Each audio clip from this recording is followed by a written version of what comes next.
It started with a series of isolated events. There was a warehouse fire in Stepney. 2 workmen were severely injured, and 1 fireman was killed. There was an explosion followed by fire. When it was over, there was only enough left to determine that it was no accident. Nor was what had happened to the man whose body was found in a nearby street. He had been stabbed 4 times. A link connected him with the fire. A pedestrian told the police he thought he'd seen the man running desperately as though for his life. He couldn't be sure. The fire swept the building so furiously in the confusion that followed. So many people were running. He wouldn't have noticed the man at all if it hadn't been for one thing. He was running away from the fire. The case was turned over to Inspector Lestrade of Scotland Yard. And from that point, it was to involve Sherlock Holmes and myself in one of the most frightening situations of our lives. Nothing at all? Nothing, sir. No laundry marks, no papers of any kind? There had been laundry marks, but they'd been cut out, sir. And there was nothing at all in his pockets. What about this mud in his boots? Oh, the laboratory have been working on that since last night, sir, but they can't break it down. Do you mean they can't break it down? Laboratory? What's the use of having a new laboratory if they can't do a simple analysis? That's just what I say, sir. It's ridiculous. How do they expect me to solve a murder if I can't get any cooperation in my own department? That's just what I say, sir. No cooperation. I've got to do everything myself around here. Sir, supposing we get back a sample from the laboratory and go over with it. Oh, I suppose we'll have to. It might be faster that way, sir, if I might say so. I expect you're right. Look, pick up a sample from the laboratory and meet me downstairs. I'll have my carriage waiting there. Yes, very good, sir. Wilkins. Yes, sir. You said something about going over. Going over where? Going over to Sherlock Holmes and asking him to analyze that mud for us, sir. How did you know what I was thinking? I didn't mention his name. Didn't you, sir? Well, did I? I don't remember, sir. Maybe I did. I suppose you must have done. Well, I suppose I must. All right, I'll see you downstairs. Very good, sir. Fingerprints. Laboratories. Gun prints. The way things are going around here, we'll need to start a Sherlock Holmes department.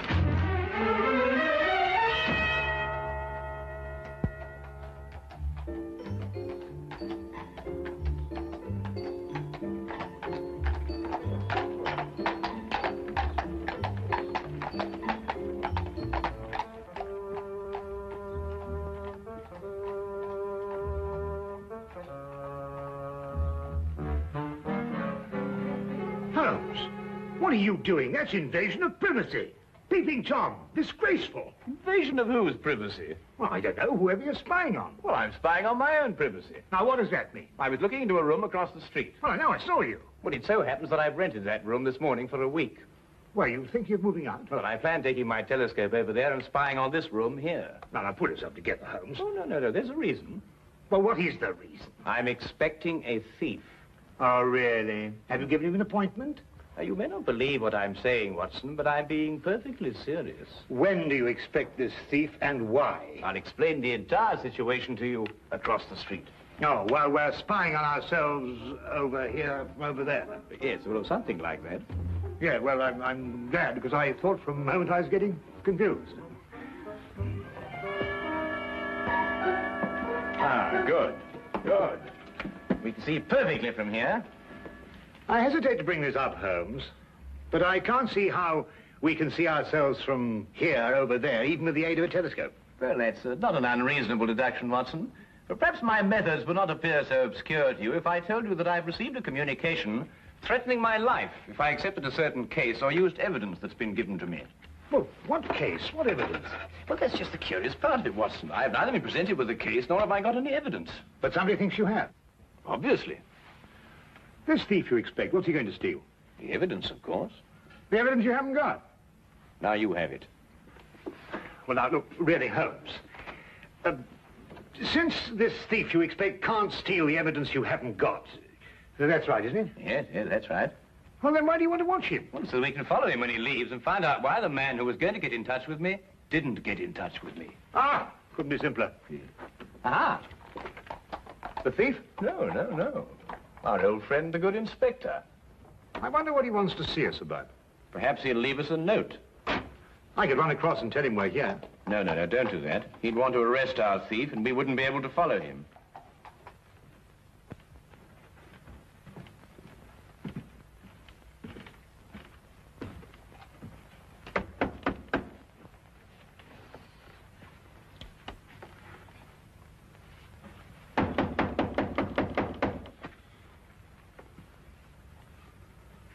They don't answer. Yes, sir.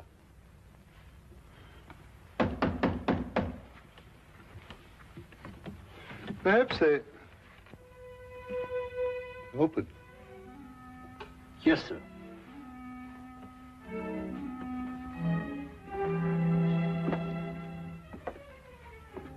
Mr. Holmes? Dr. Watson?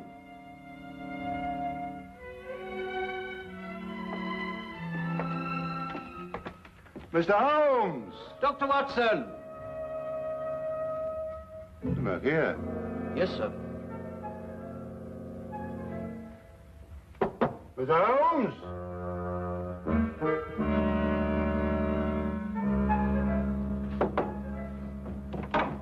Dr. Watson! Well, what do you think they'll do now? No, I didn't expect this.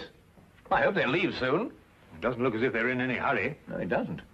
Well, it can't be very far away, or they wouldn't have left the door unlocked. We'll wait for them. Yes, sir.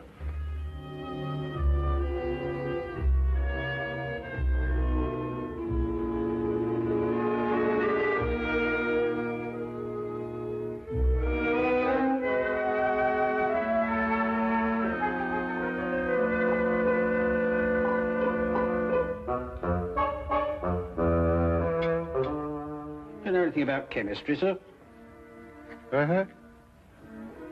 Chemistry, sir. Do you know anything about it? Oh, don't be ridiculous. Well, I was just thinking, sir. Here's Mr. Holmes's equipment, and you have that sample of mud.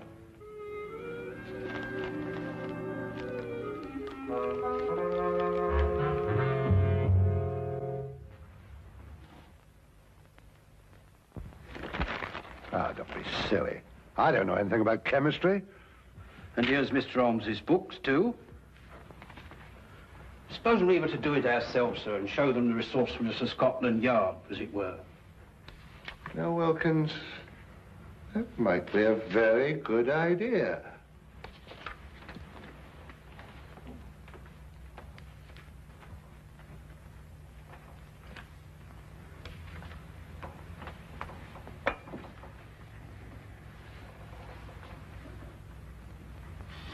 Oof.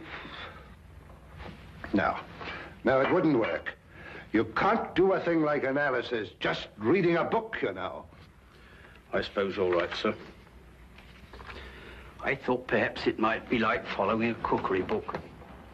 You remember I helped Mr. Holmes when you were dealing with that Lady Beryl case, and it didn't seem too difficult. Just so. Just like following a cookery book. Yes, sir. You know, I can do a bit of cooking. Once made a Yorkshire pudding. Those two idiots will blow up the flat if we don't get over there. Well, you know, strangely enough, Watson, they're not doing too badly. They're actually analyzing something and following the procedure from the book. Huh? Holmes, look. What?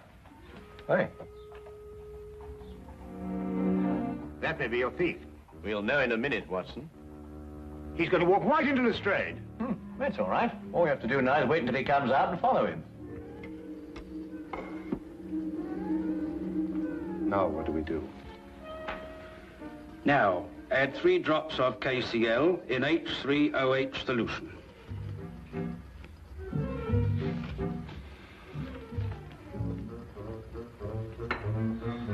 Here we are, sir. 3 drops, you said? That's right, sir. Careful, sir. I am being careful. I'm being very careful. Don't make me nervous. Well, sir, if you slip up now, you've got to start all over again. Quiet. Careful, sir. Quiet! Quiet! It was the door that time, sir. Well, say, come in or something. Can't you see I'm busy? Very well, sir. Come in. Come in.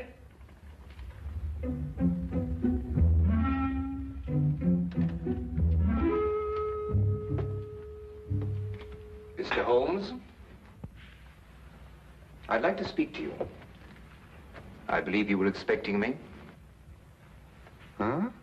I won't waste your time or mine, Mr. Holmes. I'm only here because I know you're well acquainted with Inspector Lestrade of Scotland Yard. That's true, isn't it? Why, yes. I know him as well as I know my own brother. Charming fellow, Lestrade. Intelligent, too. Then you can tell him for me that the fire that destroyed a warehouse last night and caused the death of one fireman was not an accident. Really? At this very moment, another fire is raging in a block of old houses in Covent Garden. What?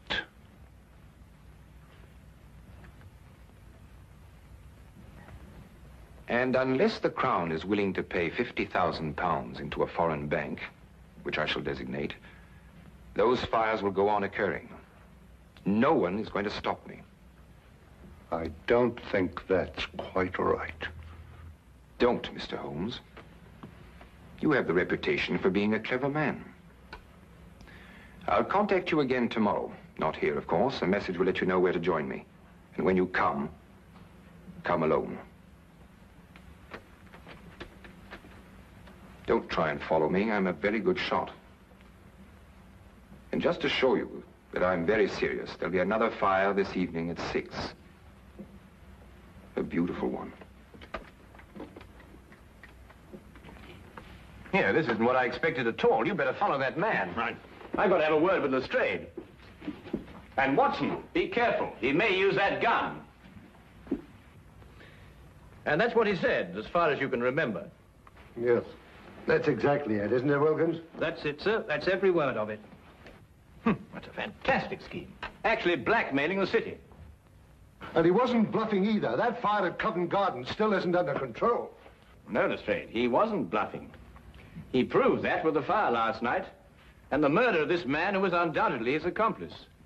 Why doesn't Dr. Watson come back? Don't worry. Watson won't lose his man. That man said there'd be another fire at 6 o'clock. Well, that leaves us 3 hours to wait, then. Yes. And the whole city to work out where he's going to happen. See what that is, would you, Wilkins?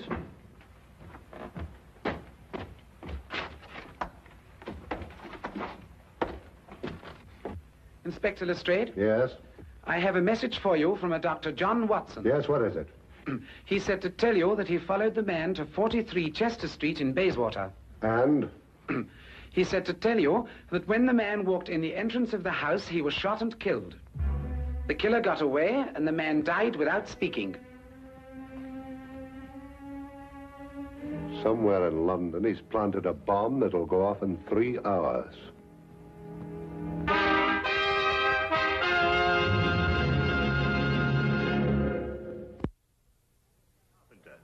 It was a small caliber revolver. Fired with deadly accuracy. He was killed instantly. You've no idea what the killer looked like, Doctor? No, none. I kept well back from him in case he should notice I was following him. Now, the killer ran through the house and out the back. Exactly 2.5 hours to find out the secret he died with. Where he planted the next bomb. Yes. Oh, Lestrade, did you happen to notice this morning when you searched his room? Yes, of course I did. It's a new suitcase. You'll never be able to trace him through there. It's sold in over 1,000 shops in London alone. They'd never remember him. Oh, but they'd certainly remember a man who bought 4 of them. 4 of them? Yes, we're certain now that these fires have been started in London by means of incendiary bombs. He'd have to have something to carry them in, wouldn't he? There was a fire last night, one this afternoon, and one scheduled for tonight at 6 o'clock. That could be the 4th. Well, obviously your job is to find out where this chap bought these suitcases. You're quite right. I'll get on to that immediately. Oh, just one more thing, Lestrade. Yes? What were you trying to analyze in my flat this morning? Some mud from the boots of the man who was murdered yesterday. Perhaps he's got mud in his boots, too. He has. I've already taken a sample, and I've got another one like this in the flat. I'll get in touch with you at Scotland Yard if I learn anything. I'll be there from now on. With any luck at all, we ought to be able to find a man who bought 4 suitcases. Well, let's hope he only bought 4 of them.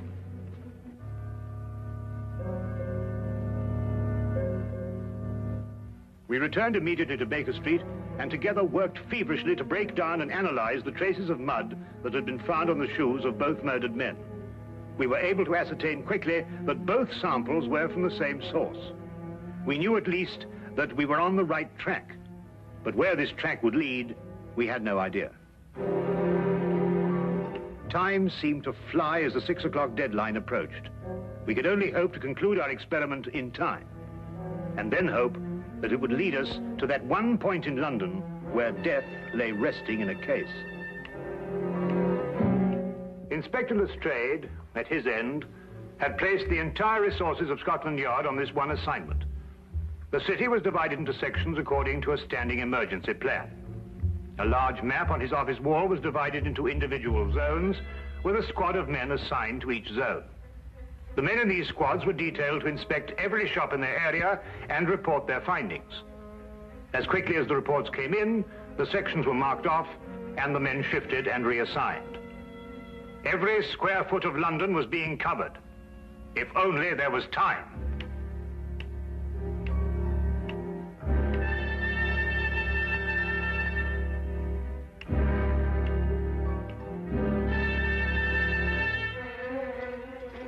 Give this to Inspector Lestrade and hurry.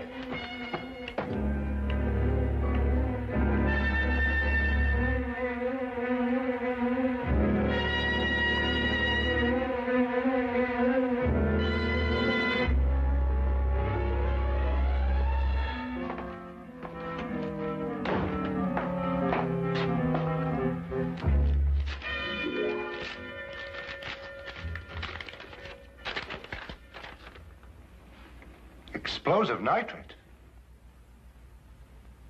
What does it mean? I believe it's a basic ingredient of dynamite, sir. Mr. Holmes give you this? Yes, sir. Hello, laboratory. Where would a man get nitrate in his boots? That's the problem, isn't it, sir? Sure. Hello, laboratory. This is Inspector Lestrade. Where is a man likely to pick up explosive nitrate on his boots? In London? Yes, of course, in London. And the only place I can think of at the moment is the Army Warehouse, Knightsbridge. Is that the only place? The only place I can think of at the moment. However, give me a little time, and I may be able to think of a few more places. Give me a little time. I wish I could. Army Barracks in Knightsbridge. Go back to Baker Street and tell Mr. Sherlock Holmes I've gone on ahead. You bring him with you. Quickly now, quick as you can. You're wrong now. We won't have time to be right.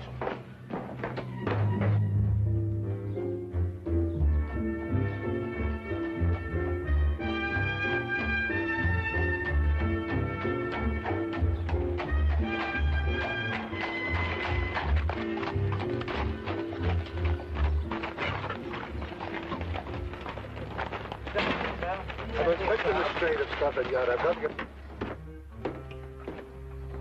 The inspector wants you to come to the Army Barracks at Knightsbridge. Army Barracks? Holmes, that's it. It could be, and we have no time to explore any further possibilities. Come on. I have a carriage waiting downstairs. Good.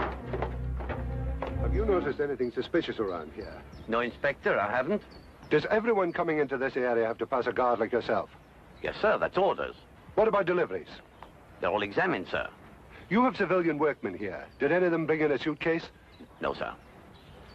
We may be wrong. Oh, excuse me, sir. We've carpenters working here, and they bring in their tool chests. That's about the size of a suitcase, isn't it? Where are they? In that shed. They ought to be just finishing up. Come on.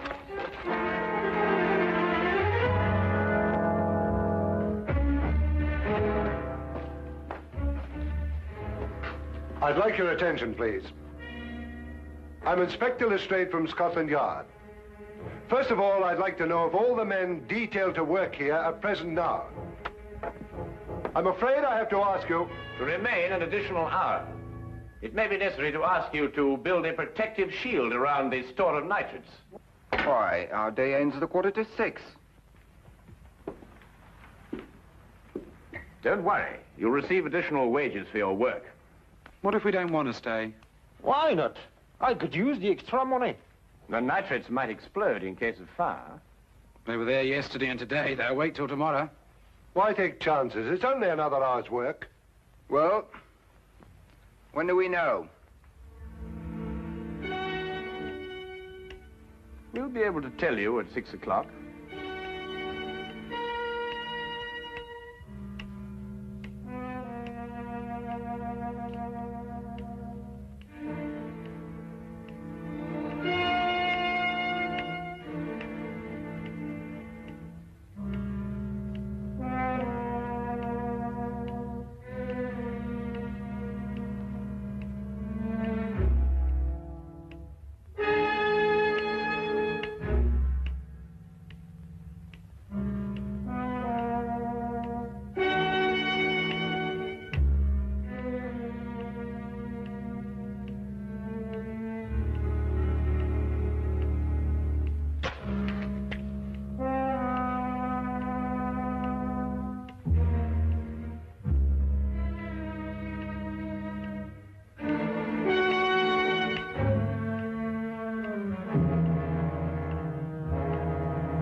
Well, I'm not going to wait around here anymore. You stay where you are.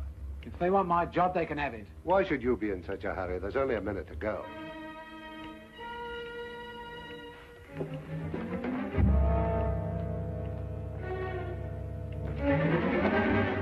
If you have something to say, I suggest you say it now. I've nothing to say. Oh, good. Then you've nothing to worry about, have you? What have I got to worry about? I don't know. Can't you think of something? Think hard. Yes, and when you thought we're going to have time to stop it,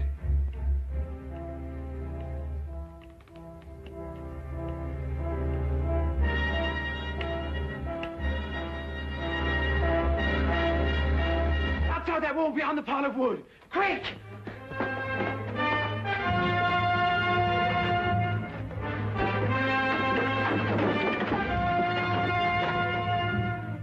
No!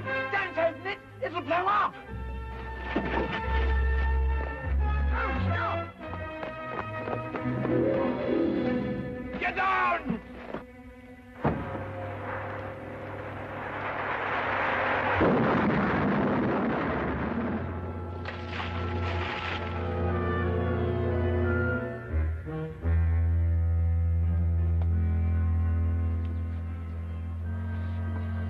Well, Watson. what? Don't let me ever do that again. Come on.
One of the most unusual cases which Sherlock Holmes was ever called upon to solve began in a small private school for boys in the north of Belgium.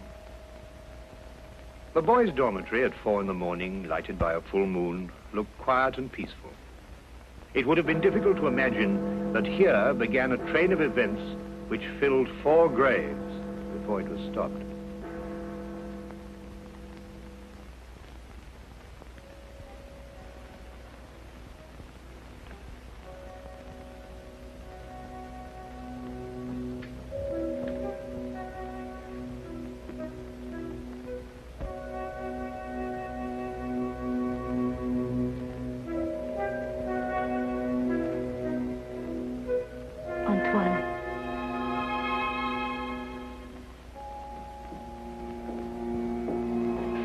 Antoine.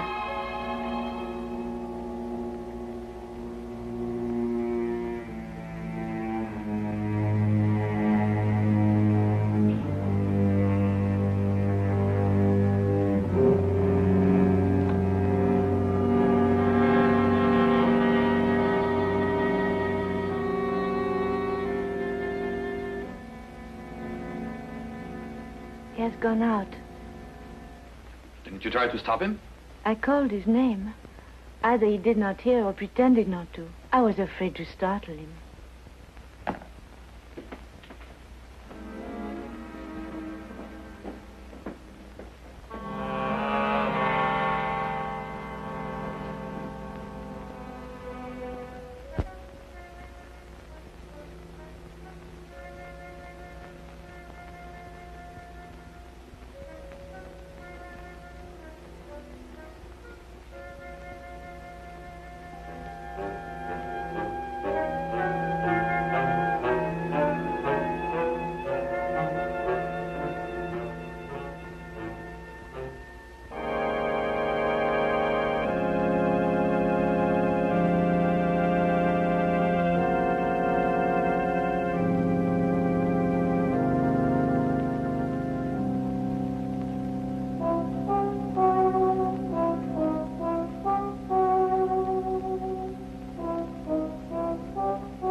This time, it's you.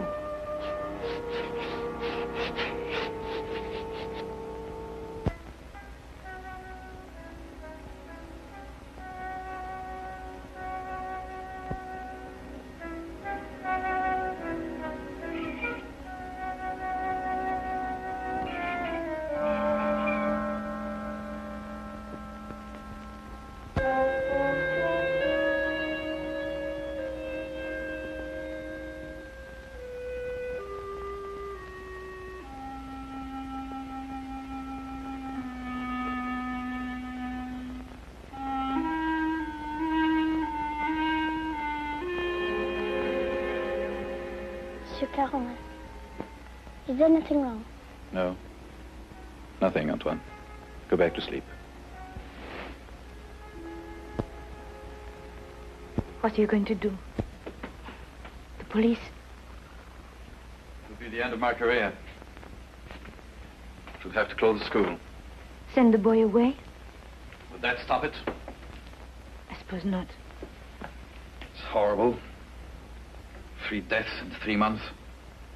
Each one foretold by the writing on the church steps. I still think the police... No. But your own life... I've never felt in better health. And if I'm careful to keep out of drafts and avoid falling downstairs... How can you joke at a time like this?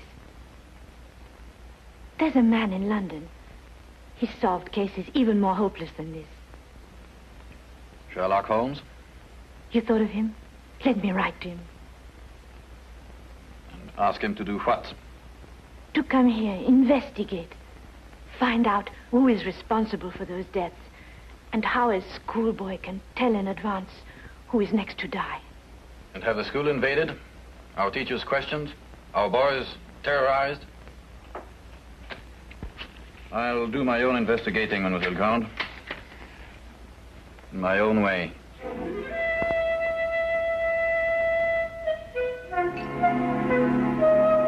Some weeks later, a letter arrived at Baker Street. Holmes read it over once to himself and then aloud to me. Dear sir, it will be a source of eternal regret to me that I allowed myself to be dissuaded from writing to you sooner, Mr. Holmes. Now Mr. Carolan is dead of natural causes. The doctor says, though I am not sure he isn't mistaken. I pray that you will come to Arno without delay and lend us your assistance in putting an end to these ghastly occurrences. Respectfully yours, Marie Grande. You deduce that the writer of the letter was young? I'll go further than that. I'm prepared to wager that she's madly attractive to boot. Mm-hmm. Better and better. And on what do you base these interesting conclusions? Wishful thinking, my dear chap. Wishful thinking. Then wish no more. She is both young and attractive, with hair the color of autumn honey. Oh, did you read that between the lines? No. This came with the letter. Uh-huh. A lovely color, you'll admit, Watson. And from a beautiful young woman at that. Now, come, Holmes. That's neither logical nor factual, and you know it. You aren't the only one privileged to think wishfully, my dear Watson. Bravo. So you're going to take the case? Yes, and if you pack for us both, I'll arrange for tickets. Mm-hmm. The boat train took us to Dover. By mid-morning the following day, Holmes and I were sitting in the headmaster's study at the Arno School in the presence of Mademoiselle Marie Grande, who was indeed extremely attractive, with hair the exact shade of autumn honey. Then you're quite sure you've told me everything, Mademoiselle Grande? That is only the matter of the old woman, but I don't think it's important. Well, let me be the judge of that, mademoiselle. Her name is Madame Soulet. She's a harmless, feeble-minded woman who sells charms and love philters for the ignorant. Some have called her a witch. I see. And what is her part in this affair? She admits she went to see those whose names were written on the church steps and offered to sell them some charms against the evil omen. That's most interesting. Did any of the other victims purchase these charms? I can only speak for Monsieur Carolan. He did not. And what about the others? Were they persons of wealth? No. Two were quite poor. The third one moderately well off. We have no really wealthy people here in Arno, Mr. Holmes. Except, of course, the Count de Passevant. You know the Count? No, indeed. I only happened to pass a carriage on the way boasting his coat of arms. However, I should like to have a word with this Madame Soulet, if that can be arranged. You have only to go to her house. It's on the edge of town, on the North Road.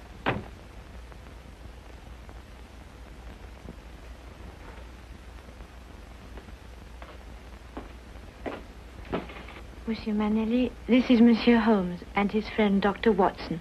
Monsieur Manelli, our new headmaster. How do you do? How do you do? Now that you're here, Mr. Holmes, we have hopes at last of getting to the bottom of this terrible affair. Thank you, sir. I can only hope to do my best. Mademoiselle Grande has given you all the facts? All the facts at her command. Perhaps you can supply some additional ones. I am sorry, no. Mademoiselle Grande was the favorite member of the faculty here. She had Monsieur Carolan's confidence, not I. I see. And now that I've had the honor of meeting you gentlemen, I hope you will forgive me if I go to meet my class. But certainly. By the way, mademoiselle, Dr. Dimanche is waiting in the vestibule. Did you send for him? Yes, I did. I'll go and fetch him. I'll be back directly.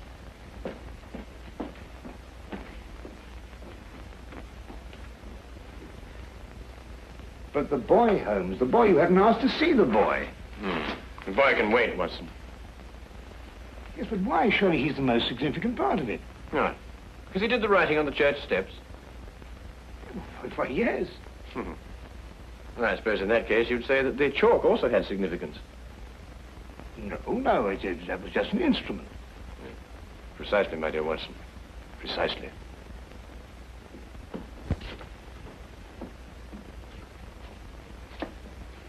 Mr. Holmes, this is Dr. Dimanche. Mr. Holmes and Dr. Watson. Delighted. How do you do, Doctor? Always happy to meet a colleague. Thank you, so am I. I hope I haven't kept you waiting. I came as soon as I got Mademoiselle's message. Won't you sit down? Thank you.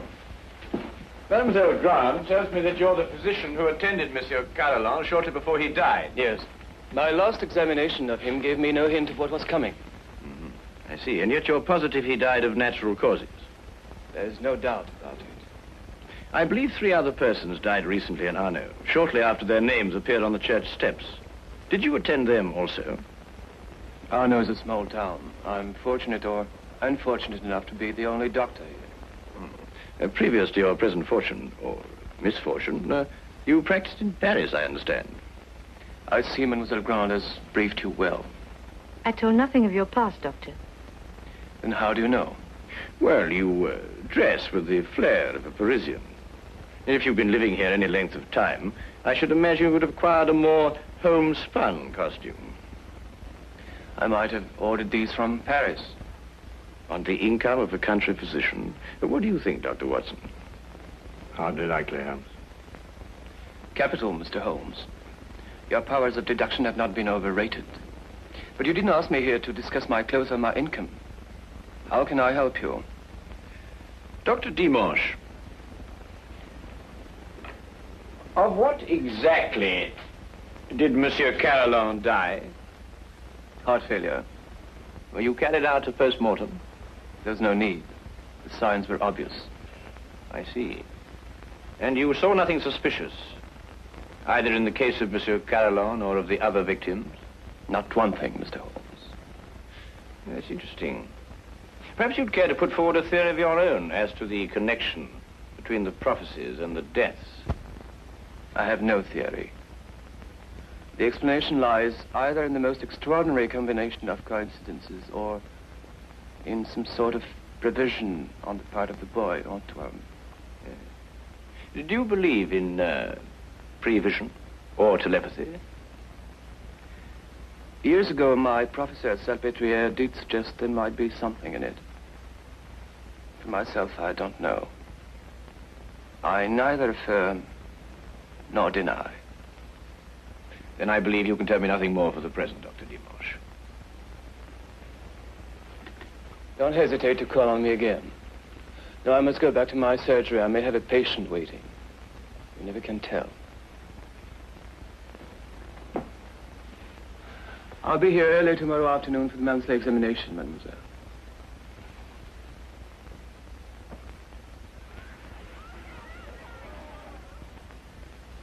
Dr. Dimanche examines your pupils every month, then, mademoiselle?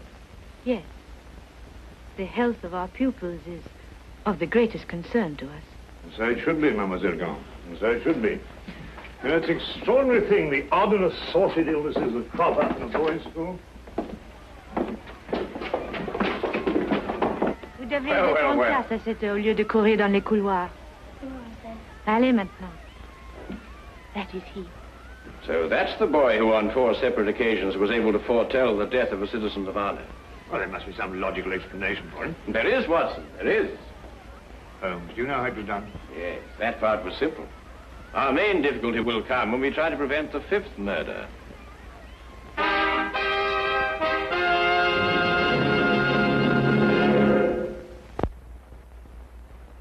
Turn to the case of the deadly prophecy.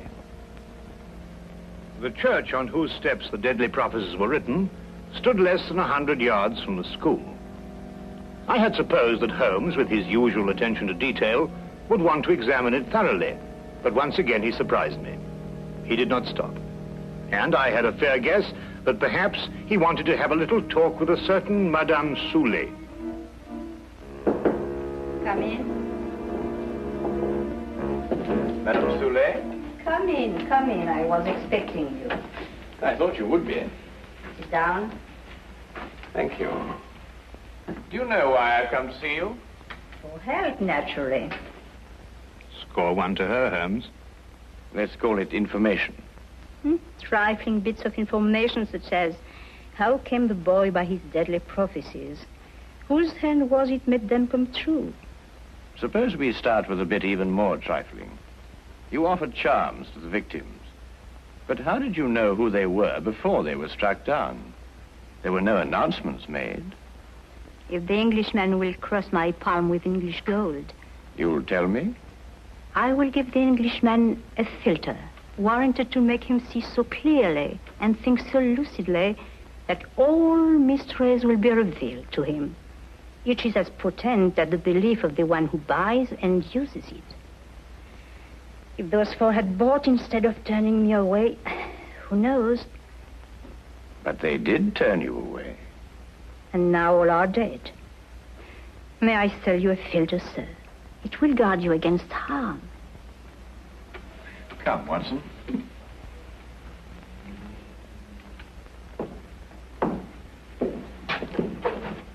Good day, Madame Soulet. You are a wise man. You say little and listen well. Good day to you, sir.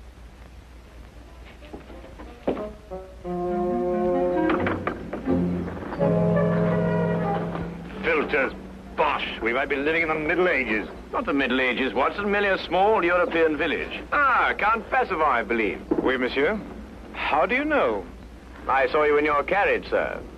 Ah, are you enjoying your stay in our village, Mr. Holmes? Do you know me, Count? I saw you from my carriage.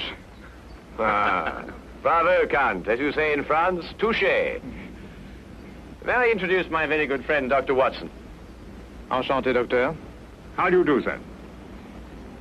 Have you formed any conclusions, Mr. Holmes, as to the names that were written on the church step? Well, at the moment, Count, I must confess that I am more interested in the names that were not written on the church step. Mine hasn't been written on it yet. And I don't believe it will be. Tell me, sir, you know this village. Have you any ideas? I am not superstitious, Dr. Watson. I do not believe...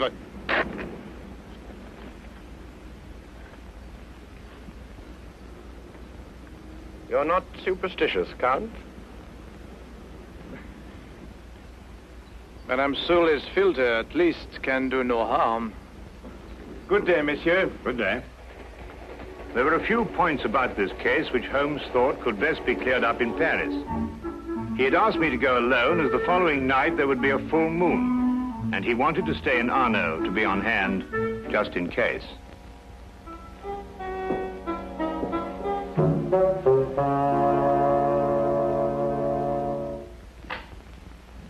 What is it? What's happened? Nothing at all, Antoine. You were walking in your sleep. Now, be a good boy and get back to bed. I can't. There's something I must do. Not tonight. Not tonight, Antoine. Yes, sir.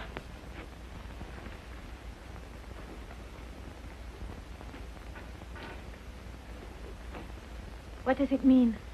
It means that nothing further will happen tonight. Sleep well, Mademoiselle Grand.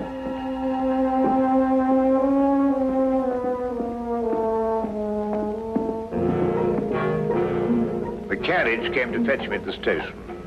Later, I found Holmes at the school.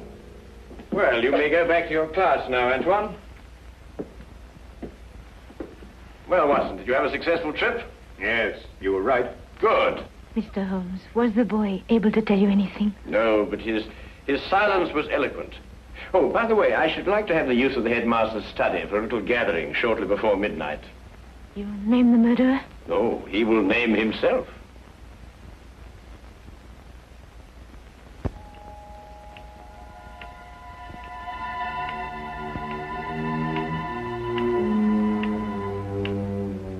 It's almost midnight, Mr. Holmes. Must we wait much longer? Ah, good evening, Count. I think you all know Count Passavant. Count, you met Dr. Watson in front of Madame Soulet's cottage. Would you be so good as to take that chair, Count? I expect you're all wondering why you've been invited here at such a late hour this evening. Well, we are concerned with the murder of Monsieur Carolan and of 3 other citizens of Arno before him. Mr. Holmes, are sure they died natural death? I happen to believe that they were murdered. Now, the question is, with what motive? Profit? But these were ordinary people of modest means. The murderer could scarcely hope to enrich himself at the cost of their lives. Now, a thought occurred to me, and I decided to go and see Count Passavant and ask him if his life had been threatened too. It has been. And this is the feature of the case that most intrigues me. Blackmail has often been the prelude to murder, but here, for the first time, murder became the prelude to blackmail. What was demanded of you, Count? 100,000 francs. And if you didn't pay? My name was next to appear on the church steps. So you see, extortion was the motive from the first. And to that end, an atmosphere of terror was built up by means of 4 successive murders. It would take a man of superhuman courage to resist. But, Mr. Holmes, the names were written by one of our pupils. What possible connection could an 8-year-old boy have with such a scheme? Yes, Antoine. Just an unwitting tool. Of whom? The blackmailer must be someone who could have poisoned 4 people. Don't distress yourself, Madame Soulet. The killer meant suspicion to fall on you. But a person of your simple habits wouldn't play so dangerous a game. No. There is a suspect close at hand, who not only had an expert knowledge of poisons, but to whom the boy has been far more accessible.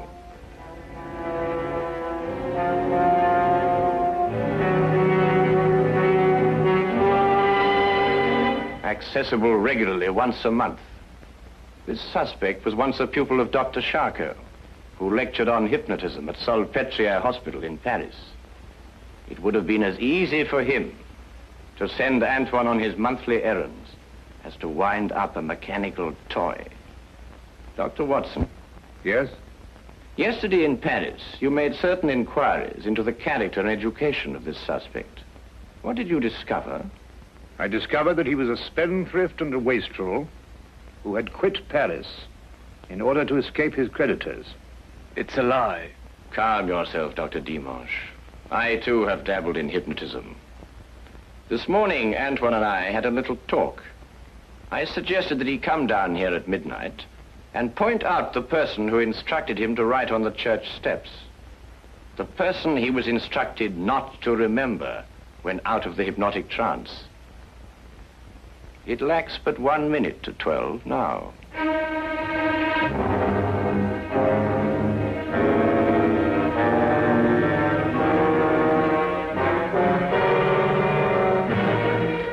Stay where you are, all of you. Don't be a fool, Doctor. When I visited your office this afternoon to look over your stock of drugs, I took the very ordinary precaution of emptying the cartridges from your gun.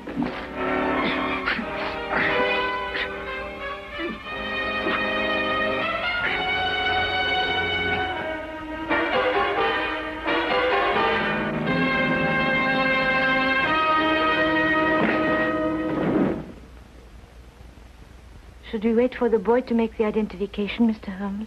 Mademoiselle, Mr. Holmes's deductions are always completely truthful and completely accurate. But the methods by which he achieves these ends are not always so straightforward. He said that he'd hypnotized the little boy to have him come here tonight at midnight. How did you know it was a bluff? You also said that the gun was unloaded. Oh.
You have been tried and have been found guilty of murder in the first degree. It is never with pleasure that this court metes out punishment, no matter how richly deserved. How much more painful becomes the task in this season of goodwill toward men. Nevertheless, it only remains for me to ask if you have anything to say before I pass sentence upon you.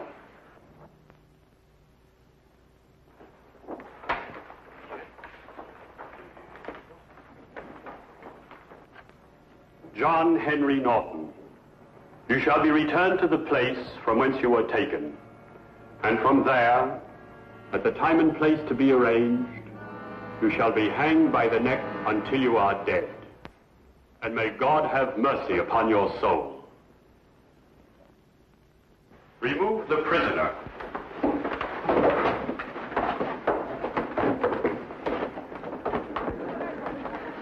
John! Oh, never mind, my love. Just remember to bring me my Christmas pudding. John! There's a long way between a sentence and the end of a rope, Mr. Holmes. I'll kill you before I die!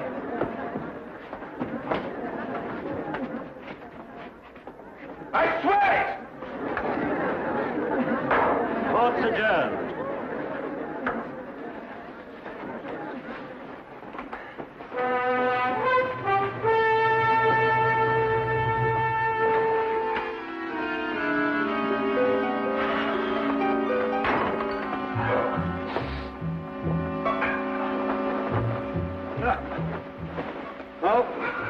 What a way to begin Christmas. My Christmas began the moment that man was out of sight. And yet Mrs. Norton, number 6, still believes in him. It's incredible, isn't it? Testimonial to his charm, Watson. Charm being the first requisite of every Bluebeard. Yes, let me see. What is it? 3 widows, 2 spinsters. You really had him the one before last. Yes, and I would have if the star witness hadn't bolted. Holmes, that threat he made against you.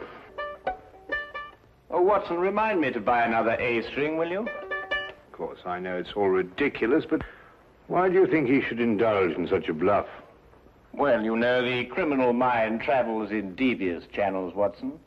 However, don't worry, old chap, because if he sends me cyanide, I just won't take it. Oh, let me play you a carol, Watson.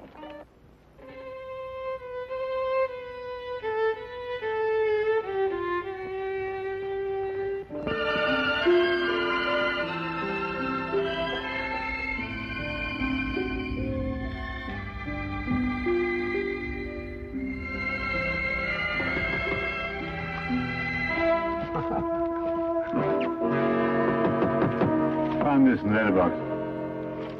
Oh, thank you, Watson.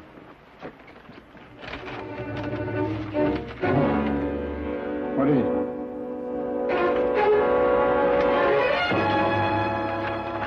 Soon? Well, what does that mean?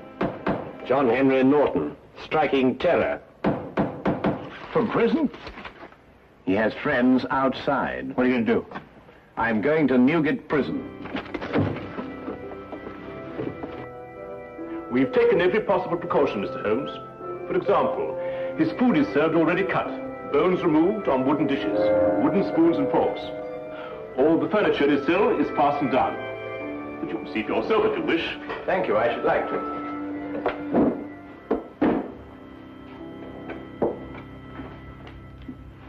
Christmas gifts for the inmates. Every parcel will be properly examined before it's handed on. I see.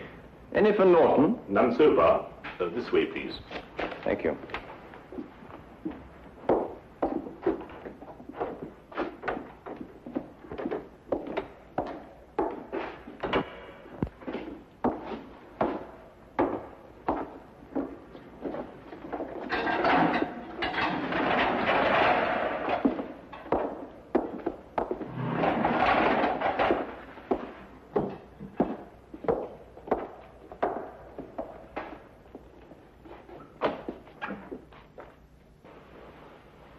What do you want?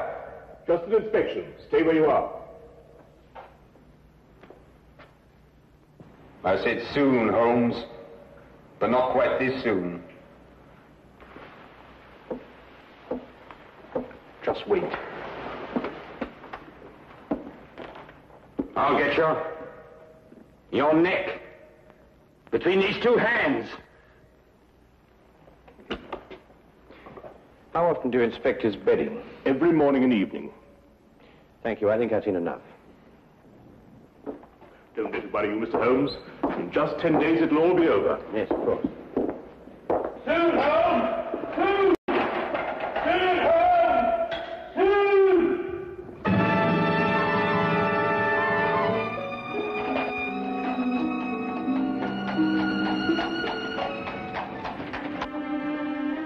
Well, I must say that visit put my mind at ease. It did? No, didn't it yours? Norton's whole career has been built on his ability to inspire confidence. I believe him, Watson. What? You mean you think he's going to kill you? I believe he's going to try. But, my dear fellow, you've seen yourself. How could he get out? That's the question, Watson. Come in.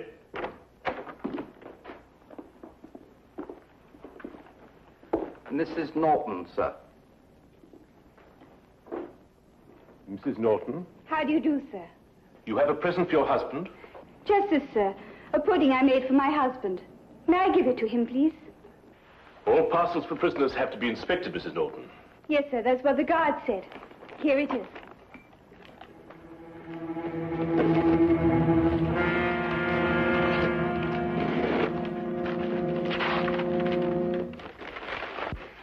I'm not very much of a cook, sir, but I do make a nice Christmas pudding. Well, I'm afraid I shall have to spoil its looks a bit. Still, I expect it'll taste just as good.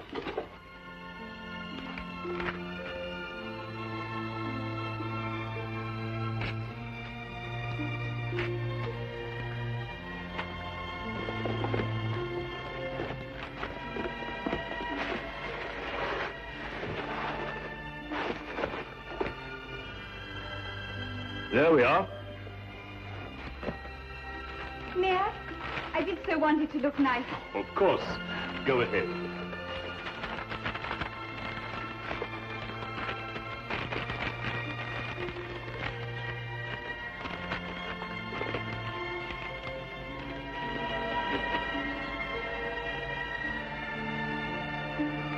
Simmons? Yes, sir. Mrs. Norton may see the prisoner. And may I take this to him myself, sir? Well, I think we can make an exception in your case, Mrs. Norton. Yes, you may. Take her along, Simmons. Yes, sir. Thank you, sir. Wait. I'll take her myself. Yeah.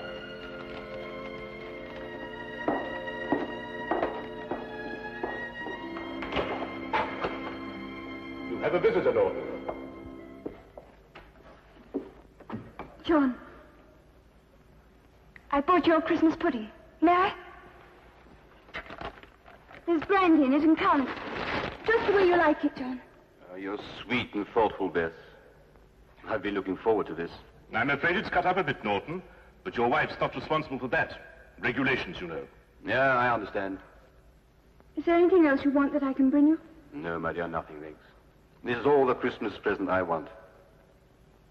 Thanks for letting her bring it to me, Warden. Goodbye, John. Goodbye.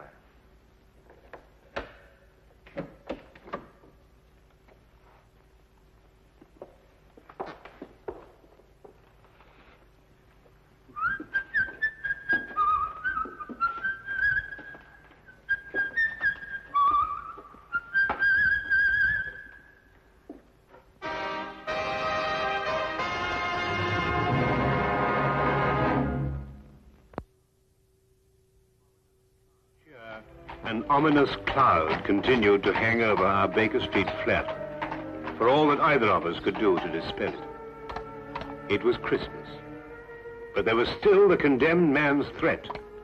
If Holmes didn't make light of it, how could I? Merry Christmas, sir. And a very Merry Christmas to you. Thank you, sir. Go on, old girl.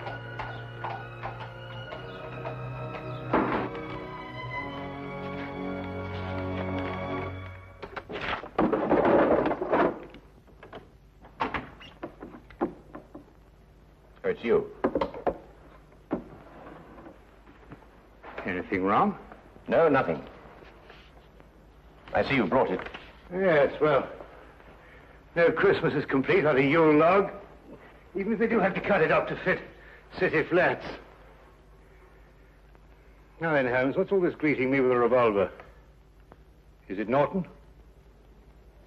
Do you believe in intuition, Watson? What, you mean, sixth sense, that sort of thing? Yes. Why? Well, I was going... No, it doesn't matter. It's this weather, you know. You think he's going to escape, don't you? What? He was still in prison at 4 o'clock? Oh, I see what you mean, Watson. You mean one mustn't underestimate the resourcefulness of men like Norton. No, naturally, of course not. Mm-hmm. Watson, I'd take it very kindly if you could, well, clear out of here for a week or so. Take a room at a hotel. Oh, why? Well, I've some research work to do on blood types, and I think I'd get through it much more quickly on my own. I'll foot the bill, of course. Nonsense. All the same, I wish you'd go. Nonsense. I insist, Watson. There's no reason at all why you should risk your life. Look here, old man. Your danger is quite enough for me. Now, not another word, eh? I'll, make some tea. Nice hot cup of tea. Wonderful for the intuition.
Who is it?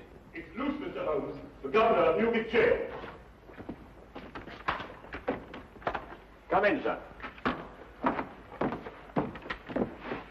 Mr. Holmes, I've come to tell you that Norton has escaped. In view of his threats against your life, I felt you should be warned at once. What's more, I brought a policeman to stand guard at your entrance door all night. Thank you. That's very thoughtful of you, Governor. And we're scouring the city for him now, but, well, in this fog... Yes, of course, I understand. When did he escape? He was in his bunk around 2 o'clock, so it must have been between then and 2:30. How did he get out?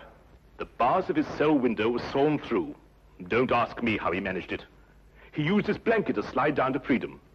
But I must be getting back. The Smith here will take orders from you till he's relieved. I'm sorry, Mr. Holmes. Good night, Dr. Watson. Good night, Governor. Come, Smith, take your post.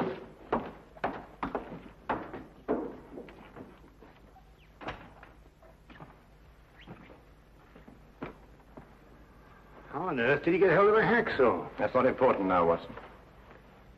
I want you to do something for me. Really? Norton is probably counting on the support of his wife.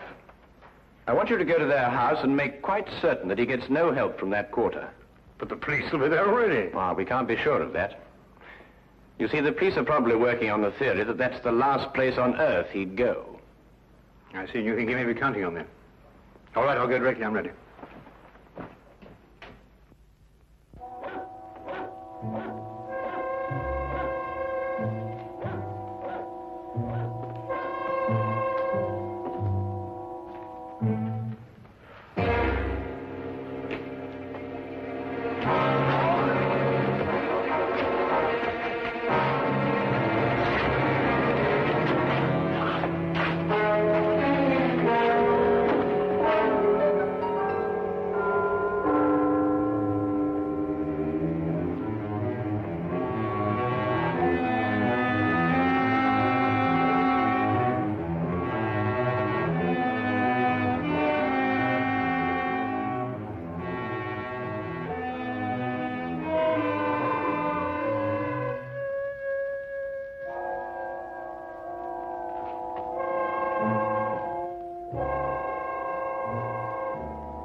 It took me some time, what with the fog and the difficulty of getting a cab, to reach Mrs. Norton's flat. When I arrived, the police were already there, making sure that Mrs. Norton did not leave. Of course, Holmes had known they would be, and I suddenly realized he had pushed me out of the flat so that I would not be exposed to danger. I started back at once.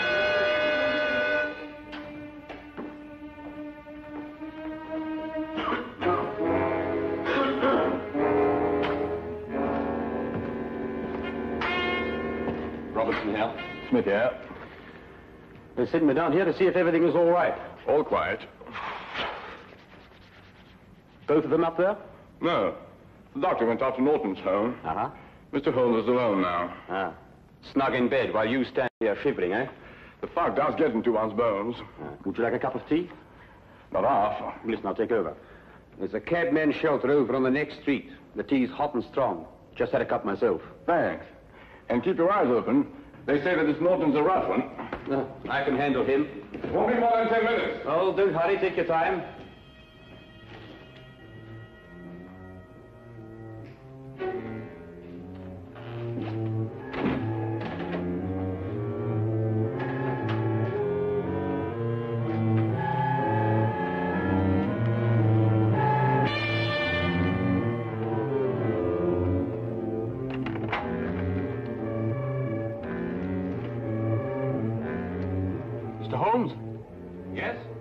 I have a message for you from the warden, sir. Should I slip it under the door? It's all right. I'll open the door.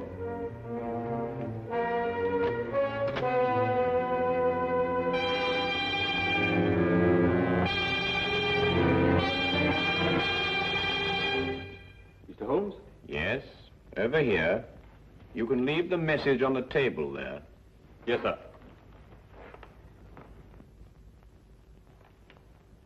I'm holding a gun, Mr. Holmes. Don't move. I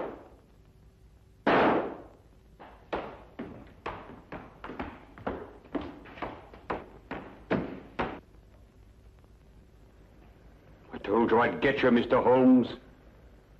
Now they'll get me. But I don't care. I've had my revenge.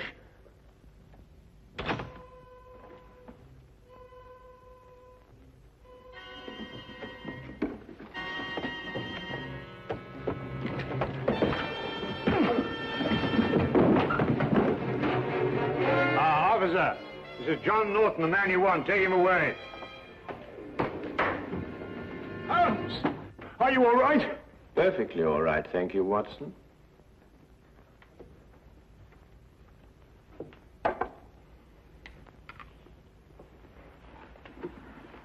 Well, I must say that Mr. Norton, besides being an authority on poisons, was also a deadly shot. Well, what happened? Well, I was waiting here for him, and when he arrived, he destroyed what he thought was me. So that's why you sent me on that fool's errand. Well, I thought it was safer for you. But you might have been killed.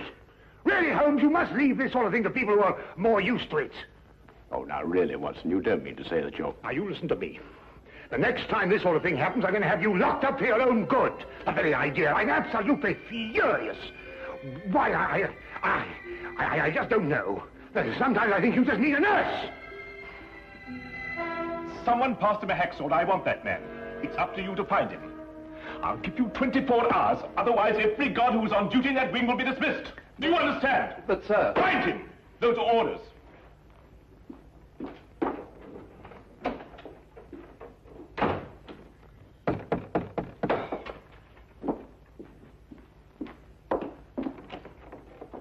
Come in, Mr. Holmes. Dr. Watson. I've just issued an ultimatum to my staff. I want them to find the man who passed Norton that hacksaw. Yes, so we heard. I couldn't have believed that I'd had a man working for me who could be bribed. But that's the only explanation. Perhaps, and then again, perhaps not. There were some packages on this table. Gifts for the prisoners. Has anything arrived subsequently for Norton? Yes, a pudding. But I examined it myself. Well, that's hardly the place to hide a hacksaw, Holmes. No, I suppose not, Watson. Might we, inspect the cell, please? If you wish, but you won't find anything there to help you. This way.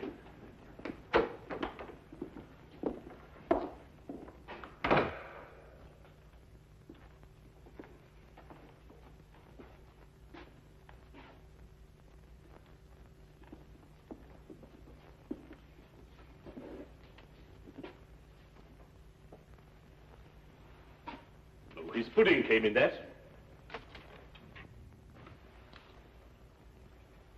Here's your answer, Governor. Oh, come now, Holmes. A cardboard box with a bit of fancy string round it. Who passed this to Norton? I did myself, after inspecting it, of course. Well, this is what he used to saw through the bars with. That? Watch.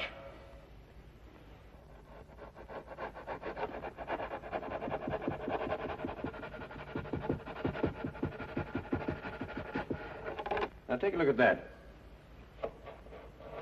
Well, how's that possible? What's the hardest substance known? A diamond. Well, this sort of string is usually made to glitter with an application of powdered glass.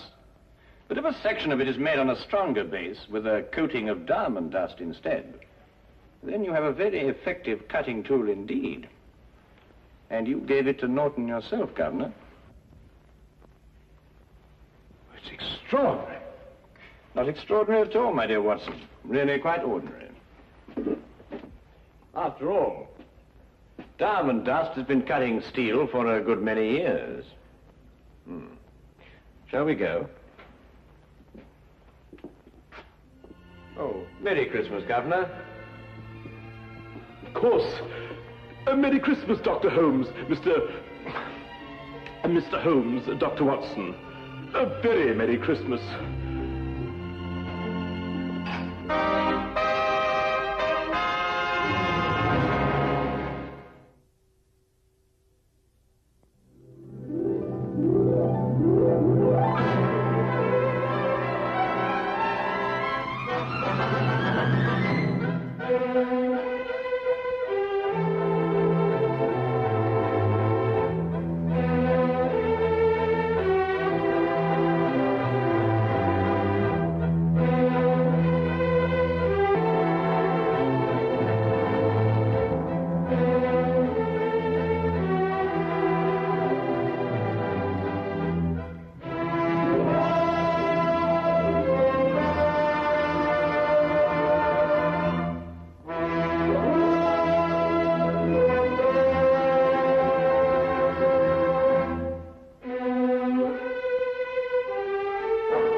persuaded Sherlock Holmes to take a brief holiday with me.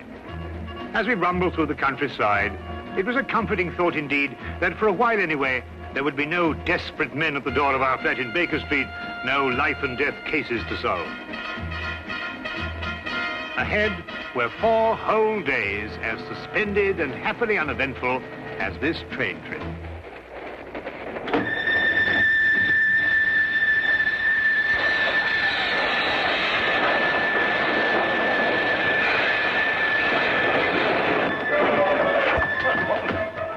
Let's look. See anything? Not a thing. Well, I hope we haven't heard anything. We must be doing 30 miles an hour. Oh, we're doing more than that, I think, Watson. I thought you were asleep, Holmes. Well, not really. I was thinking about that Parkinson axe murder. You know, that unfortunate business in South Africa. And I was wondering... what? You are on holiday. Oh, yes. Yes, of course. Quite right, Watson. Quite right. Mr. Holmes? Yes, I'm Mr. Holmes. I thought I recognized your name on the reserved passenger list. Thought you might be able to help us. We seem to have had a sort of an accident. An accident or an incident? Well, I suppose you could call it an incident. But one of our passengers has disappeared. Disappeared? A boy. He was traveling with this young lady here. Paul is his name. Paul Windmaster. You must find him. I've heard you can do things like that, Mr. Holmes. Will you help me? There. I'm his governess. I should never have taken my eyes off him for a minute. But I looked in on him after he went to bed and was fool enough to imagine that everything was all right. Do you think he might have been kidnapped? Oh, no, I'm sure Paul ran away. How will I ever be able to face his father? I think you'd better sit down, Miss... Kendall. Lydia Kendall. Miss Kendall, and tell us everything from the beginning. I'm sure we can be of help. Sit down. Thank you. Tell me, Miss Kendall, what happened that made the boy run away? Mr. Holmes, have you ever heard of Paul's father, Lance Windmaster? Oh, yes, Ripsaw Windmaster, the Canadian timber king. The papers call him that. As rough and strong a man as the trees he cuts down. Paul, not having a mother since the age of 2, has grown to be like him in many ways. Independent, wild. Believe me, I've had a full-time job. I can imagine. Mr. Windmaster never disciplined him. Was actually proud of Paul's spirit. Until one day, rather suddenly, it struck him that he was bringing the boy up improperly. You asked me what caused the boy to run away. It was just that. And yesterday, when I went out to fetch Paul, I began to see the first signs of what was about to happen.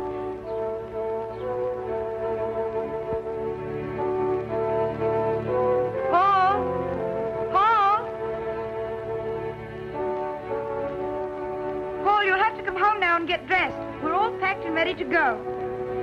Yes, Miss Kendall. Hurry now, we can't miss the train.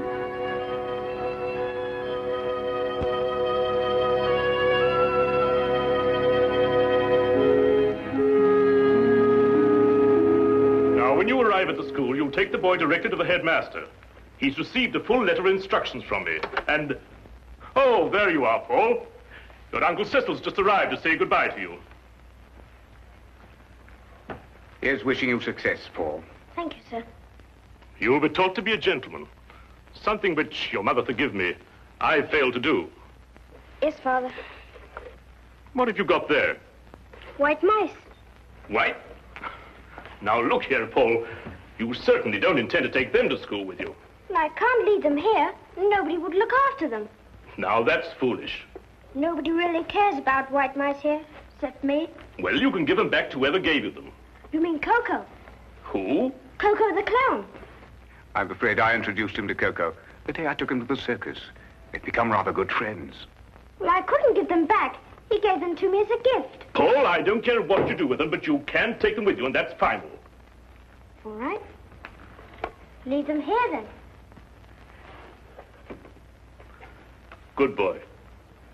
Well, you and Miss Kendall had better be off. Well, what's the matter? I don't want to go to school. What? You didn't go to school? Why should I? Times were different when I was young. You don't know what you're saying. I have my horse and my white mice, and Coco and I are supposed to meet next week. You can't run wild all your life. You'll grow up to be a savage. But Lydia could teach me everything I need to know right here. Miss Kendall isn't a teacher. She's a governess. She knows as much as anyone. Now listen to me, Paul. One day you'll come into possession of everything I own. This estate, my lumber mills, everything. When that day comes, I want you to be equipped to take over. Well, I don't have to go to school for that. And I don't have to wear a tie and jacket either. You'll wear a tie and jacket and you'll like it. And you're starting to school right now. Put me down! I don't want to go to school! I'll run away! Put me down, I'll run away! Well, Miss Kendall, are you coming? Put me down! Put me down! He boarded the train without further protest. The truth is, his attitude seemed to have undergone quite a change.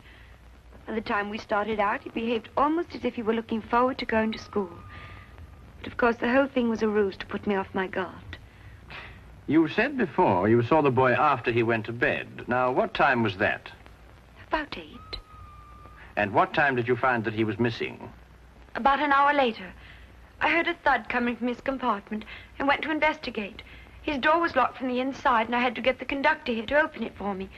How he got out, I don't know, but he was gone. And of course you searched the whole train after that. Oh, every inch of it with the conductor here. I decided to stop the train when we couldn't find him. Oh, conductor, I believe there's a steep gradient just a few miles beyond Darcy. Yes, there is.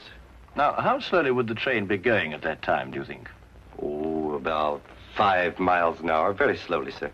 Well, in that case, I suggest that we borrow a cart from a farmer in the vicinity of Darcy and go back and search that area.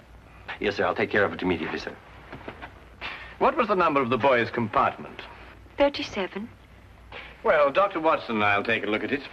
No, there's no need for you to come with us. I think you'd better stay here and rest. Now, you mustn't worry.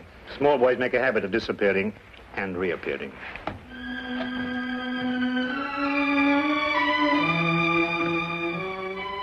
I hope so. I hope so.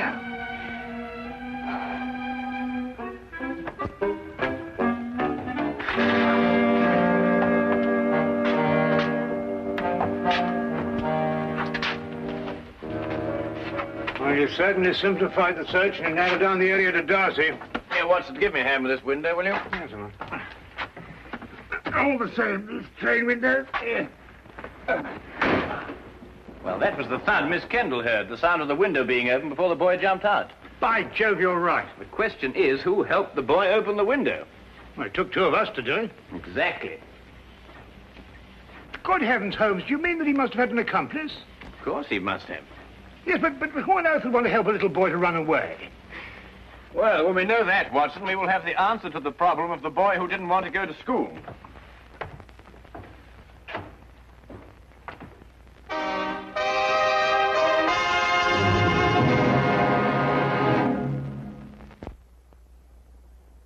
And now we return to the case of the night train riddle. Taking Holmes' suggestion, we borrowed a cart and traced the rail line back to the upgrade near Darcy. We combed the area several times without uncovering a single clue. All of us were soon discouraged and ready to abandon the search. All of us, that is, except Holmes. We've been over this stretch 3 times already, Holmes. Yes, I know, but this is the only place where the boy could have jumped off. But we haven't got a shred of evidence, not a sight of anything, nothing at all. Look, what is it? A boy's cap. Miss Kendall, would you mind coming over here for a moment? Is that the boy's cap? Oh, yes, that's his. Then it has to be here. Look, over here. Here we are, Watson. The footprints of a small boy. Holmes, look, another set. Must be the boy's accomplice. Ah, good work, Watson. They end here.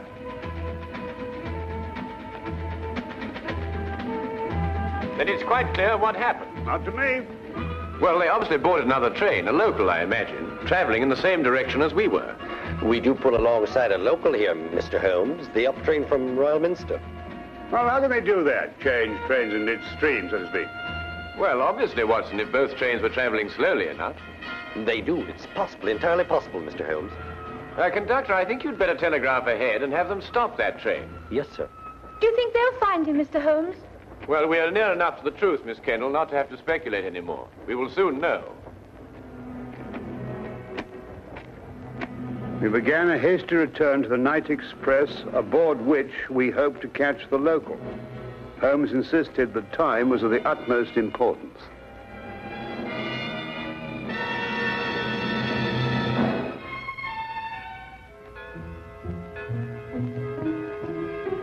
Paul.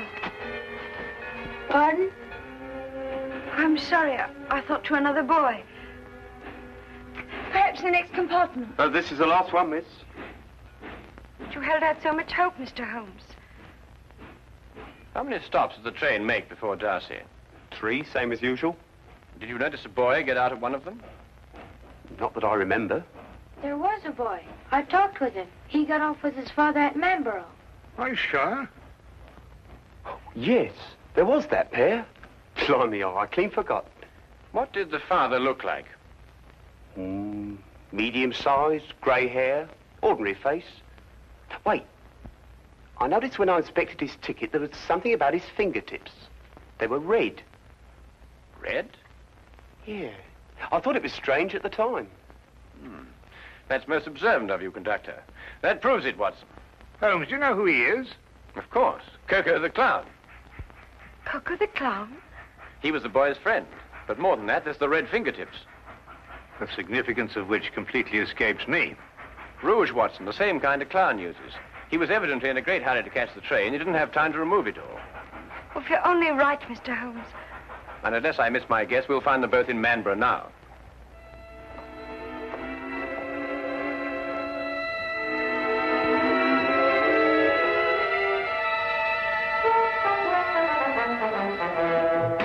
Watson, Miss Kennedy is sending a wire to the headmaster of the school, telling him they've been delayed. As soon as she's finished, we can be off. What's the matter with you? You don't look like someone who wants to be taken to the circus.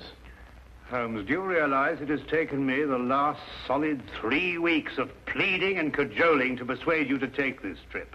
And now look where we end up, in Manborough. And don't you underestimate it. We can have a very exciting holiday here. Oh, holiday? We might as well have pitched a tent in Lestrade's office. I know, but we couldn't very well refuse to help them. No, we couldn't have refused to help them. But when we eventually find whoever it is who's at the bottom of this thing, please remember one thing. He's my pigeon. Don't upset yourself, Watson. As soon as we can find the boy, we can continue on our journey. Oh, I'm glad you still considered that. Well, shall we be getting along? Oh, by the way, Watson, I didn't mention it to Miss Kennedy, but I believe there's some possibility the boy may be in danger. So I don't think we ought to lose too much time. Not a very convenient place to leave luggage. Holmes! You got to wait a minute. We've left all our bags in the train. There's no time to worry about that now, Watson. Come along. But look, Holmes, we've got to get everything in them for our 4 days. All right, I'll find Miss Kendall and get a carriage, and we'll meet you in the street. Now, hurry up. Right.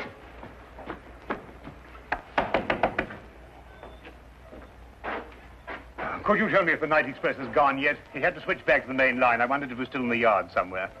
I'm awfully sorry, sir. You must have the wrong town. Now I know where I am. I'm in Manborough. Right you are, sir. But the night express doesn't stop in Manborough. Never has. Except once. But confound it, man, I know it stops here. Oh, no, sir. The only time the night express ever stopped in Manborough was in the summer of '88. A wheel fell off the locomotive. Right out front here it happened. It stopped all right that night. Now, look here, this is urgent. I happen to know the night express stops here because I got off the thing at this station. Now, will you kindly go and find out if it's still here? Well, I have to go down to the yard area in about 5 minutes. I'll ask the signal box. 5 minutes? Oh, never mind. Watson, come along. The carriage is waiting. But...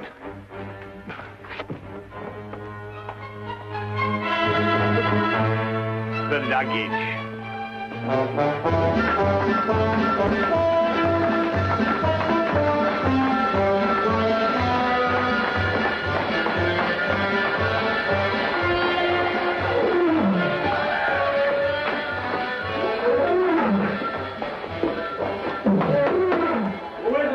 Cecil, open up.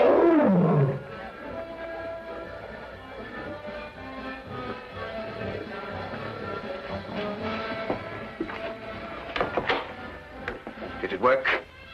We jumped off, switched trains. Ta-da! Like a couple of acrobats. Where's the boy now?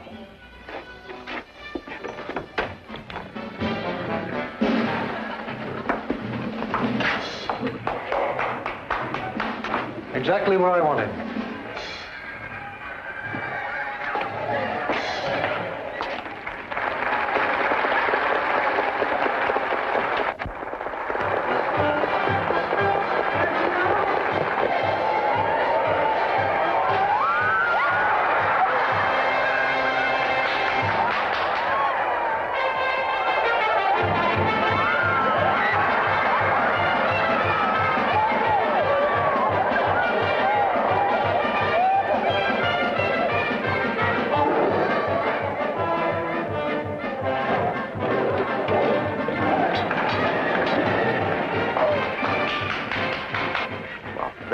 Get it over with.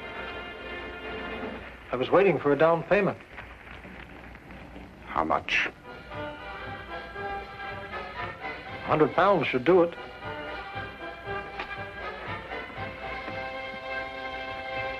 That's cheap enough to show you good faith.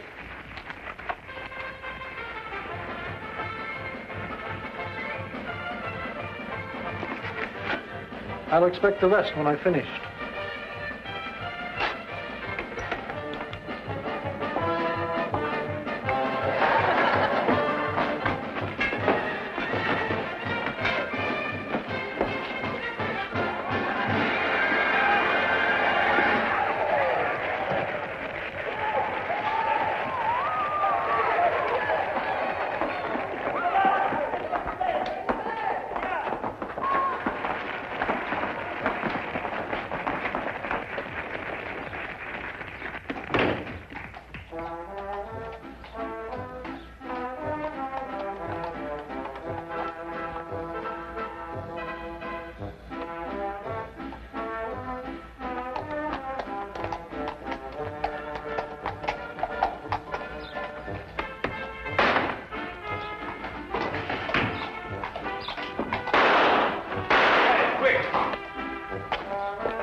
Take this gun and fire it up into the air. To the air? Yes, just to pin him down. What are you going to do? Well, I'm going to find out who he is and why he's trying to keep us from the boy. Well, go on, Watson, fire it. I'm sorry, Holmes. This one's mine. What? Watson! Watson, here!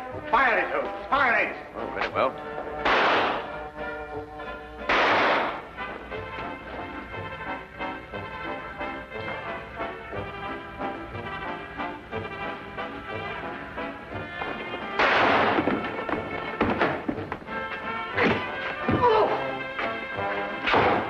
Come along, Miss Kendall. Watson, you're a fool to have taken such a risk. No, with you covering me, I couldn't miss. Get up.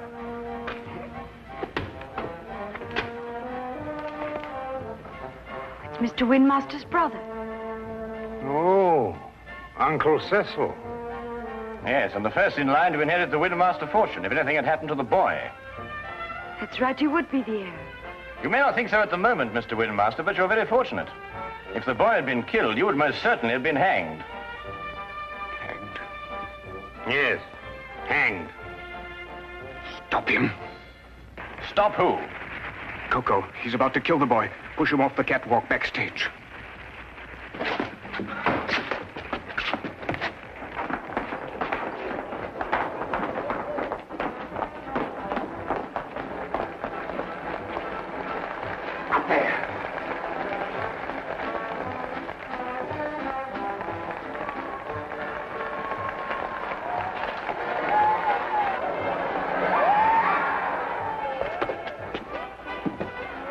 Coco?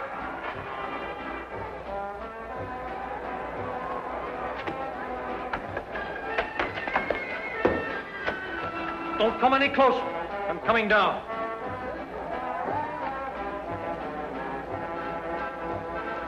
You'll never get out of here. One move to stop me and I'll kill this boy.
timing, Watson. Yes, wasn't bad, even though I do say so myself. He wanted to kill me, and I thought he was a friend. Well, that should teach you a lesson, Paul. No one's a friend who encourages a boy to run away from school. Why, what would have become of Dr. Watson here if he hadn't gone to school? Well, it's very simple. He'd never have been able to accomplish that trick. But all he did was to... In dropping that counterweight, young man, I had to know the speed of falling objects, the theory of weight and counterweight, and of stress and resistance. Now, if I hadn't studied physics, there's no telling what might have happened to you. I never thought of that. No, of course not. Well, just you think of it from now on.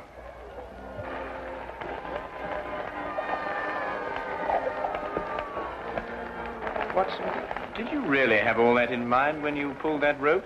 Oh, every bit of it, of course. Oh, did you? Uh-huh. Come on, you.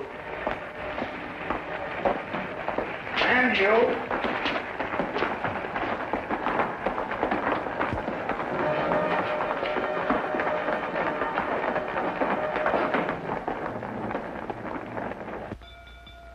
If you're looking for the time of the next London train, it will be along in 10 minutes. Huh? Oh, no. I was just wondering where our bags would be by this time. This train seems to be somewhat off schedule. I'd estimate that our clean shirts are about 30 miles north of Edinburgh at this moment. Oh, confound it, Holmes. Why dwell on that? Oh, don't take it so hard, old chap. We'll give it another try one of these days. Well, sir, it certainly was a shock to me. Oh, it's you again. You were right, sir. The express did stop in Manborough tonight. Can't understand it. The first time since the summer of '88. Fact is, it was running wild through here tonight, they tell me. Came roaring through on the local line first, and back through here to switch over to the main line again. Can't for the life of me figure what they were up to. Left a couple of bags on our platform. No interval reason, just found them there. A couple of bags, did you say? Why, yes, sir. A suitcase-like. Don't know anything about them. One marked JW and the other SH. Suppose we'll have to keep them in the office for the 30 days required. My dear sir, if you'll just lead me to your office, I think I can relieve you of those suitcases within 30 seconds. My name is John Watson. Mine will be the one marked JW. Oh, you mean, I tell you, and this here gentleman is SH? Yes. This is my friend, Samuel Higgins. Ah, well, in that case, sir, if you'll come along to the office and identify the contents, I'd be glad to get them off my hands.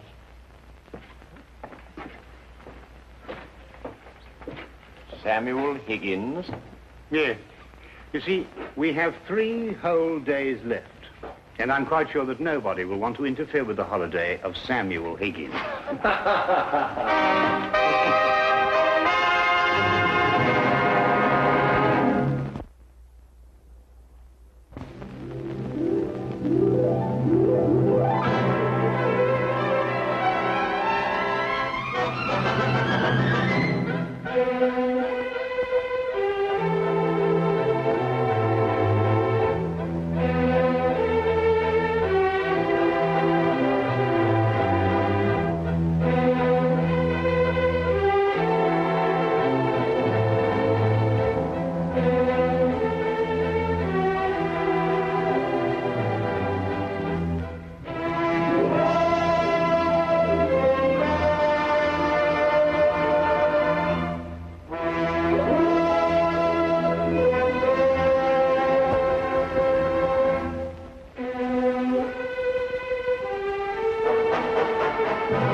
Sherlock Holmes. Yes? Alex Dougal is my name. I must talk to you. I'm in desperate need of your advice. Well, come in, my lad. Come in.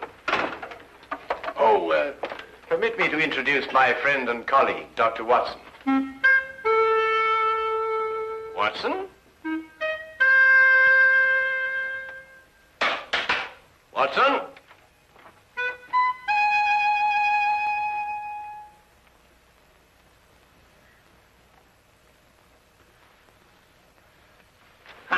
Cop, just as I suspected. Well, Oh, my goodness me, a patient. Oh, I do beg your pardon, leaving you standing there like that. Most remiss of me. There, if you'll sit down, I'll be with you in a moment. My dear doctor, Mr. Dougal is not your patient. He's come to see me. Huh? Huh.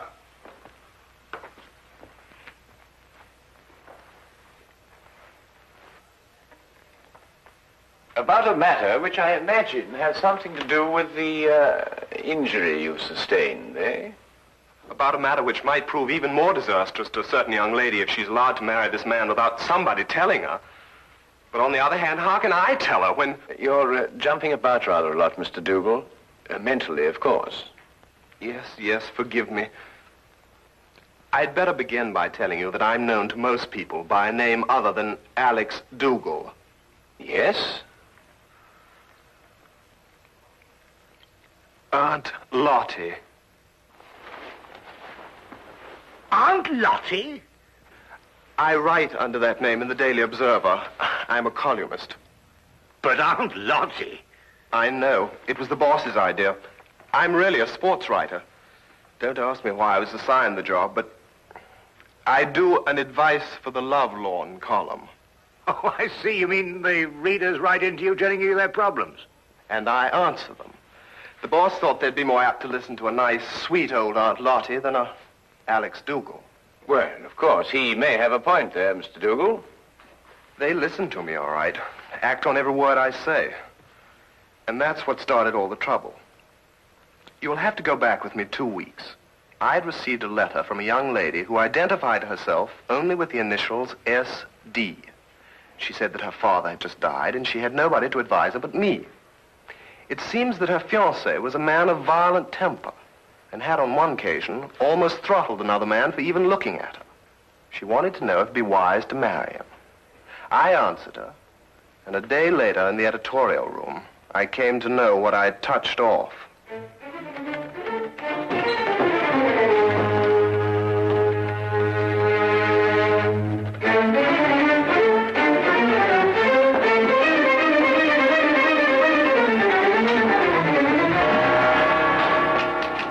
Where can I find Aunt Lottie?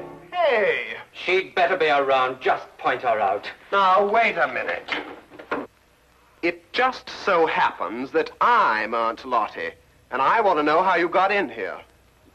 You're Aunt Lottie? That's correct. And you can be certain that if you've come with any problem, I shall be most uncooperative. Are you sure you're Aunt Lottie? That is my pen name. Have you any objections? None. None at all. I'm absolutely delighted to find that Aunt Lottie is a man. Really? Why? Because I would never dream of doing this to a woman.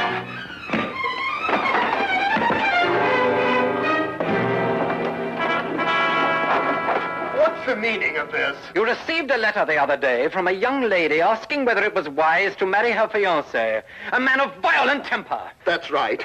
You replied in your column yesterday that it would be most unwise. It is, but what's it got to do with you?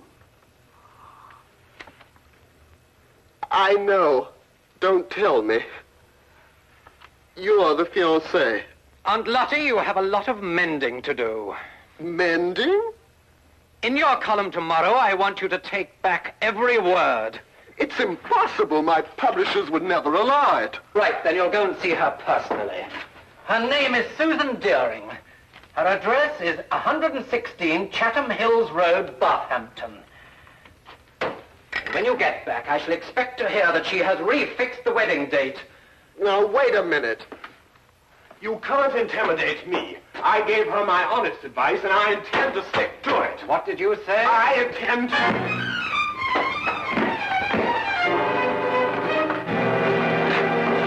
You were saying? I just wanted to know what the address was again.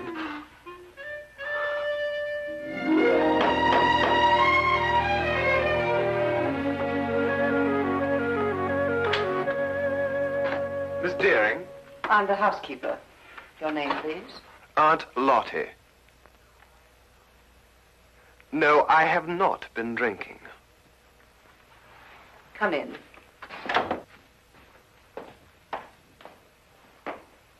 Wait here, please. I'll call her.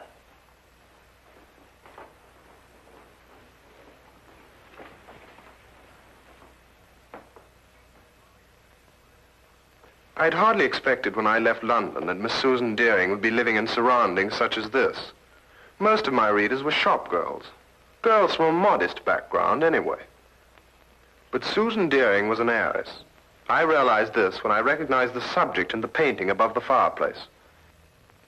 He was Oliver Deering, the chemical manufacturer who 6 months ago had suffered a heart attack while pursuing his favorite sport, bicycling. He was undoubtedly her father.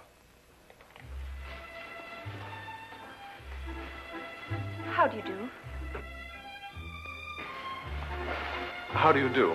Are you really Aunt Lottie? I'm afraid so. My editor felt it would inspire more confidence than a name like Alex Dougal, which is my own. But I don't agree with your editor at all. Oh, really? I never fail to read your columns. They're always so full of wisdom and understanding. Almost like Father used to talk before he died. Well, thank you. But if I didn't think so, I never would have written to you. Never have called off my wedding. Well, as a matter of fact, that's what I came to talk to you about, Miss Deering. Do you mind if we sit down? Oh, please, yes. Here, you're hurt and I've kept you standing. Just a little accident. Nothing at all. Yet. Would you like a pillow or something? Oh, no, thank you. What bothers me more than any little ache is the advice that I gave you in my column. The advice you gave me, but every word of it was so true. It cleared up everything. Well, I felt the same thing at the time also, but after meeting your fiancé, Mr. Murdoch... You met Jack? Oh, quite by accident. He struck you. I know he forced you to come here and see me. Oh, no, not at all. Then how were you hurt? I fell down the stairs. It was an accident. Forgive me.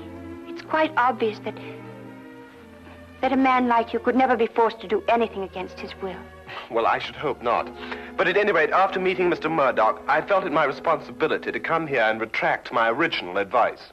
Forgive me, Miss Deering. That's what I've been telling her. No one is perfect naturally, but Mr. Murdoch is eligible in every other way. He has gold mines in Africa, if that's what Tilda means. And I could be sure he wasn't marrying me for my inheritance. But, Mr. Dougal, you've never seen him when he loses his temper. Miss Deering, have you ever heard of a Dr. Freud? No. A young Viennese. He's invented a new science called psychoanalysis. He says that a temper is a perfectly healthy, normal outlet for emotions. It's quite normal. Mr. Dougal, you know so much. That's my job. I'll write to Jack immediately and tell him it's all right again. Good. And if you have a picture of the two of you, I'll see that it's published in the society page under soon to be betrothed. Mr. Dougal, what's the matter? Something happened to my back when I fell. I wonder, would you mind putting one hand on my shoulder and one in the small of my back and pull? Thank you. Mr. Dougal, you must do something about your back. When you get home tonight, have your wife rub it with liniment. Well, I'm afraid that's not entirely possible, but I'll have the man at the club do it anyway. You mean to say that you're not married? I'm afraid not. It seems that every time I meet a girl that interests me, she's not available. But then that's life. There's always tomorrow, and, well, who knows? I might be as lucky as you and Mr. Murdoch. Now, what about that picture? I'll get it for you.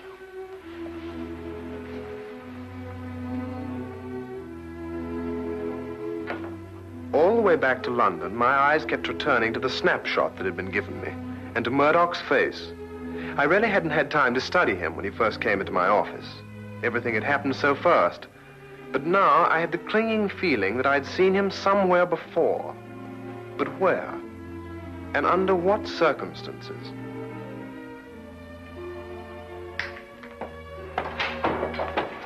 Hello, Dougal. I trust you were successful? Extremely. And I'm going back with even more confidence to make her change her mind next time. You're not Jack Murdoch, and you don't have any gold mines in Africa. You're Freddie Brill, the racetrack fixer. Now, whatever gave you that idea? I used to be a sports writer, for your information, and I remember you very well. You got flung in jail for nearly killing a jockey that double-crossed you. And if you don't think I can prove it, just come down to the library and I'll show you a back issue with your picture in it. That won't be necessary. I didn't think it would be. So it's her inheritance you're after, is it? That's it. And I don't think you'll be telling her. What are you going to do? First, I'm going to make you best man at my wedding. What? After today, I can't trust you out of my sight. As best man, you have reason for being at my side every minute. But this is insane. Secondly, I make you this promise. If Susan should learn of my true identity before we're married, I won't make inquiries as to who told her. I'll assume it was you. And if it's the last thing I do, I'll kill you.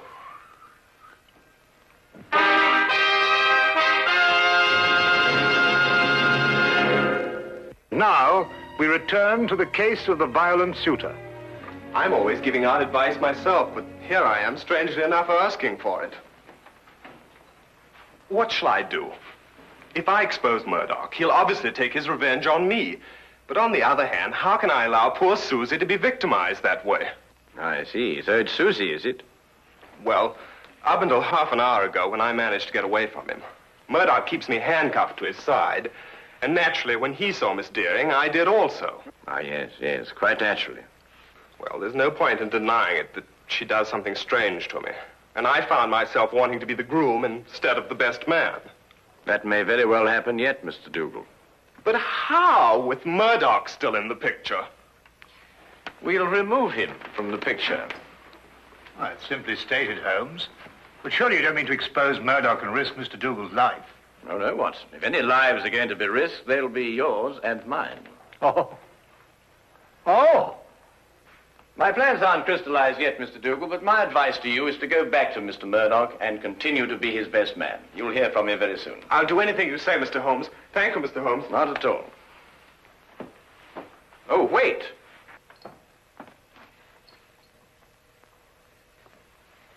It's all right. I just wanted to make certain that Murdoch wasn't waiting for you outside. Oh, thank you, Mr. Holmes. Good day. Good day. Good day.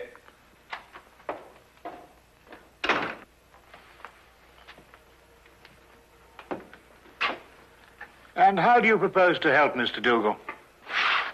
By removing Murdoch from the picture. But how? By proving that he killed Miss Deering's father. What?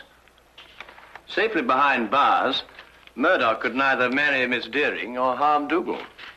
But Miss Deering's father died of a heart attack. He was cycling. You heard it yourself. My dear Watson, it was made to appear as if he had been bicycling. Well, now, really, Holmes, you haven't even left the room. How can you say such a thing? Ah, here it is. I thought I'd kept it. Have a look. When that picture was published in the papers, I showed it to Inspector Lestrade as proof that Oliver Deering was murdered. But the good old inspector, with his usual dim-wittedness, refused to pay any attention to it. Well, I must say I can't see any signs of murder here. Notice Deering's coat. Yes, well? It's buttoned on the left side. So? Have a look at your own. Well, yes, I see that, but... It's my theory that Deering was at home in his shirt sleeves when Murdoch struck him a blow on the back of the head that killed him. Then, in an effort to disguise his crime, Murdoch, with the aid of a woman, dressed Deering and deposited him and his bicycle on a lonely stretch of country road. But the mistake had been made of buttoning his coat on the wrong side. Yes, but look here, just a minute. You've just talked about a woman. What woman? Well, his accomplice, of course. A woman would be more apt to button Deering's coat on the left side, since it was customary for her to button hers in that way. And talking of coats, I think you'd better take yours. It's going to be chilly in the country tonight. Well, assuming everything you say is true, what's the motive in killing Deering? Well, my guess is that Deering found out Murdoch's true identity and prevented him marrying his daughter. And Murdoch, seeing himself losing a fortune, lost his temper again. Come on, Watson. We'll pick up Lestrade on the way. Right. Take my coat.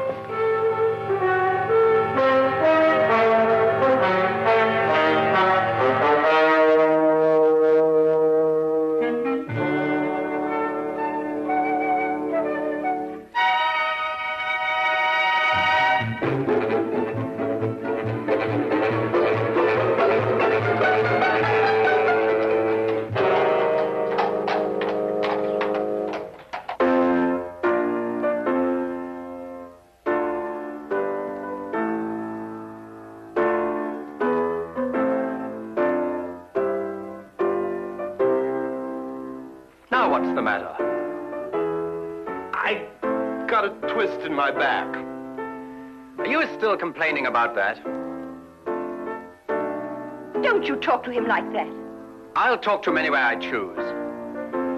Not around me, Jack Murdoch, you won't. Tea is served. Nothing like a nice cup of tea to relax everyone.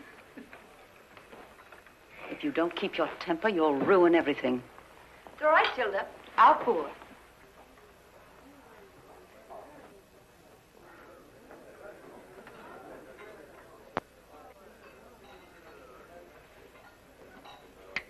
Why didn't I think of it? Of course.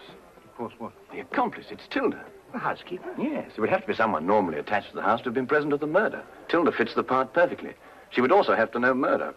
And from the manner in which she's just been talking to him, that's obvious, too. Your theory sounds as wild now as it did when you first told it to me. Lestrade, give me your gun, will you? What for? Well, I'm just going to put my theory to the test. Wait a minute. Oh, don't worry. I shan't hurt anyone.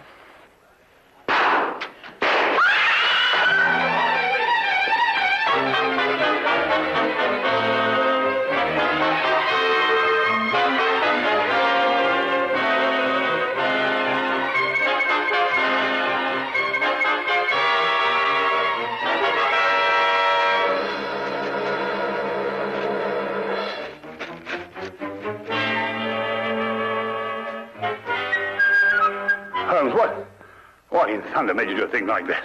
No time to explain now. They'll have the staff out and search the grounds. If they find us, the whole plan's ruined. Well, now, where's Lestrade? Lestrade! Shh! Oh, Lestrade! He was behind us when I lost. Look. Oh, confound him. If they find him, everything will be ruined. Here, we'd better go and find him ourselves.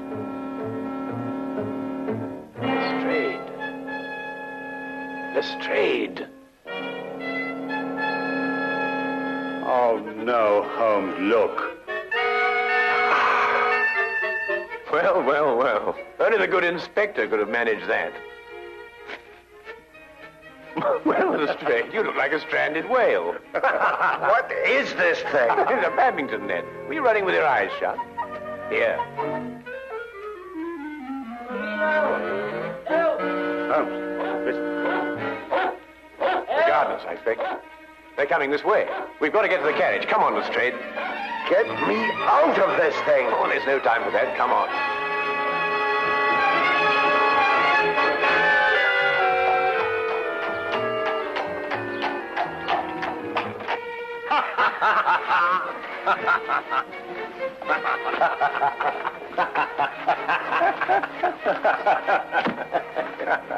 I see no item in the entire evening, Mr. Sherlock Holmes, that would prompt laughter. I'm terribly sorry, Lestrade, but I shall cherish the memory of you thrashing about on that badminton court for years to come. Wouldn't find it so amusing, Holmes, if it had been you who had torn that confounded net from its moorings. Lestrade, it was simply a question of going under it after all. And I haven't forgotten that it was your insane behavior tonight that made it necessary for us to be running at all. Yes, what were you up to, Holmes? Those shots, I mean. Yes, I assume there was a purpose. Oh, a very definite purpose, Lestrade. Those 3 bullets were bait for a trap. Odd bait, I must say. I trust it was the perfect bait for our purpose. I only hope that our delayed departure from the Deerings won't make us too late to see the trap sprung. You mean it wasn't sprung at the Deering? There were too many people there, Watson. You see, if my theory is correct, then Jack Murdoch's flat should be the place. And I wonder if we can entice this driver to go just a little bit faster. Cabby! Cabby, go as quick as you can.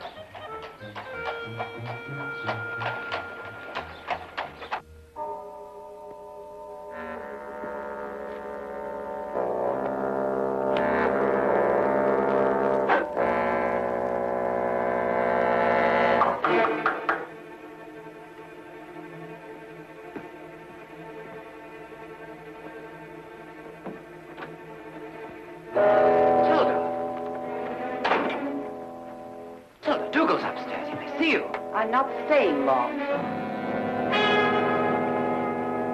What is this? I'm within 2 days of marrying Susan and grabbing a fortune for us. For yourself, you mean? You never had any intention of sharing it with me. What are you talking about? £50,000 is yours the day I'm married. Didn't I promise it to you? Yes, but your circumstances were different then. I saw you kill Mr. Deering, and you got panicky that I would run to the police. But time's gone by, and now you've found a surer and cheaper way to keep me quiet. What do you mean? Back at the house before, you had someone try to kill me. Tilda, I told you, I swear I know nothing about those shots. You could never make me believe that. There's only one person in this world who would benefit by my death, and that person is you. I'll never feel safe while you're alive. I wouldn't do that if I were you, miss. Drop that gun. You're under arrest. We heard everything you said. You were tricked, Tilda. It was the police fired those shots at you. Well, Mr. Holmes here anyway. I had a feeling it would stir things up a bit. It's an old adage that partners in crime never trust one another. Get down!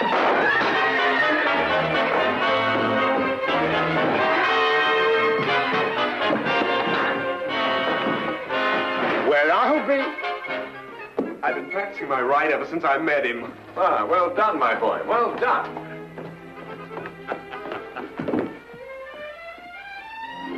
You'd better come along too, miss.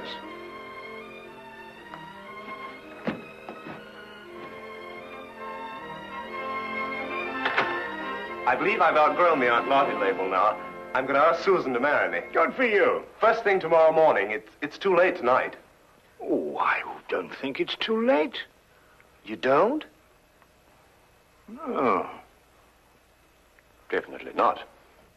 I'll go right now. Good idea.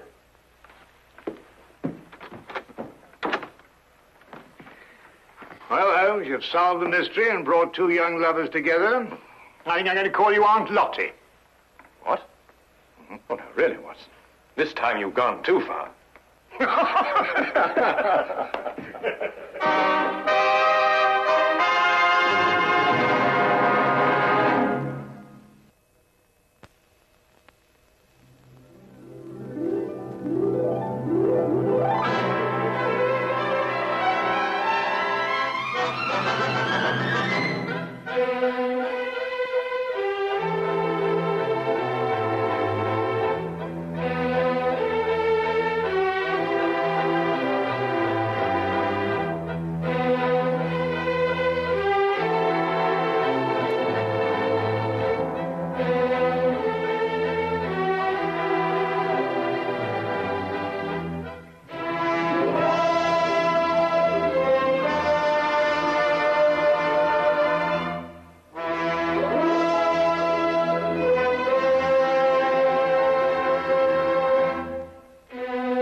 Yes?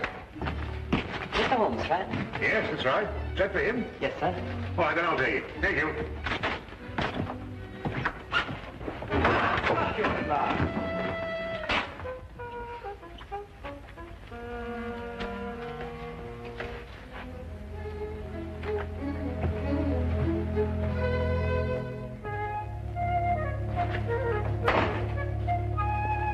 The Queen Bee, Watson. Really?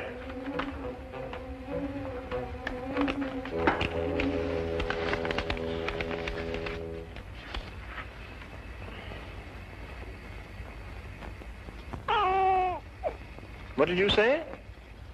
I didn't say anything. Oh, I thought you said something. No. Oh. What'd you say? I didn't say anything. No, I thought you said something. No? No. You know, Watson, the interesting thing about the queen bee is that she seldom leaves the hive and is generally followed and protected by the other bees.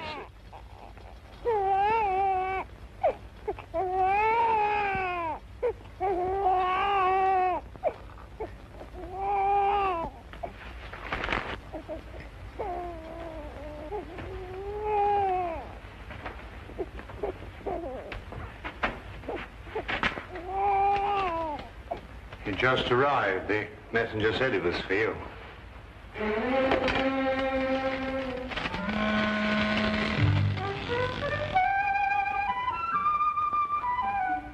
What is it? Well, it's obvious, isn't it? Yes. Holmes, you never told me. Told you what? What? I haven't got one. Or I hadn't until now. Well, where did this come from? I don't know. I was in there. Well, what do we do now? Well, you're the doctor. Don't you know? I'm not that kind of a doctor. Oh, I see. Well, shall we examine the matter a little more closely? Can you, pick it up? Do you mean, am I strong enough? No. I mean, do you know how? There's a sort of special way of handling these things, isn't there? Nothing special about it at all. You just pick it up. Oh, just pick it up, eh? Oh, well, I'll try. Oh, well. Well, Watson, there's nothing to it at all. I told you. He's a good-looking chap, isn't he? Sing it a lullaby. What? Lullaby. Oh, yes. Rule Britannia, Britannia rules the waves. Britons never will be slaves. He doesn't like that. He's crying. I can hear him. Yeah. So what do we do now? Perhaps he's hungry. Yes, of course, the poor fellow, he's hungry. Well, make him a cup of tea, Watson. Babies don't drink tea. They drink milk. Oh, do they? Oh, well, then, make him some milk. Perhaps that's for Mother.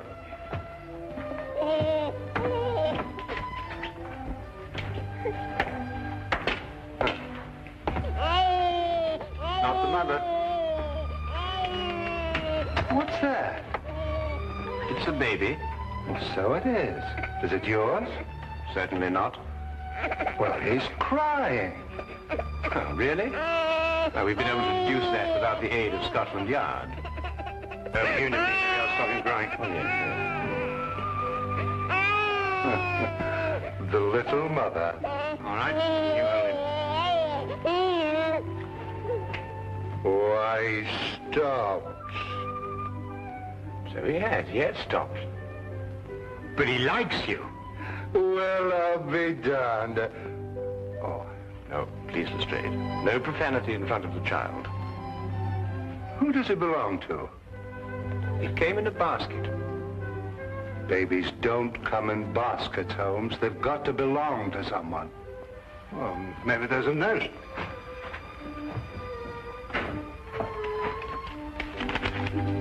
There is. It's addressed to you. Dear Mr. Holmes, please keep Tony for me. I will contact you as soon as I can. Signed, Madame Henri Durand. Madame Durand? Mean anything to you, Lestrade? Well, yes, that's why I'm here. I wanted to talk to you about him. You mean her? No, I mean him. Him? No, not him. His father, Dr. Henri Durand. Dr. Henri Durand. Oh, yes, yes. You mean the young French inventor? Yes, that's right. This must be his son. Dr. Durand was kidnapped yesterday morning, just as he was leaving the Admiralty. I didn't read anything about that in the papers. No, it's been a very well-guarded secret. Hardly anybody knew Dr. Durand was in this country. Well, then it might be safe to assume for the moment that Madame Durand learned the whereabouts of her husband, went after him, and fearing for the child, sent him here in our safekeeping. Mm-hmm. Have you any lead at all as to who could possibly have kidnapped Dr. Durand? Well, at the moment, none at all. Where are they staying, Lestrade? At a mansion that the Admiralty loaned them, just off Berkeley Square. Well, then I think that should be our first call. Let's go. No, no, no. Someone has to mind the baby, Watson. Mind the baby? Yes. Me? Who else? Well, I don't know. Couldn't we find a nursemaid? Do you know any nursemaid? Well, I haven't had much use for one lately. And I think it would be wiser if no one knew that the child were here for the time being, Watson. Madame Durand obviously had reason to believe that his safety was threatened. Yeah. Hey, he's starting to cry. Yes, we can hear that. Well, sing him a lullaby. Rule, Britannia. Britannia rules the waves. Britain. That doesn't sound like a lullaby to me. Well, you think of one. It's been a long time since anybody sang me a lullaby.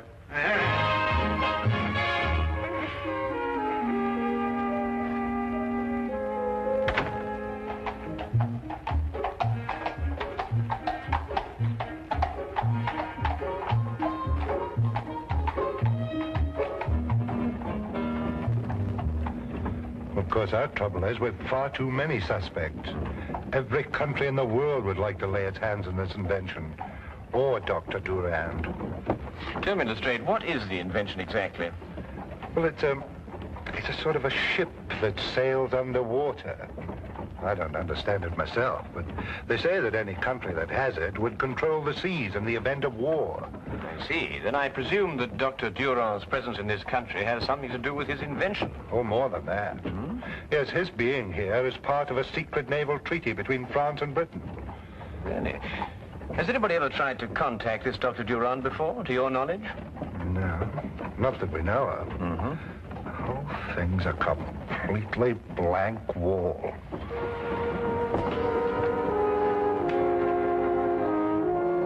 When did you return from your errand? It was about an hour and a half ago, sir. Where did Madam send you? To the chemist, sir, to pick out some things for the baby. How long were you gone? Half an hour at the most, sir. Had anyone called on Madame Durand prior to your departure to the chemist? No, sir. We've had no callers at the house at all today, sir. Not even a messenger, perhaps? Ah, yes, sir. There had been a message. Who delivered it? A man. Uniformed? No, sir. He wore a dark suit and was about 40 years of age. Did he wait for a reply to his message? No, sir. He left immediately. He left immediately? Yes, sir. You're quite sure he didn't wait for a reply to his note? No, sir, he didn't. Something wrong, sir? Come, Lestrade. Where? Back to Baker Street. We've overlooked the most obvious danger. Danger to who? Holmes! Holmes!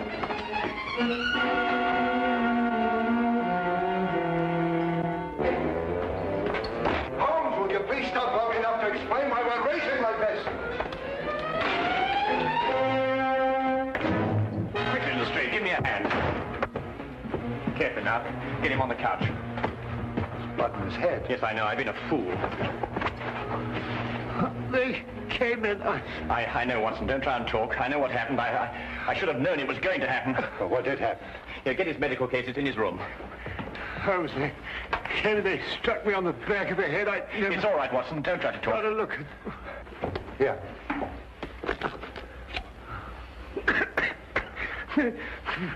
Holmes! It's all right, Watson. It's all right. They got him. Got who? The child. They've taken the child. Don't worry, Watson. We'll get him back. But you don't even know where he is. That's true, but I know how I can find him, Watson. I know how I can find him.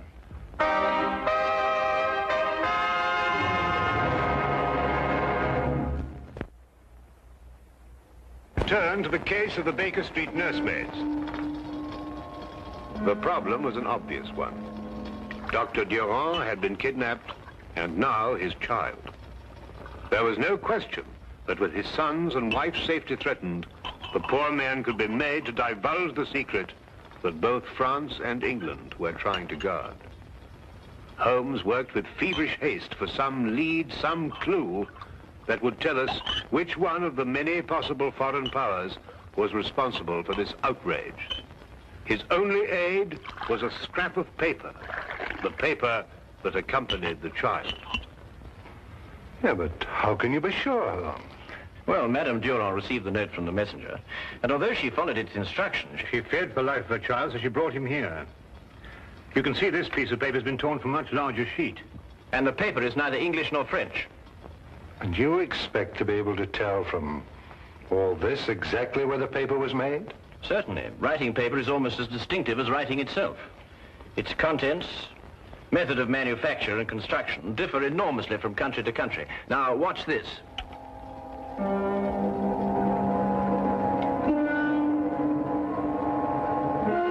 That's it. What's it? Yes, what does it mean? There are only 3 embassies in London who'd use such a paper.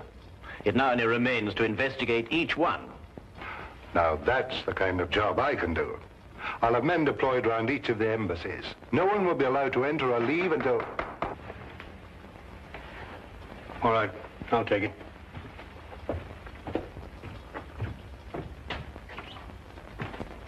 Excuse me, Dr. Watson, but I must speak to Mr. Holmes immediately, sir. Come in.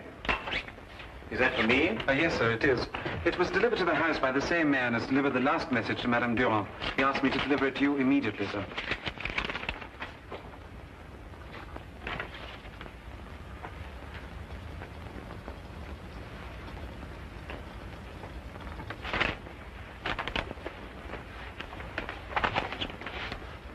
Dear Mr. Holmes, your entrance into this situation was for me an unexpected development.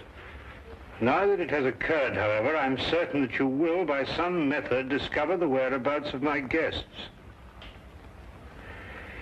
Any attempt to free them at this time would be for them disastrous. I offer this alternative. When Dr. Durand has given me the information I ask of him, he and his family will be left unharmed. I will leave England immediately thereafter. Their fate now rests in your hands. Count Tenno. Now we know which one of the 3. I can surround the house, close off the entire area. He says he'll kill Dr. Durand if that happens, and I believe he will. But the man must be an absolute fanatic. Oh, yes, he is. What do we do now? We think.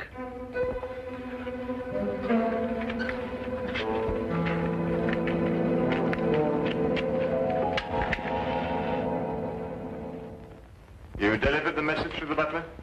Yes, Your Excellency. And then, as you instructed, I waited and watched. The butler left the house in a few minutes and proceeded directly to 221B Baker Street. Good. Then Holmes has the message. And I believe he's wise enough to know that I'm not bluffing. They will try nothing for the present, but they will attempt to stop us at the border. Your departure by boat has been arranged, Your Excellency. It will arrive at the appointed place on the coast at 7:30 tomorrow morning. And we will have Dr. Durand's secret long before then. You may go.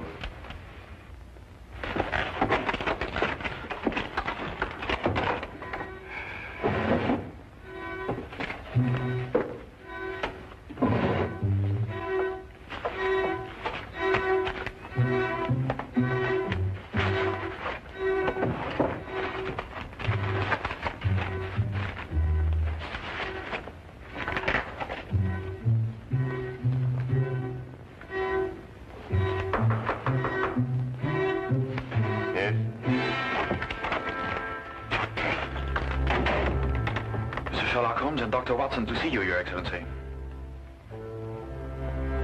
Show them in. Yes, Your Excellency.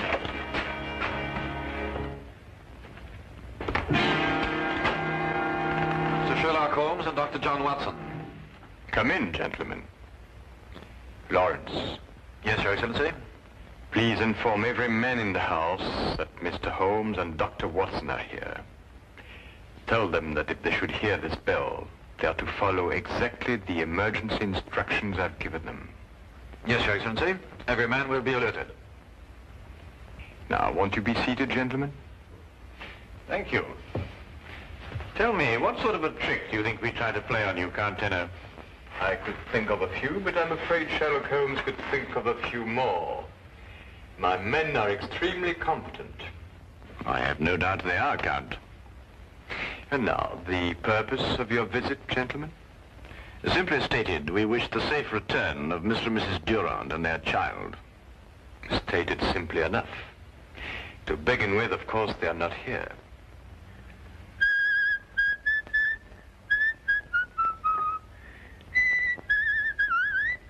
You seem to doubt my word, Dr. Watson. It would appear so, wouldn't it, Count?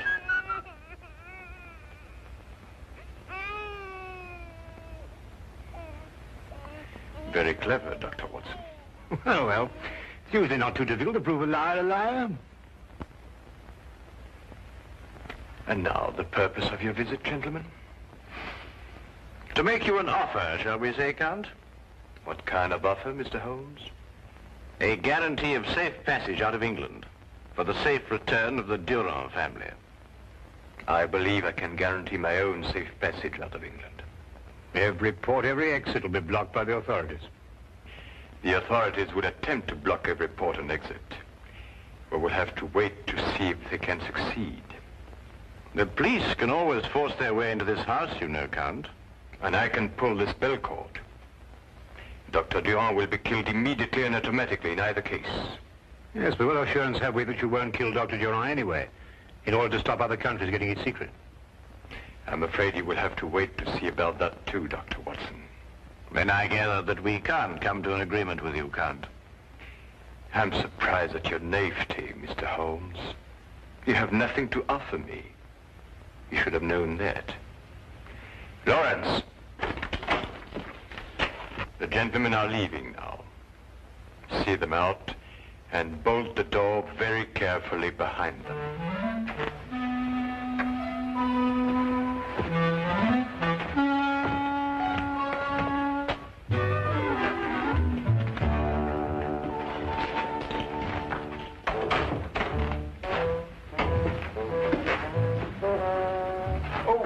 Before we leave, might I ask, just by way of inquiry, of course, if there was any possibility of bribing you? No, that's what I thought. That's what I thought, too. Well,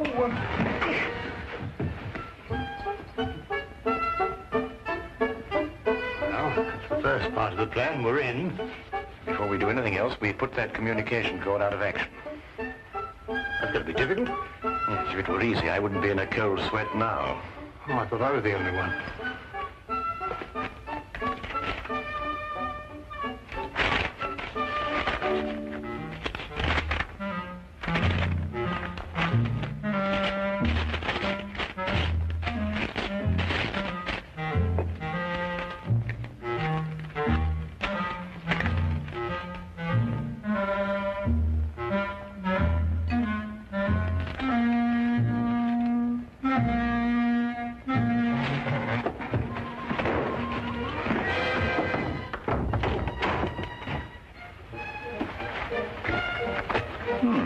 And without a sound. Next step. Upstairs.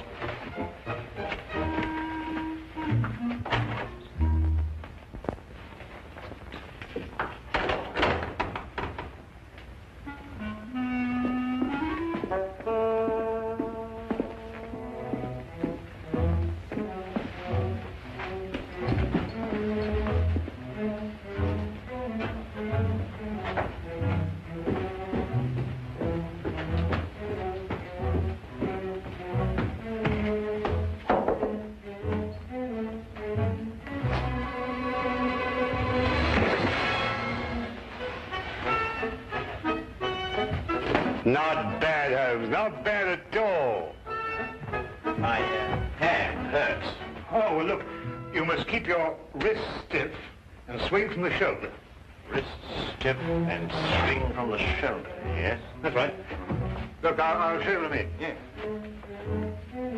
Now, wrist stiff, swing from the shoulder.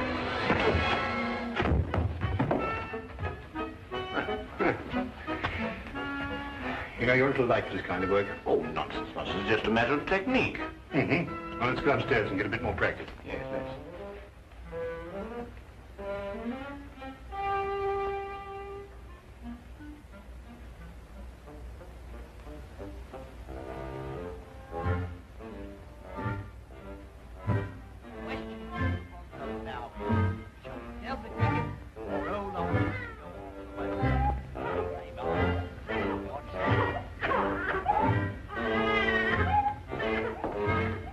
She says the baby needs something to eat. Go ask Lorenz if it's all right. I'm not supposed to leave my post. Don't leave it. Call in.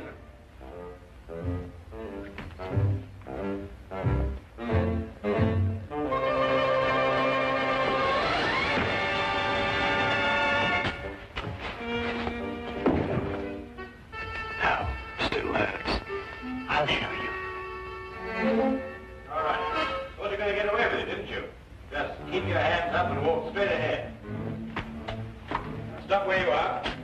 Turn around and face the room. Put your hands down.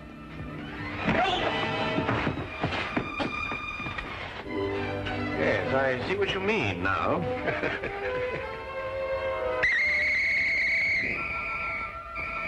Now, fast! Mr. Holmes, I don't know what to say. We had given up hope. Well, we did the best we could, Madame Durand. It was magnificent, gentlemen. My government, and I'm certain yours, will be eternally grateful. You're Dr. Watson, are you not? Yes, I am. Gratitude is beyond words at a moment like this. Holmes.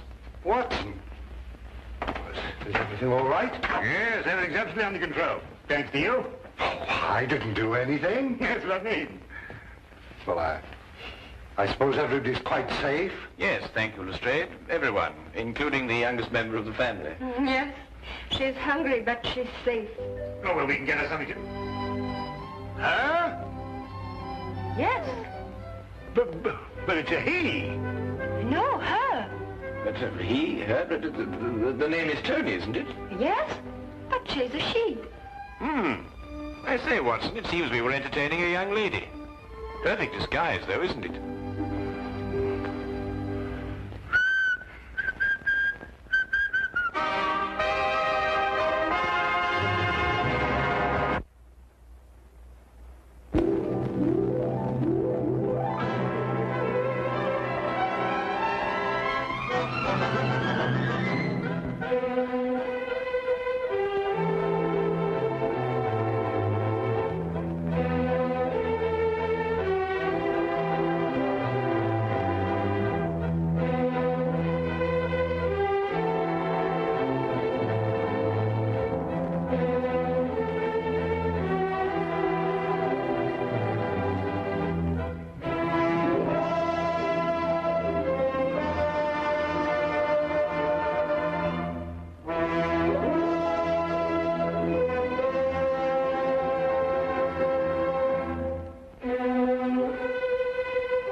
the warmth and gaiety of a successful party, the pleasure of friends amongst friends, the anticipation of new and interesting people to meet.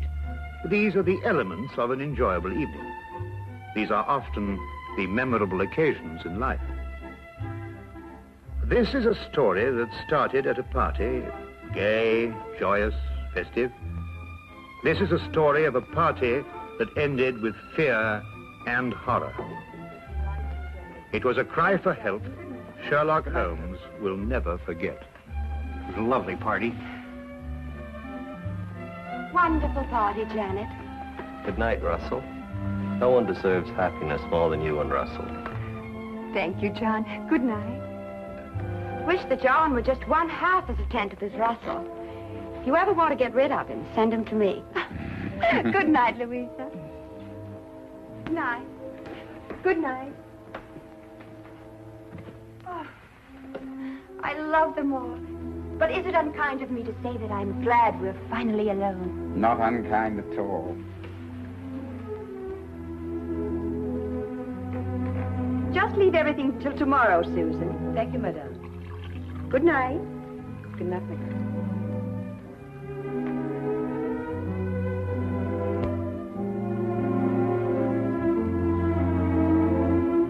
You've made me very happy this evening, darling. I really am the luckiest woman in the whole world. Our first anniversary. I wanted you to be happy this year. It couldn't be any other way with you. It might have been. Impossible. There may be a deep and dark side to my nature. Of course there is, darling. All interesting men have dark sides to their natures. Possibly even black. Almost certainly black. I'm a murderer. Of course you are. More than once. Innumerable times, I'm sure. 7 times. And are you going to murder 7 times again? Once again. Anyone I know? You. Oh, wonderful. And will you give me warning? I'm giving you warning. Will you kill me with kindness? No. Like this. Russell! Russell, you're hurting me. Russell, whatever came over you? I told you, my darling. Tomorrow, at exactly 9 o'clock, I will strangle you as I have strangled 7 before.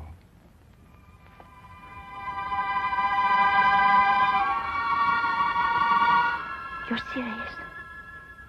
About the art of murder, I am always serious. I've used it as it suited my convenience. Death is my only true friend.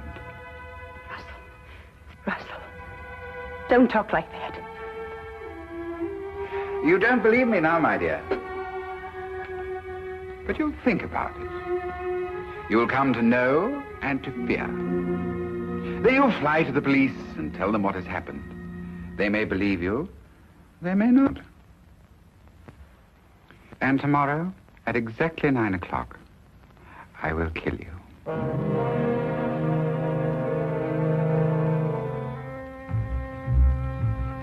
Good night, madam.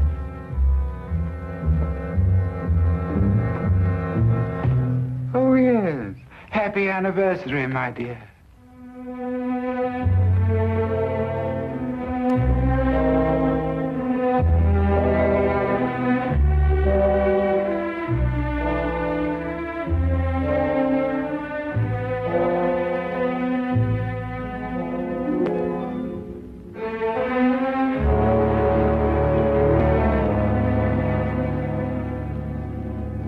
Suppose you tell us the whole story as it happened.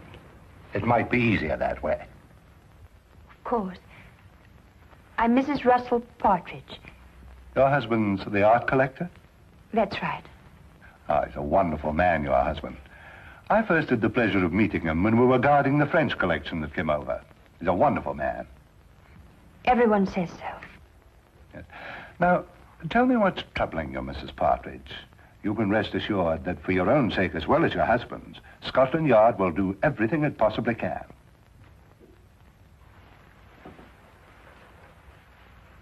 It was nothing. Nothing? I was mistaken. I can see it now. Probably the result of too much party last night and an overactive imagination. Well, perhaps you care to tell me about it anyway. It may help to dispel any doubts you have. It isn't necessary, really. I'm sorry to have taken so much of your time, Inspector. I'm sure you're a very busy man. Mrs. Partridge, I'm very pleased to hear you feel this way now. What do you mean? Your husband told me of the incident last night. He was afraid you wouldn't be able to overcome the delusion. My husband told you? Yes, he was here this morning. What did he tell you? Only that you were suddenly overcome by the idea that he intended to harm you. You're over that now, I see. My husband told you that? May I say, Mrs. Partridge, that in my experience here at Scotland Yard, I've met many people who thought for a short time that they were being persecuted. But it passes. Your husband will help you, I'm sure. I'm sure. Thank you, Inspector.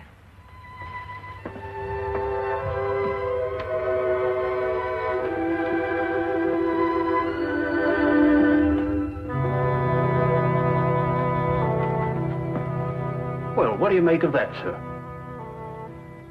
Follow Wilkins. Very good, sir.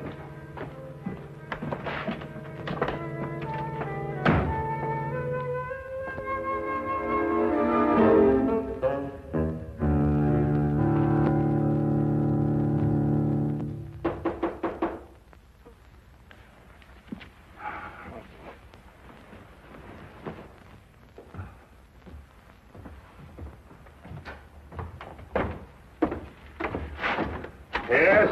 Oh. Is this the flat of Mr. Sherlock Holmes? Yes, Mr. Holmes has just gone downstairs to look for darkness. Won't you please come in? Thank you. Oh, please excuse me. Would you like to sit over here?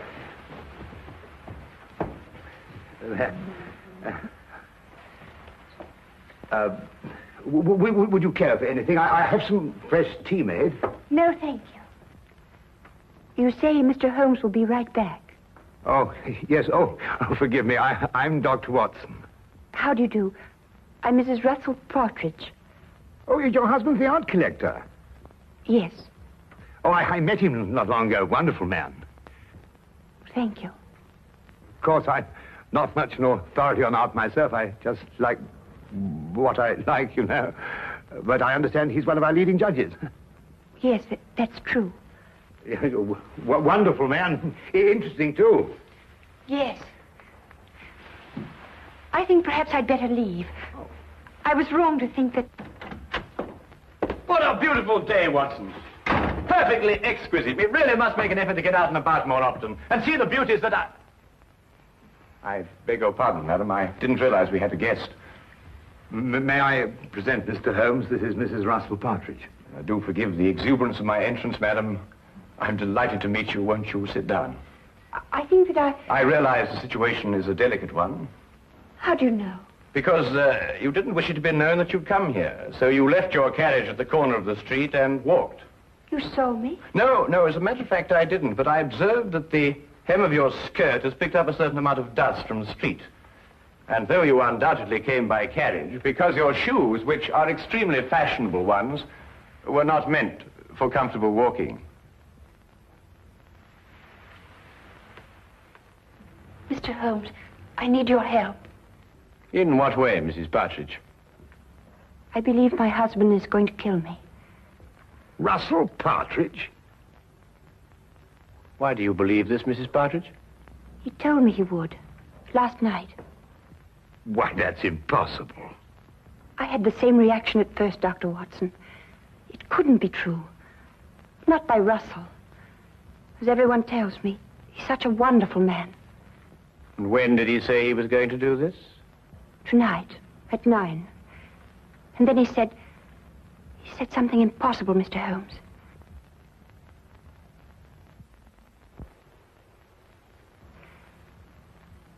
He said, I would be the 8th.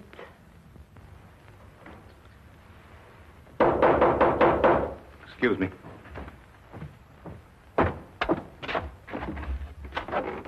Hello, Inspector. What can I do for you? Hello, Dr. Watson. I want to speak to Mrs. Partridge. How do you know she's here? I had her followed from Scotland Yard. Oh, I see. I'm sorry to have to do this, Mrs. Partridge, but I was afraid you might still think you were in danger. I see now that you do. I'm sorry. But Lestrade, Mrs. Partridge has just told us that her husband is going to kill her tonight at 9 o'clock. Mr. Partridge came to the yard this morning to tell me that his wife was going to call on me. How did he know? He said you told him you were going to call. That's not true. I decided to do it this morning. It was 10 o'clock, I remember. Mrs. Partridge, at 10 o'clock, your husband was still sitting in my office. Mr. Holmes, I don't understand. I don't understand how Russell knew I would go to see Inspector Lestrade. I swear I never told him. Everything I told you is true, exactly as it happened. Do you believe that?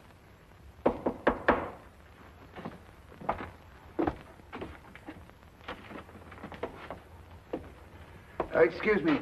My name is Partridge. I believe my wife is here. Yes, indeed she is. Will you come in? Russell. I'm sorry I'm late, my dear. I was detained at the gallery. Are you ready to leave? How did you know I was here? How did I know you were here? Yes. How did you know? But you said you'd be here. You told me to meet you here. Have you forgotten?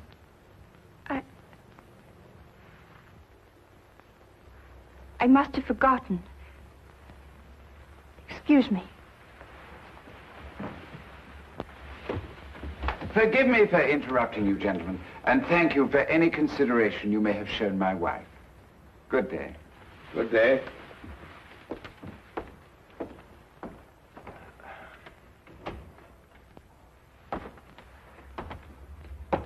Well, I'd say that young woman was heading for a complete nervous breakdown. I've seen these delusion cases before.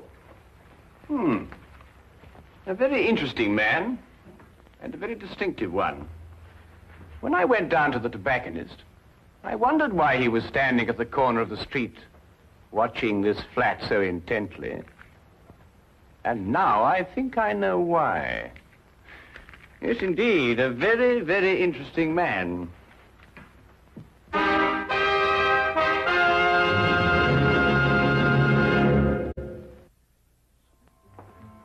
Well, Lestrade, there were two incidents in the romantic life of Russell Partridge. In the first case, his fiancée ran off with another man and was never seen again.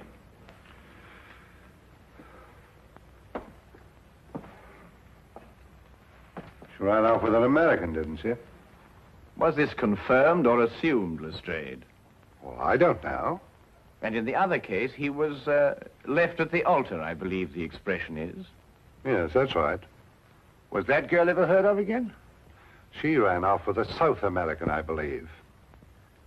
But really, Holmes, it just isn't logical. If Russell Partridge really intends to kill his wife, he's not going to tell her about it first. That'd be putting a rope round his neck. Would it be? Do either of you really believe that?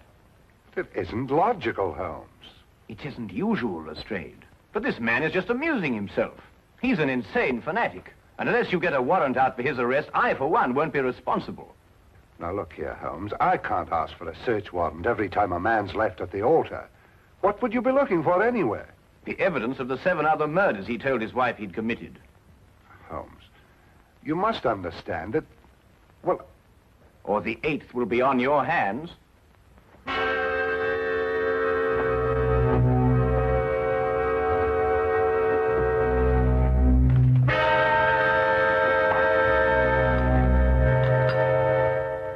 Going completely against his own judgment, Lestrade had the search warrant issued, and Scotland Yard entered the Partridge house and searched with the thoroughness and efficiency that only that organization was capable of. From basement to attic, no wall, no object was left without meticulous examination. Holmes directed the entire investigation. I have never seen him so intense, so insistent, and at the end, so completely frustrated. If Partridge was the criminal Holmes believed, there was no question he had won.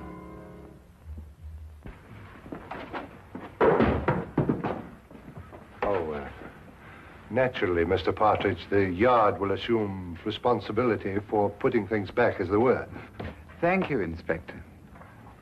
I do hope you'll forgive us bursting in like this. It's, Mr. Holmes who... I understand Mr. Holmes very well. I suppose I'd feel the same way, under the circumstances.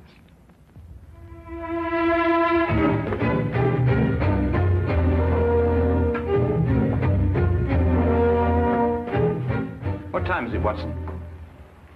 A few minutes after 7, 5 minutes since you last asked me. It's there, Watson. It's there. I'll swear it's there. What's there? The evidence that Mrs. Partridge isn't lying. That her husband is a murderer. It's in that house somewhere. I'll swear it. But you've searched all over the house, Holmes. You've measured every inch of it. I know, Watson, but it is there. I've overlooked something. And unless I can find out what it is, that girl is going to be murdered in 2 hours. He said 9 o'clock. Even if he intends to murder the girl, he doesn't have to do it on schedule. But he does. That's part of his disease. That man works like a clock. He tempts the police by having the victim report the murder in advance, and then he has to complete his game by murdering on the moment, the exact moment. Ah. Now where are you going? Out. That I can see, but where? For a walk. We believe we searched every inch of that house. Now I've got to find the one place that I missed.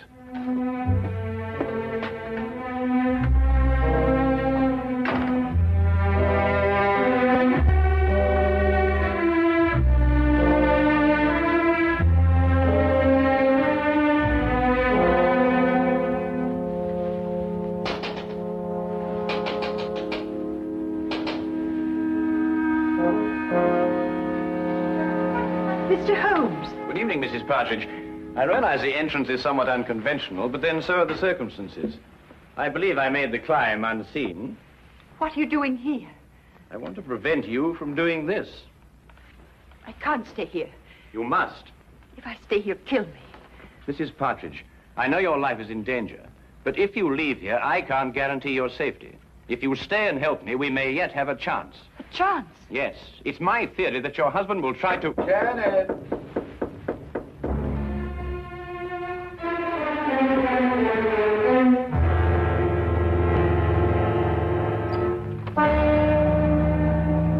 Hello, my dear. You were so quiet up here, I thought perhaps something was wrong. Are you planning a trip? No. Going out, perhaps? I was. But then I changed my mind. Why did you change your mind? Because I think you're lying. You're insane, Russell. But I don't believe you're dangerous. I shall stay here tonight and leave in the morning. I'm glad you feel like that, Janet.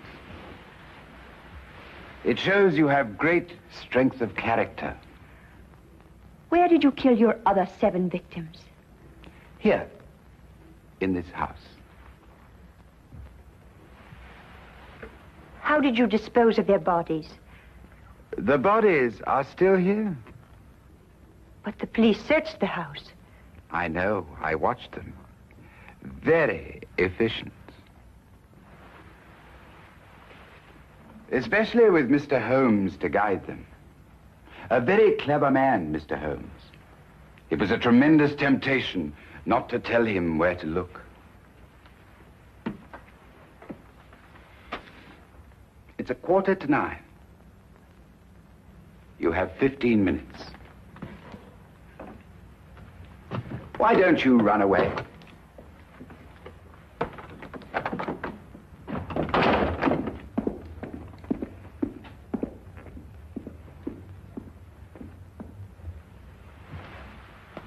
Very well done indeed, Mrs. Partridge.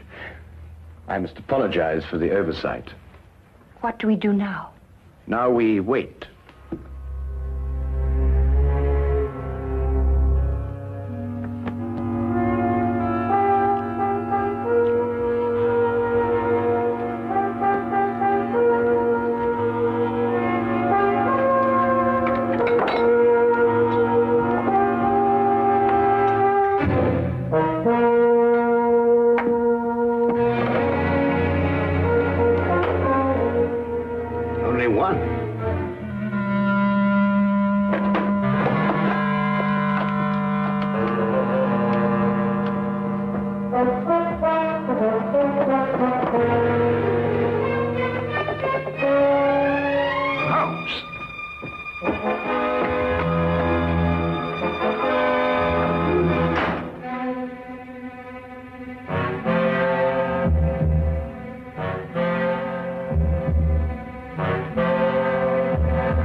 I remember it. What is it, Mr. Holmes? The one place I forgot to look. I'm going to step outside now, and I want you to count up to 10, go to the head of the stairs, and then start slowly down. Will you do that for me? I'll try. Don't worry. I'll be there. 10 seconds, remember?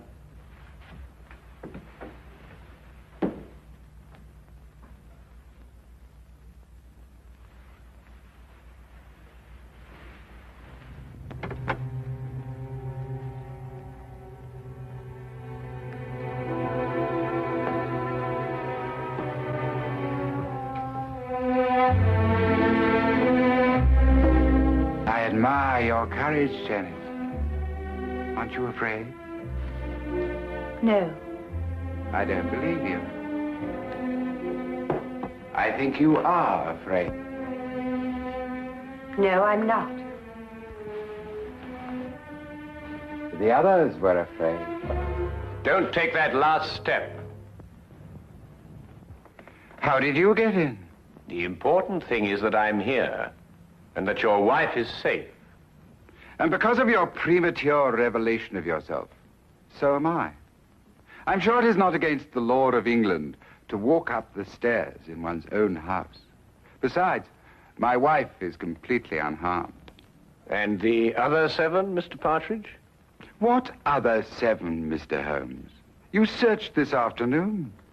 The other 7 exist in my poor wife's sick imagination. Yes, and in mine, too. I know where they are now. Really?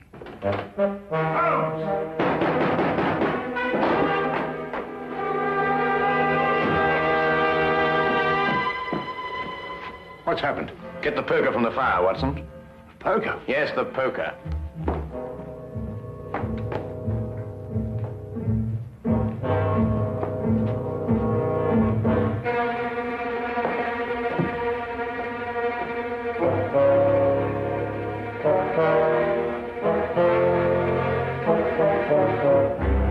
I imagine there is a way of opening your unique coffin, Mr. Partridge. And if not, Dr. Watson here is more than capable of breaking it open.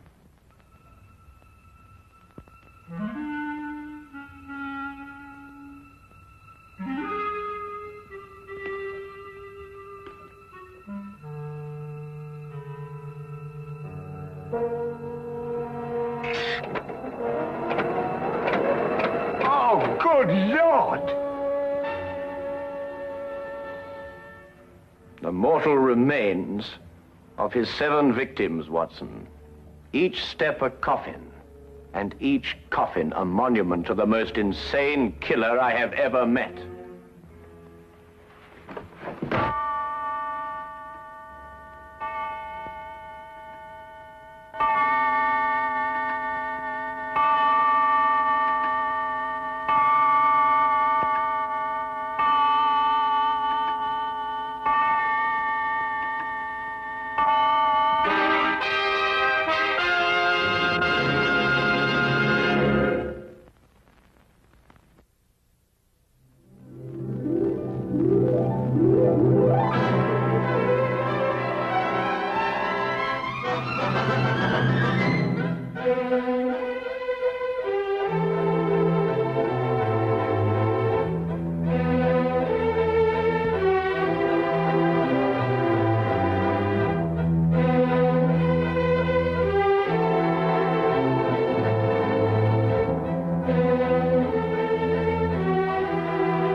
Not all Sherlock Holmes's clients were the rich and famous.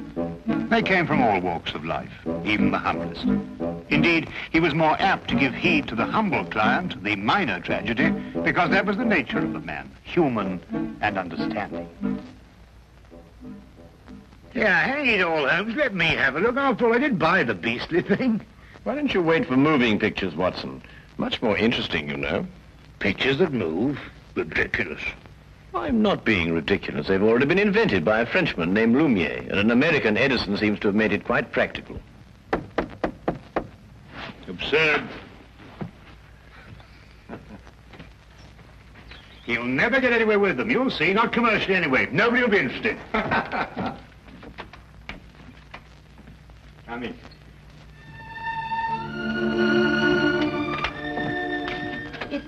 It's Mr. Sherlock Holmes in, please, sir. Yes, he is. I'd like to see him if he'll speak to me, please, sir. Of course he will.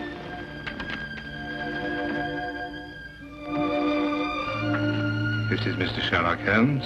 I'm Dr. Watson. Mrs. sir. Mrs. Jessie Hooper. Oh, come now, my dear. It's not as bad as that. It's Billy, sir. My husband. He's dead. Oh, my dear. Here, come and sit down and tell us about it. Get a cup of tea, Watson. They say he hanged himself, sir, 3 days ago in a hotel in Glasgow. Oh, yes, I remember. William Hooper, a traveling salesman with Whipple Brothers, I believe. Yes, sir. Brooms and brushes. He was on his last job for the firm. They were letting him go. Yes, sir, but Billy would have found another job. He wasn't afraid to work. Of course he wasn't. He didn't hang himself, sir. He didn't. Jessie, I believe you have a baby. Yes, sir. 6 months old. Is there any insurance? Yes, sir, but they say because Billy hanged himself. The policy won't be paid. Tell me, Jessie, when did you last see Billy? On the day he went out to Glasgow, on the train. I went out part of the way with him to Doncaster. To cheer him up, I take it. Yes, sir. He was so upset about losing his job, about it being his last trip for Whipples. Yes, of course, I understand. Was he in a more cheerful frame of mind when you left the train at Doncaster? Oh, yes, sir. We had ever such a jolly time. There was a gentleman in the compartment who was so funny he kept us in stitches. When he laughed, you just couldn't help laughing with him. I see. Was there anyone who might have benefited by his death? No, sir. No one at all. Was he a native of London? No, sir. He came from Exbar. That's a little village in Cornwall. I see. Well, I can't promise anything, Mrs. Hooper, but I'll certainly do my best. Now, where can I get in touch with you? Number 26, Western Lane. And sir, there's something I must tell you. Yes, Jessie? I'm not very well off, and what with the expenses of the baby and... Never mind. There's no fee. Oh, thank you, sir.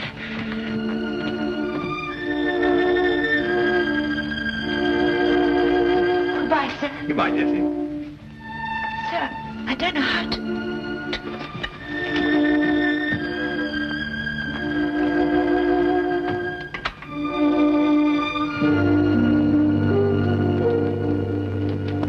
Holmes, how did you know so much about William Hooper? I read about it in the papers, Watson.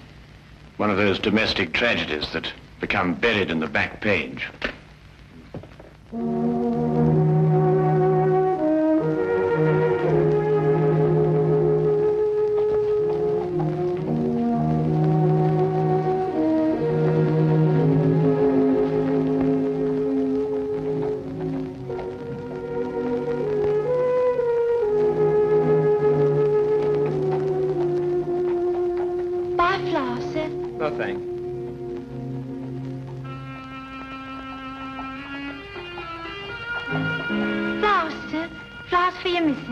Got any stinging nettles?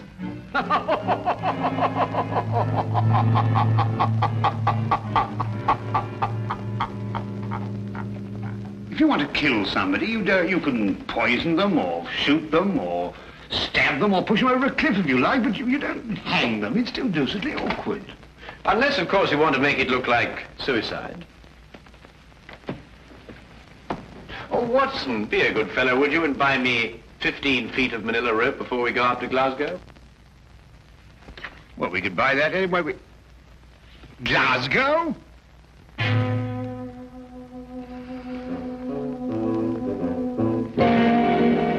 You know, Mr. Holmes, I'm only allowing you to see this rope because my cousin, Inspector Lestrade, asked me to. He tells me you've been a wee thing useful to him down there in London from time to time. Well, that's very kind of you to say so, Inspector McDougal. I'm sure that your cousin would appreciate that. Well, there it is. Nothing but an ordinary rope. Nothing unusual about it at all. Well, it's an efficient knot. Which anyone could have tied. And you're quite convinced that Billy Hooper hanged himself with it, eh? Well, he put the rope round his neck, stood in a chair, and then kicked the chair from under him. But first slinging the rope over a ceiling beam and tying it to a bedpost, eh? Aye. Have you examined the rope with a glass, Inspector? Glass, Mr. Holmes. In Glasgow, we have another use, a more practical use for a glass. To put a wee drop in, you can. Oh, yes, yes. Then you'll find this glass a wee bit different, Inspector. It helps you to see things more clearly. Just what am I supposed to see with this? That the fibers on the rope that were slung over the beam point towards the noose. Yeah, I can see which way they point, but I can't see the point of them. Ah, well. You will, Inspector. Now I should like to have a look at Billy Hooper's shoes and the room in which he was supposed to have hanged himself.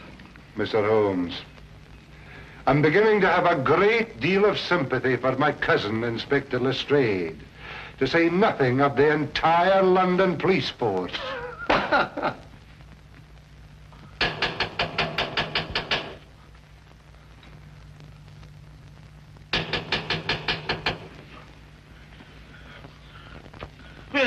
What's up? Who's it? What's there? Who is it? Huh? Morning, sir. Morning. Beautiful morning, isn't it? This is the room, gentlemen.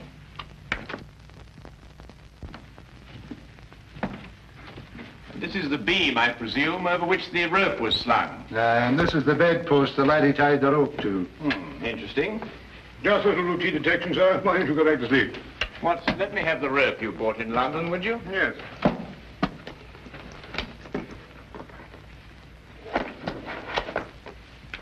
Thank you.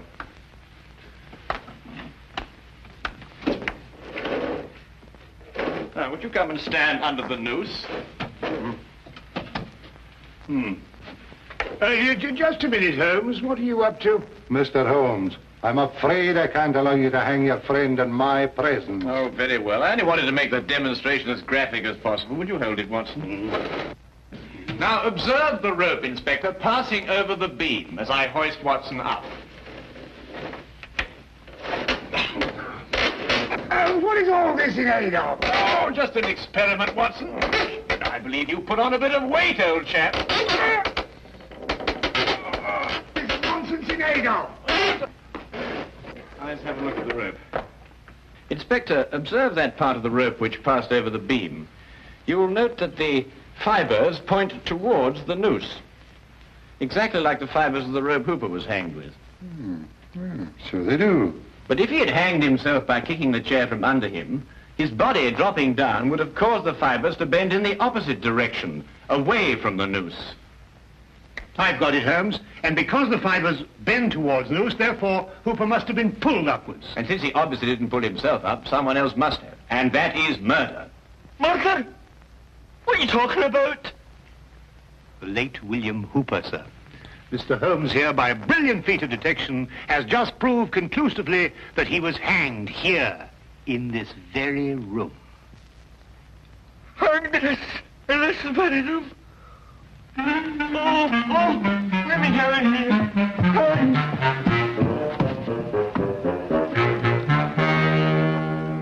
And this, I presume, is the chair that Hooper stood on.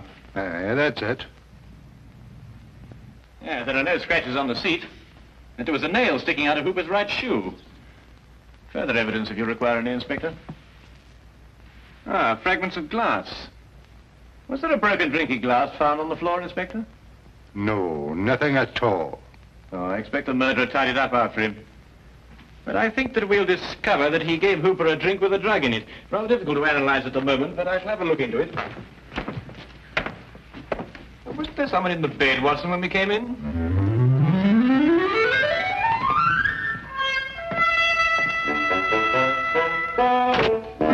John Carver, 28 Merit Road, Birmingham. Henry Hampton, 76 Casket. 76 Casket Lane? Do you recall Hampton? Hampton. Yes, I remember a salesman, I believe. Stayed just the one night, not one of our regulars. Did you notice anything in particular about him? No. Yes, he limped. That's right, he limped. He limped, did he? That will prove useful, thank you.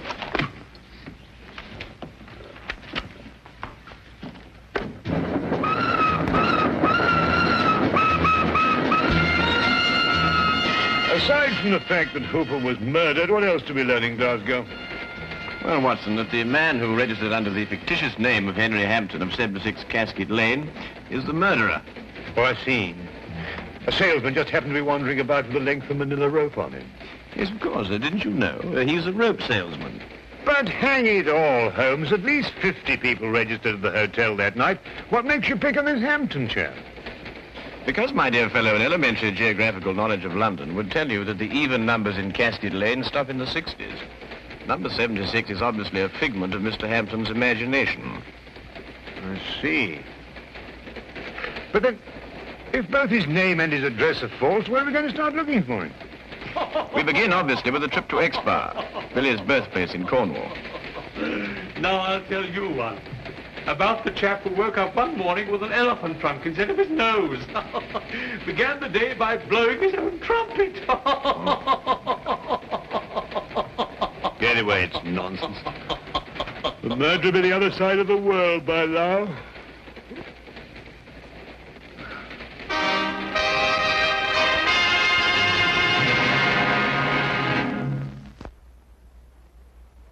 And now we return to the case of the Jolly Hangman.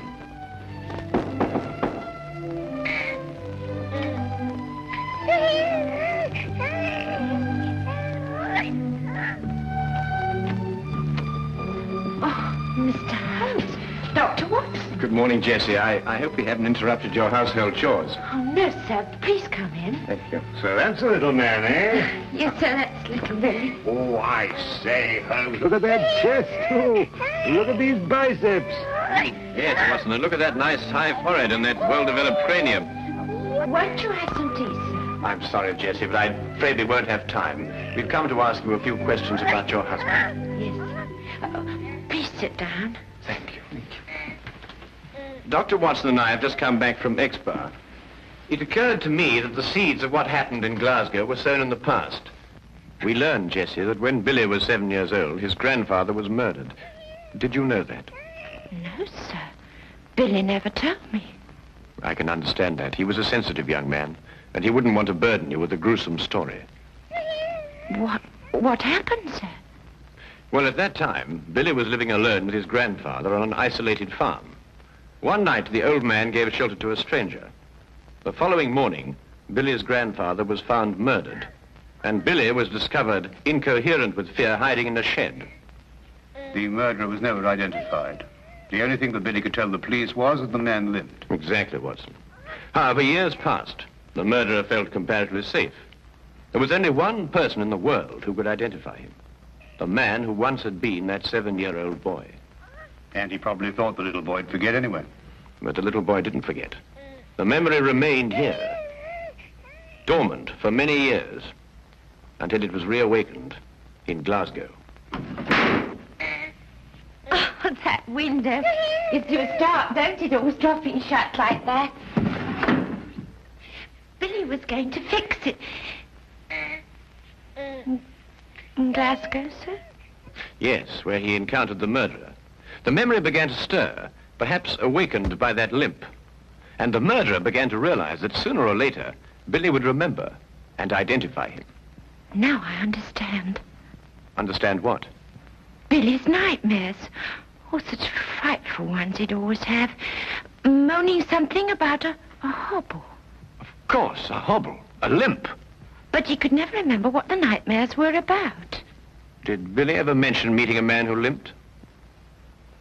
No, sir, never. Then I believe, Watson, we can conclude that Billy had never met the man before the chance encounter in Glasgow. Oh, I'm sure he hadn't, sir. So the signs still point to our mysterious Mr. Hampton.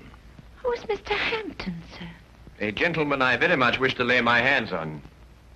And I will. You may be sure of that, Jesse. My feet are kidding me. How many more of these companies have we got to see? Oh, chin up, old chap. Only about a dozen or so. Well, can't we cover them in a hansom? What? A hansom cab on a beautiful day like this? Oh, don't be silly.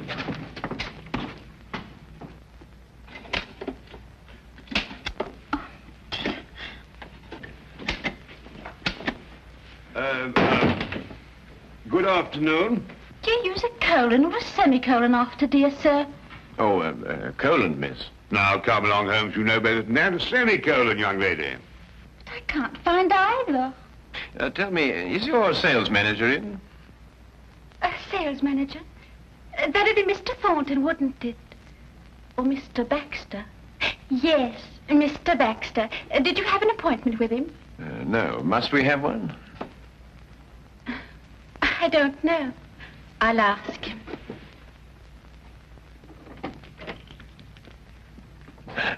New, I'd say, Holmes. Yes, a safe deduction, Watson. You noticed the fingernails unbroken? Oh, really? Mr. Baxter says you don't have to have an appointment. He'll see you now. Ah, thank you.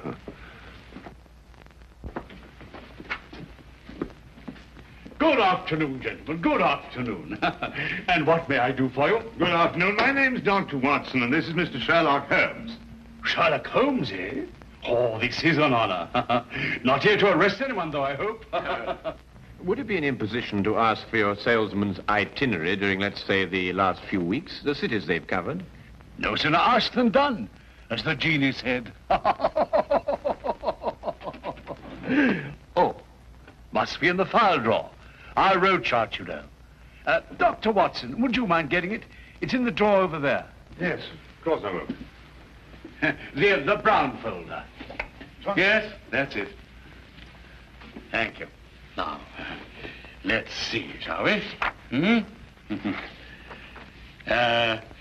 Johnson covered Wales all this month. Harkinson over in Ireland. Now, quite sure you've had no one in Glasgow? That's right. Used to go on the road myself, but not any longer. Can't stand the trains. Haven't been in one for years. Yes. Well, thank you very much indeed. And good day to you, sir. Good day.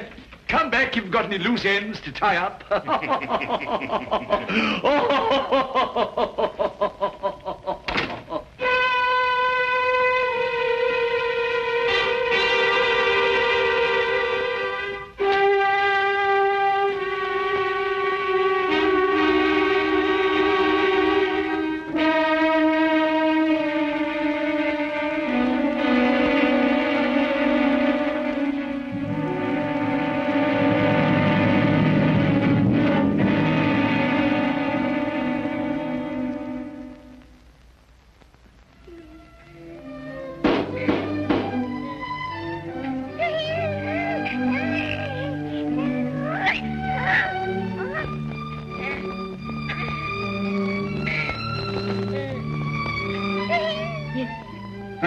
Good afternoon, Mrs. Hooper. You don't remember me, Mr. Baxter. Oh, yes, of course I do, sir. Won't you come in? Thank you. You were the jolly gentleman on the train with Billy and me. Give me your coats. Oh, thank you. I've come to offer you my deepest sympathy. Yes, sir. Oh, tragedy, a tragedy. He was a fine boy. Yes, sir. Oh, there. Come now, little lady. There's always a ray of sunshine somewhere. Ah, there it is.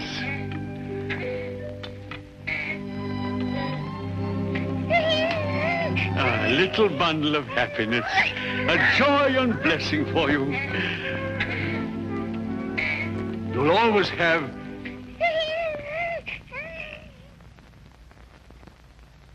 That's right. You didn't know, did you? I was seated all the time you were in the compartment, wasn't I? Well, just goes to show you, we all have our trials and tribulations. Yes, sir. Oh, but here am I, forgetting what I came for. How'd you like a job, little lady, and someone to take care of the baby? Oh, sir.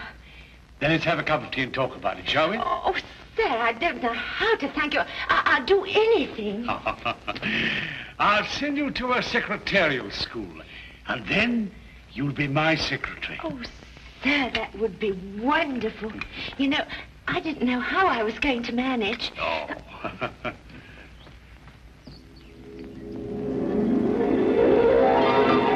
You take sugar, sir? Huh?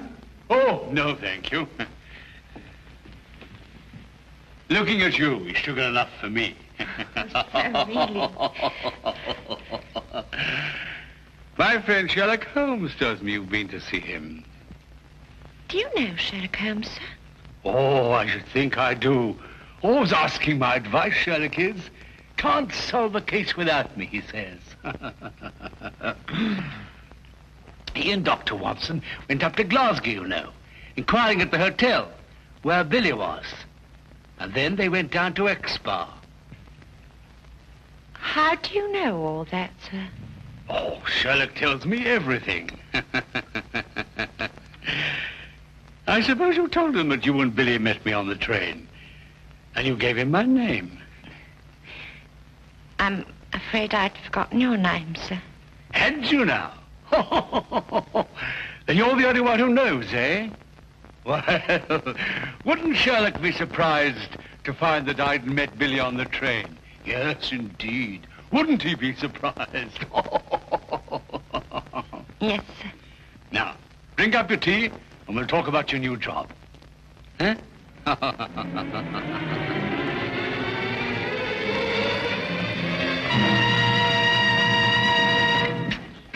What is it? On the train coming down from Glasgow. What about the train? That's where we heard that laugh. By Jove, you're right. The man telling jokes in the next compartment. Oh, I've been a fool. Why do you suppose he sent you to get that road chart when he could have got it himself? Well, I suppose I was nearest. No, because he didn't want us to see that he limped. Don't you understand? He's the jolly man in the train who cheered up Billy and Jessie. Yeah. Cabby! Cabby! Here! Quickly, Watson. We've no time to lose. I'm right behind you. Baxter's office? No. Who's the only person who can prove that Baxter met Billy? Why, Jessie. Yes, of course. 26 Western Lane, driver and fast. We've got to stop another hanging. Just sleep. Sleep.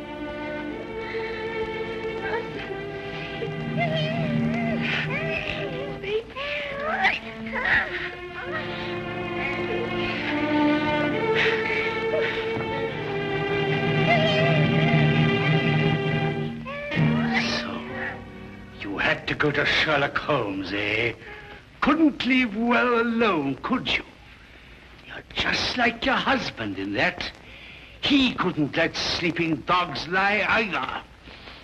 The way he looked when he saw me walk out of the train at Glasgow. Well, maybe he wouldn't have remembered my limp from that night, and maybe he would. No point in taking chances. I don't believe in taking chances. Mrs. Hooper?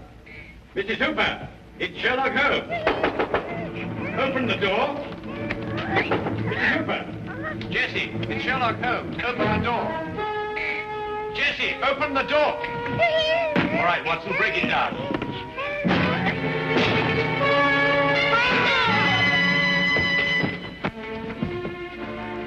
It's all right, she's just drugged. Look, what?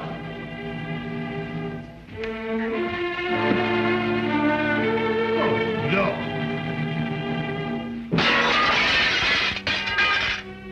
Neck broken.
with no difficulty. Or was it?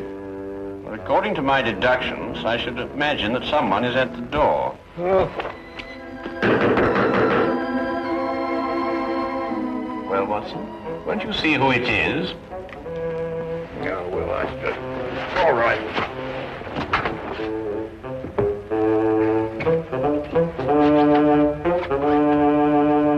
How do you do?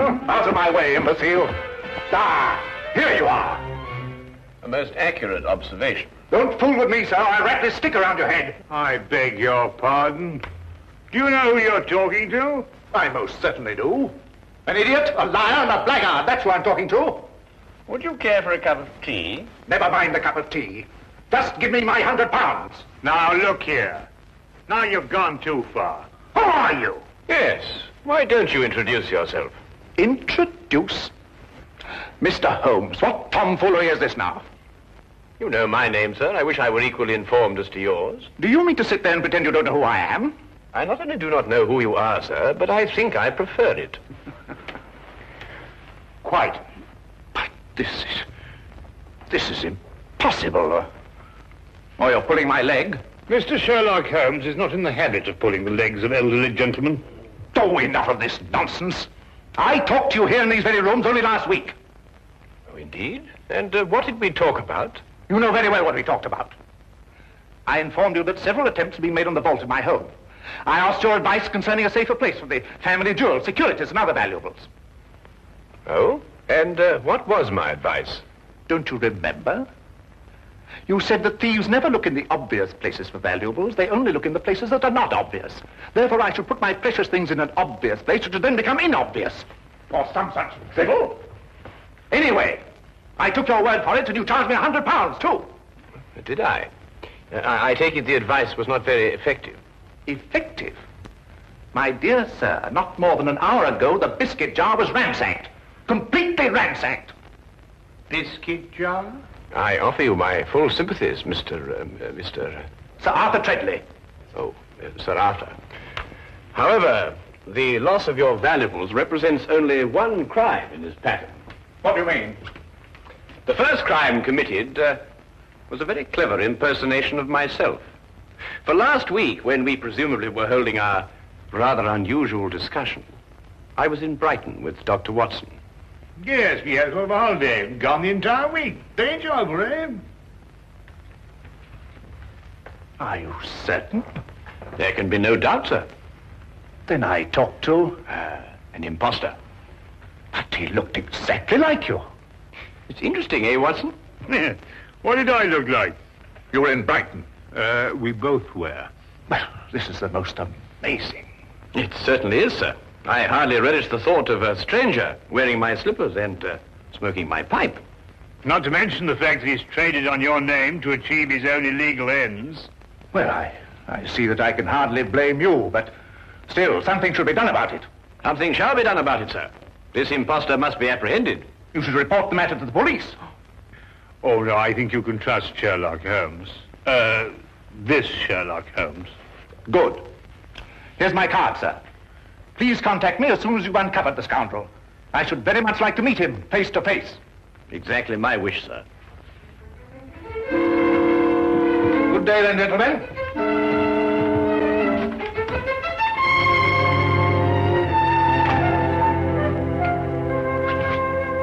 Oh, the nerve, all the impudence breaking in here and pretending to be Sherlock Holmes. I was thinking about that biscuit jar, Watson. I must say my alter ego certainly had a good deal of audacity. He's back.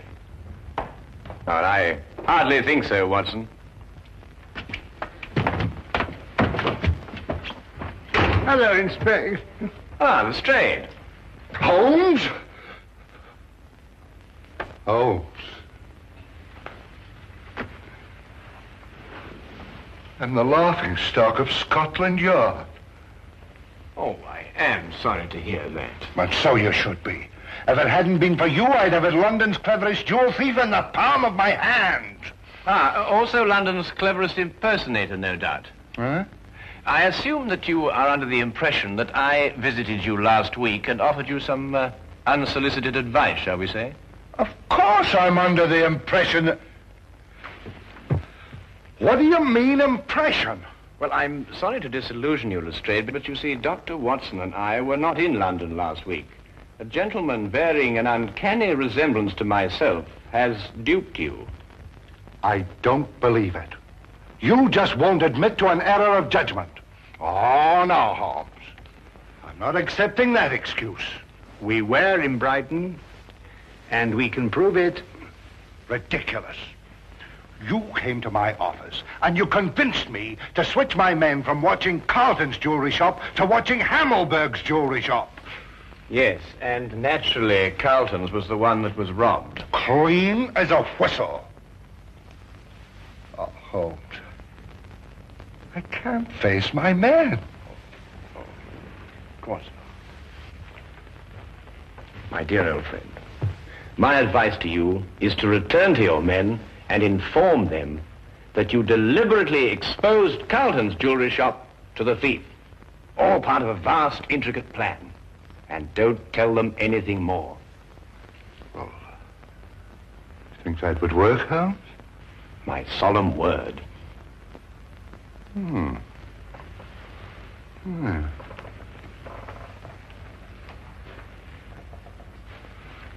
do that, Holmes. That's just what I'll tell them. They won't be able to make me out, will they? No. You will continue to be a puzzle to them. Yes. Oh, thank you, Holmes, thank you. Oh, by the way, you weren't serious about that impersonator, were you? Quite serious. Ridiculous.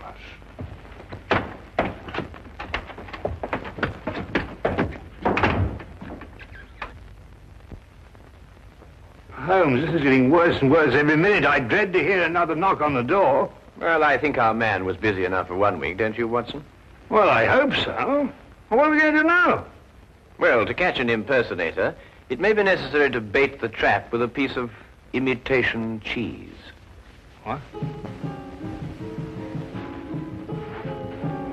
I say, Holmes, must we continue with this ridiculous act? Absolutely essential. Well, I don't feel very dignified. Dignity is not the issue, Watson. It is justice and revenge. How long do we go on for? Well, until the right man calls on us. Look here, we've already seen dozens of diplomats and reporters. Are you sure none of them was the right man? Quite sure, Watson. But I have every confidence our man will call on us before very long. Sooner or later, he must see for himself the fabulous Maharaja of Gandor. And to say nothing of the Maharaja's fortune in jewels. Well, I wish I was still playing Dr. Watson. Mr. Hadley Bellingbrook of the London Weekly News desires an audience with the Maharaja. Very well, ask him to wait for a moment. That's all right, Watson.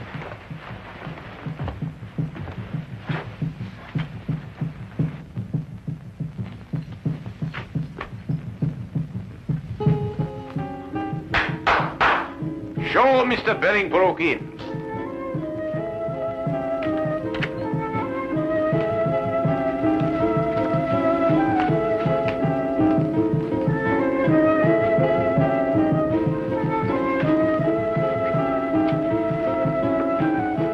I am Afan Turman, the Grand Vizier to the Maharaja. We welcome you. How do you do? Please to follow me. The Maharaja of Gandor, Mr. Bellingbrook. Would you state purpose of visit? Well, I'd like to get an interview with the Maharaja for my newspaper.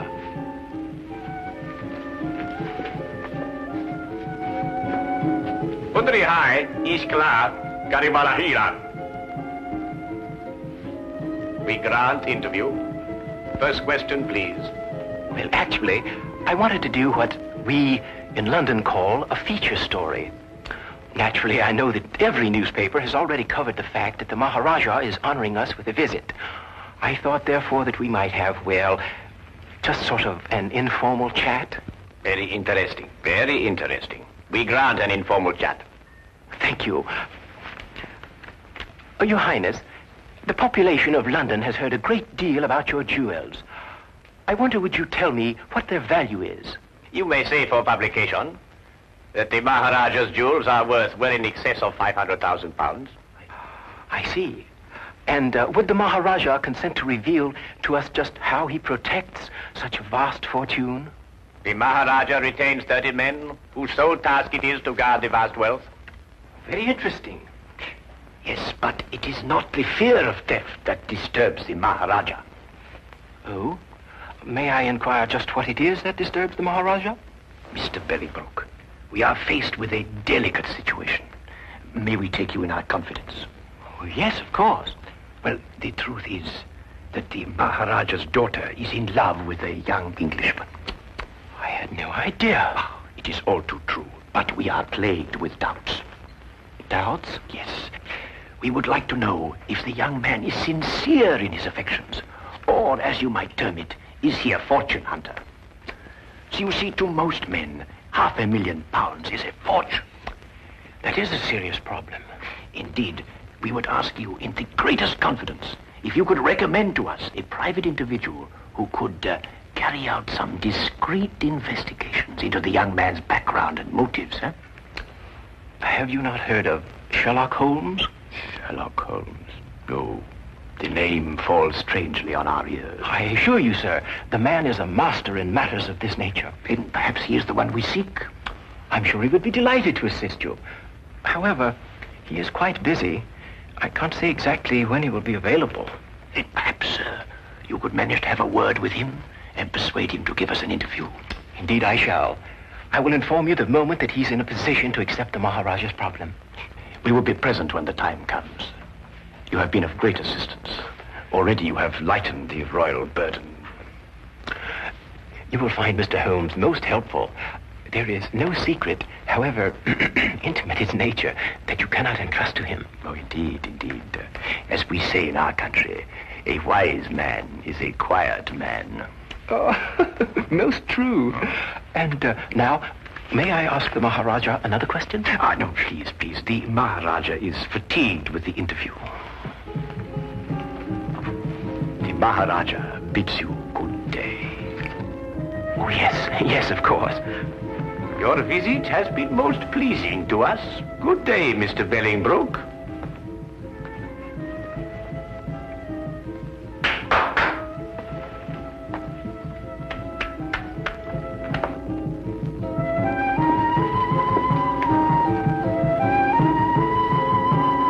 May I speak now? Certainly, Watson. What would you like to say? Eh? Oh, no, nothing really. Oh. Look here, Holmes. Why did you tell that fantastic story, something about a daughter and an Englishman? Well, you're aware, of course, that Mr. Bolingbroke was not a member of the press. Oh? Seemed legitimate enough to me. Hardly. You see, there were no signs of the true journalist about him. The seat of his trouser was not shiny from constant application to a chair, nor were the elbows of his coat shiny from constant application to a desk. Yeah? His spectacles were mere props being made of plain glass. Plain glass? Good Lord, how did you determine that? Well, Mr. Bolingbroke is nearsighted. It was quite evident from the manner in which he took those notes that the glasses were no use to him whatsoever. Oh, I see. All right, then, granted Bolingbroke isn't Bolingbroke. Well, who is he? I mean, he doesn't look very like you, does he? Well, that's true, Watson. I think we shall learn more about our mysterious friend when he arranges that interview for me with Sherlock Holmes. Yes, I believe he resides at 221B Baker Street. A charming man, too, from what they say.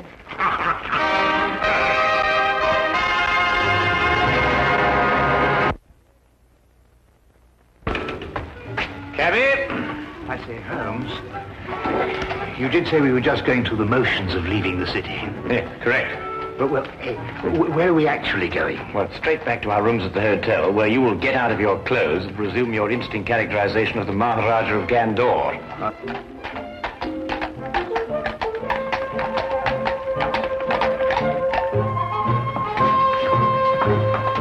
Charing Cross Station, my good man, and hurry, we have a train to catch.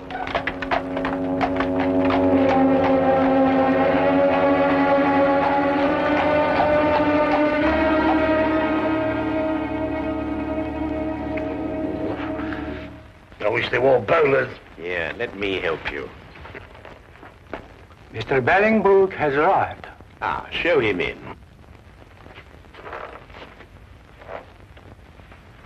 Maharaja. Huh? Ah, Mr. Bellingbrook. We greet you in peace and in hope. I think your hope is justified. Then you bring good tidings? I do. We had a good stroke of luck, and Mr. Holmes waits you this evening. Splendid. 8 o'clock would be most convenient for His Highness. I'm sure that would fit in with Mr. Holmes' schedule. We are most happy, Sahib. By the by, where does this Mr. Holmes reside? The address is 221B Baker Street. Baker Street. Ah, that has something to do with cakes and bread, no doubt. Yes, it is. But it has nothing to do with it in this case. Odd name for a street.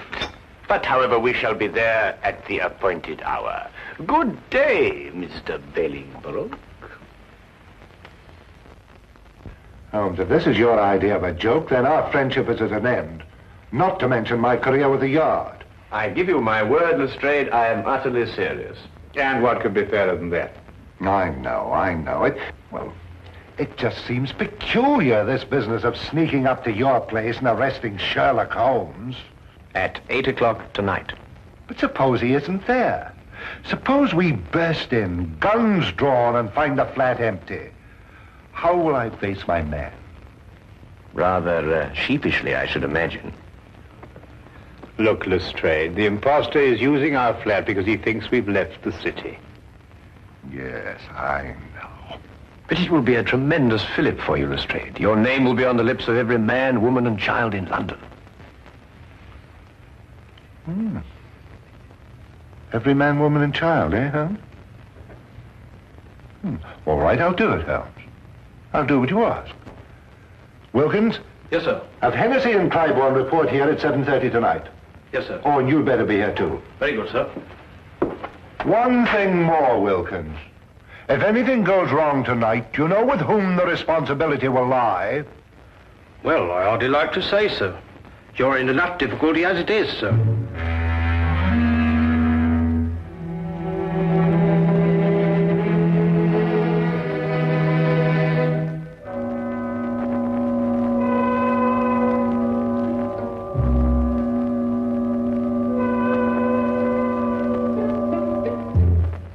It will be necessary to surprise our unwelcome guest. Of course.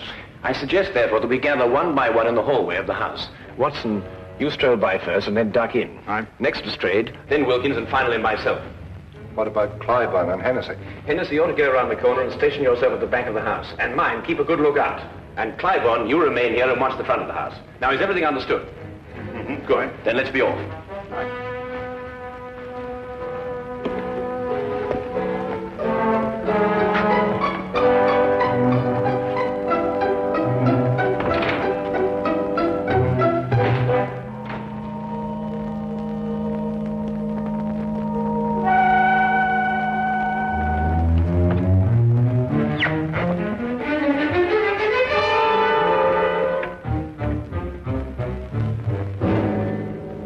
Good evening.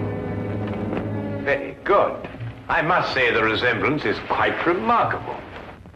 It is remarkable, but I should have known better than attempt to deceive you, Mr. Holmes. My error. I think you'd better come along quietly. I have no other choice, have I? You quite outnumber me.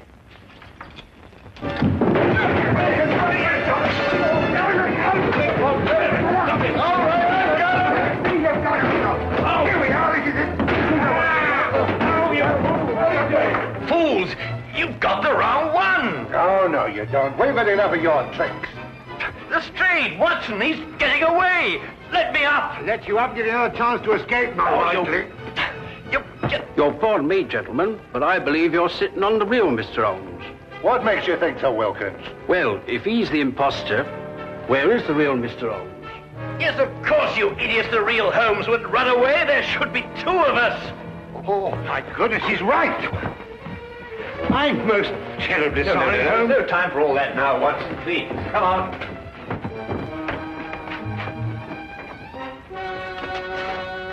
Mr. Holmes, what is it? Have you seen the imposter? No, sir. He got away. Look down the street. Hurry, man.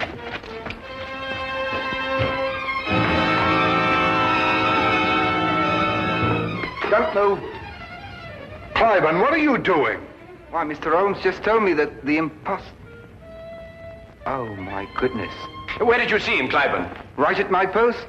I don't know which direction he took. Well, he can't have gone very far. Yeah, what's that, Watson? Why, it's Putty. Mr. Holmes, Alfred. how did he get here so quick? Alfred, where was I when you last saw me? Right, down the street quite a way. And which direction was I going? Don't you know, sir? No, that's why I'm asking you. Tell me quickly. Why, it looked like you was cutting over the red line. Thank you, Alfred, for your assistance. I said hello, but you acted like you didn't even know me.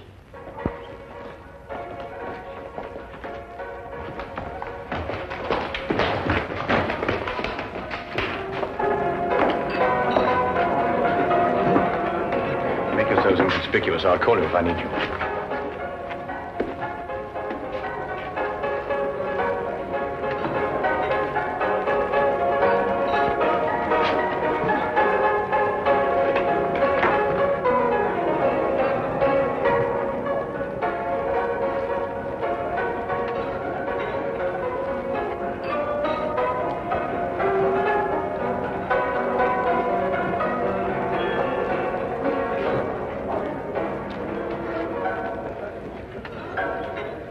Again, Mr. Billingbroke.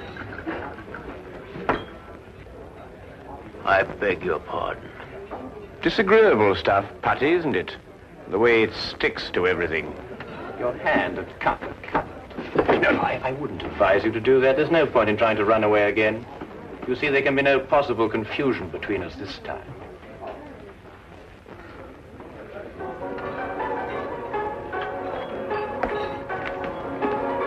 Here he is, Lestrade. But who is this man? Well, it's rather difficult to say. Sometimes he is a certain Mr. Billingbroke, and at others a certain Mr. Sherlock Holmes. But at all times he is a superb master of mimicry and disguise.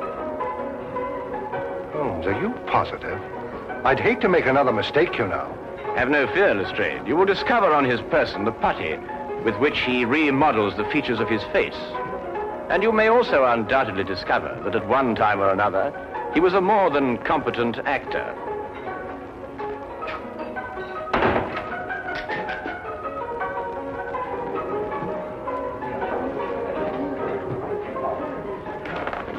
But Holmes, I still... All right, all of you. Now moving. Come on, Tony, we can make a break for it. Just in the nick of time, Charlie boy. Here, give me the gun. Thank you. Now, won't you sit down opposite your partner? Aren't you Tony Simmons? No, I am Sherlock Holmes. And this, in yet another disguise, is Tony Simmons. And this is Inspector Lestrade of Scotland Yard, Dr. Watson, Sergeant Wilkins, and Officer Cliburn. Now, is everything quite clear? Wilkins, give me a hand. My head feels quite light.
time do you make it now, Harry? I imagine it's about 4. I know these yard men. Casual they are. He's no doubt sipping his 3rd cup of tea about now.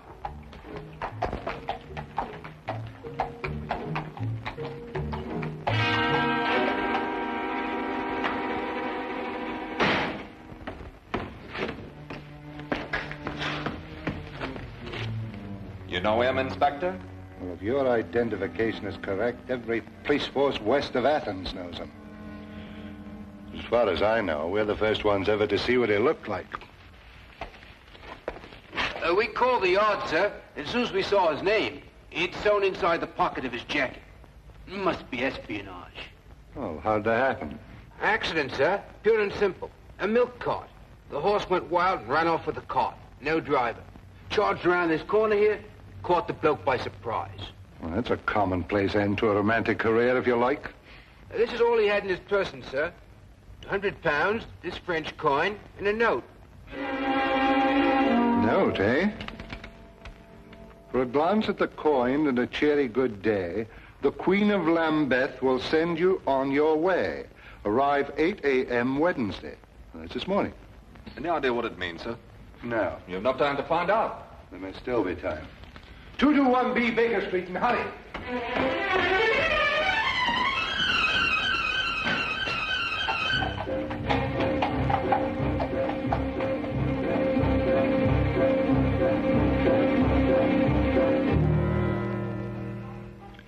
Of course, we've known for some time at the Yard that there's been a leakage in the Foreign Office. What with Frederick Martinez in England, there must be some connection if only we knew what we had stumbled on. Holmes. Holmes, are you awake? Barely, Lestrade. It's a ghastly hour, you know. What on earth can it possibly mean? Oh, the Queen of Lambeth? Oh, it's that pearly queen who's there so often with the organ grinder. It merely means to show the coin for identification and receive further instructions from her. But surely they can't possibly operate in the open like that? Yes, quite likely, Watson. And a clever way to operate. Right under the noses of Scotland Yard. Well, I must go and dress if I'm to keep my appointment in Lambeth Square.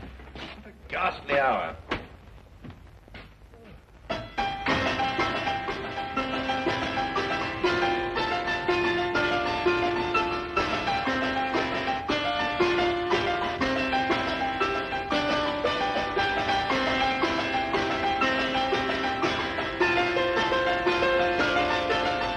Holmes arrived in the square at the prescribed time, dropped the coin in the hat and flashed the French coin with the other hand.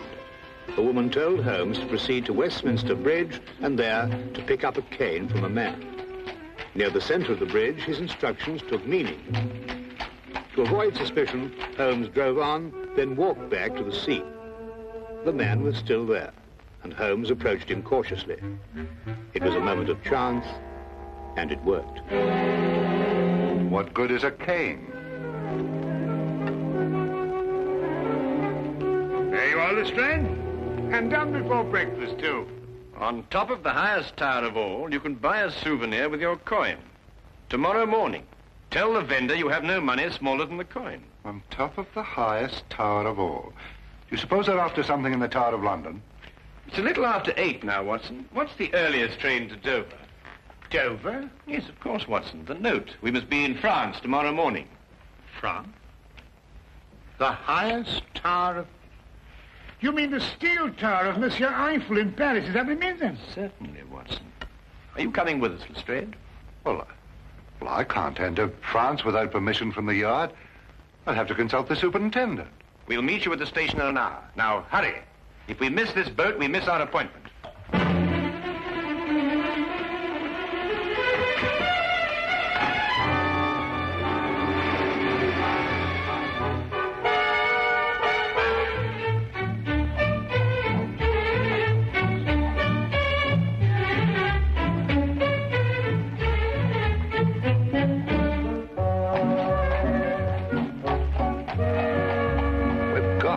To the surety.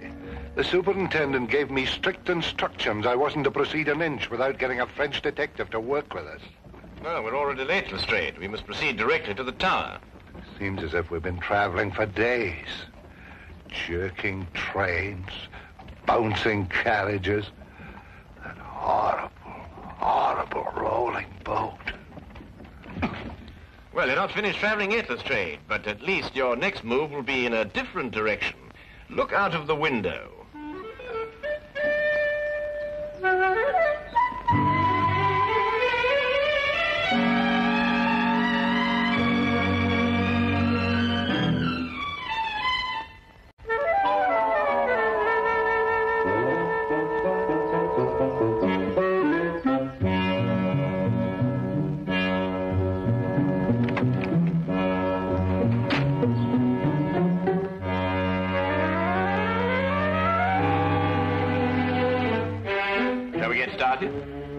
Holmes, do you think it's necessary for all of us to go?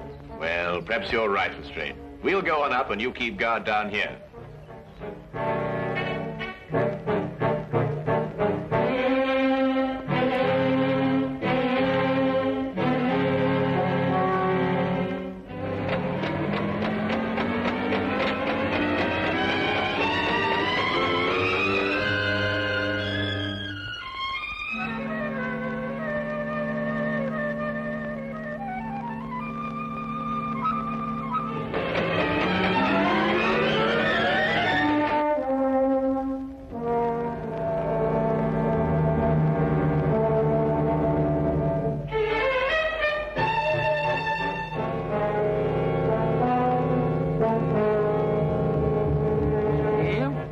Souvenir de Paris.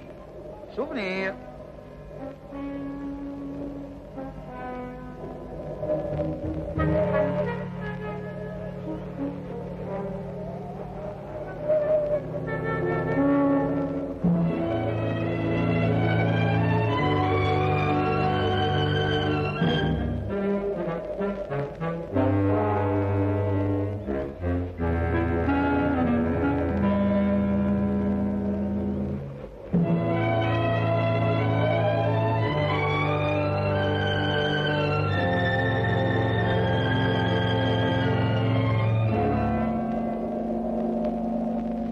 Souvenir de Paris.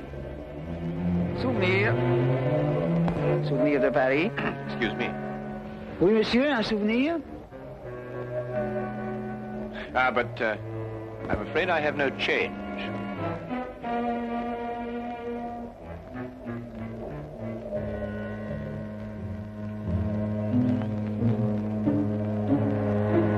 Give me the coin. What about my souvenir? We've been informed that Martinez was killed. Whoever you are, you're mixing in something that's none of your business. Give me the coin.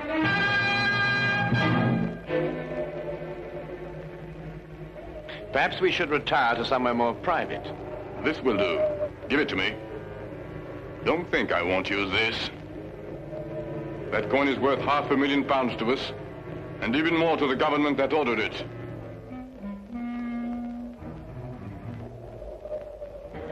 Open it. See if it's the right one.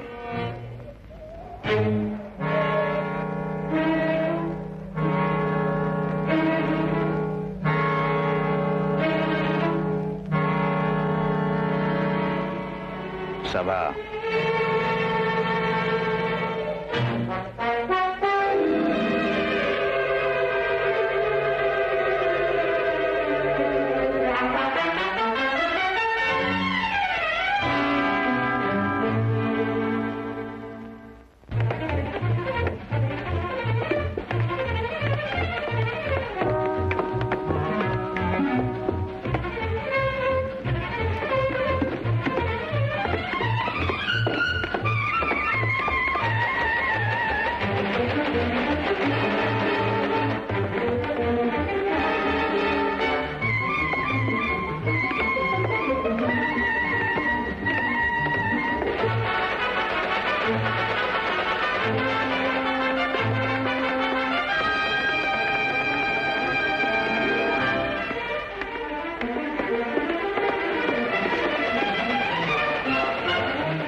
ça, monsieur? No parley, Fancy. You speak English. I wondered if this were yours. No, I haven't lost anything. I like your day. Au revoir. Au revoir, mademoiselle.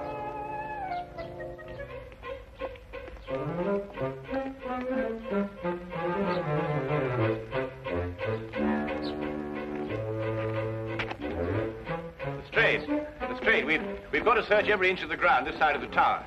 There's a chance no one's found it. What are we looking for, Holmes? The coin, Lestrade. I have no time to explain now, but I had to throw it down from the tower up there. Coin? You...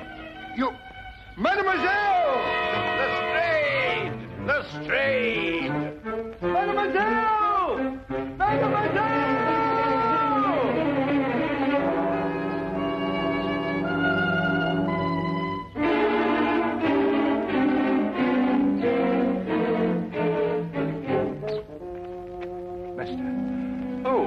A young lady, a girl. She found the coin right here. Well, where'd she go? I've no idea. All I know is she's got the coin and we've no case without it.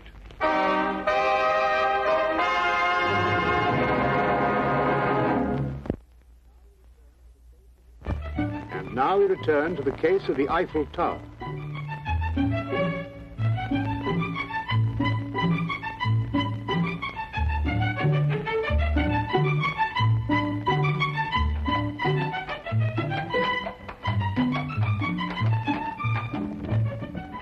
A single clue. Well, keep looking. It's going to be a lot of trouble if I don't report to the surety soon. There's no time for that now, Lestrade. You're sure she was a blonde? Yes, of course she was a blonde. She had nice red cheeks. Very healthy looking. I remember her lips were red, too. Yes, she dressed fancy.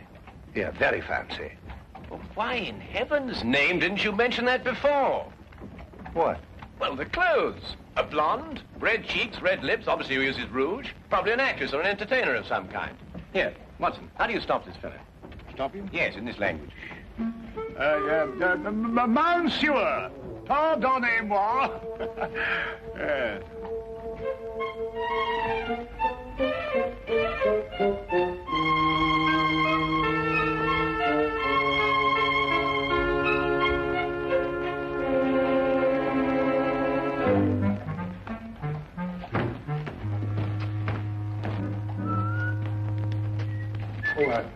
Right.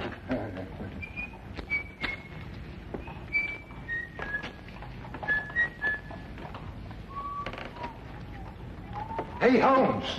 What? That's her. Well, Lestrade, it looks as though we're going to spend an evening in Montmartre.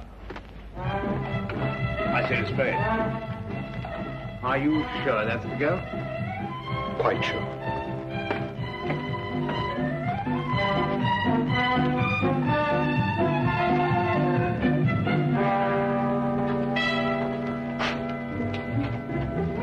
One of these posters.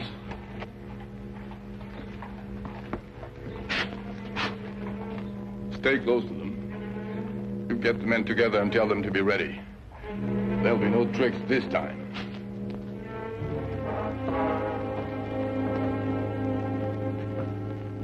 Chaque fleur dit tout bas, papillon et mémoire, apportés par la brise, ce murmure me grise.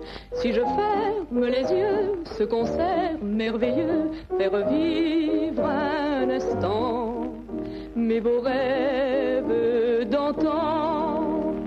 Dans un vaporeux tourbillon, je perds doucement la raison. Ma robe s'envole au rythme langoureux.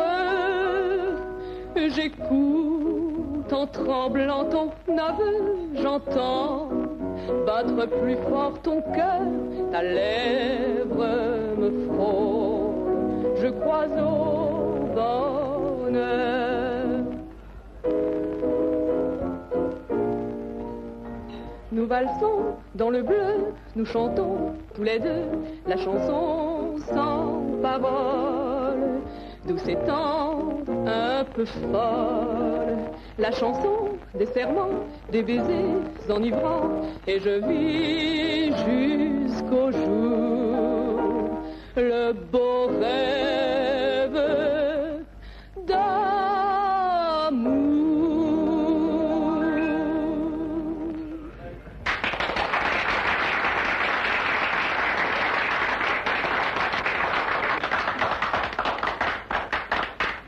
Lestrade, are you sure that's the girl?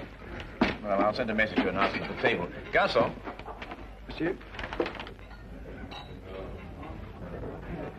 Bien, monsieur. Holmes, look. I don't see anything. Those two men over there near the entrance. They're the two who held us up in the tower. How'd they get here? Well, we were so intent on our search, we took no precautions against being followed. Well, anyway, they couldn't possibly know who's got the coin. Could they, Holmes? It's doubtful, Watson. They would have acted before if they had. I suggest that we leave here and contact the singer later, when we've given our friends the slip.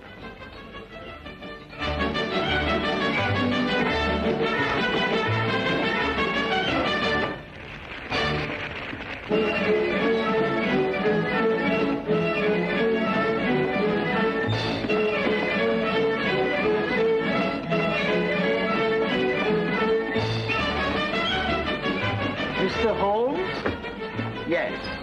I have taken the trouble of learning your identity. I have a proposition. Yes? You tell me where the coin is and I'll pay you £50,000. In addition to your safety, of course. I've no idea at all where it is. My offer is generous. You see, I've taken steps to find it in any event. And if you leave without my permission, you'll be taken by my men outside. And there are others in here. Quite an organization. You really have no choice, you know. Perhaps not. We shall want to enjoy our evening. Since, of course, it may be our last.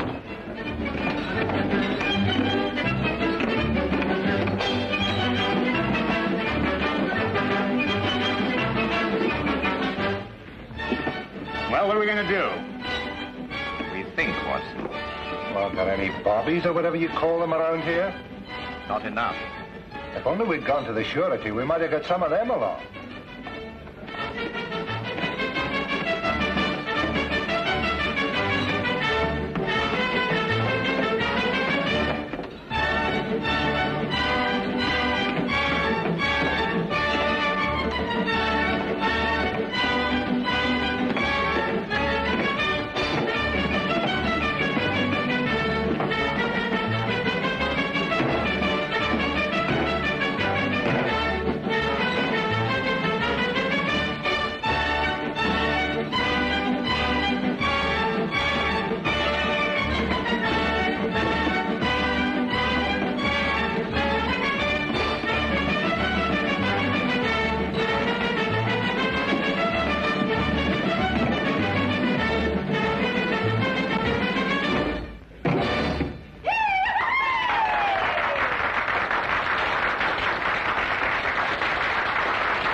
Do, Holmes?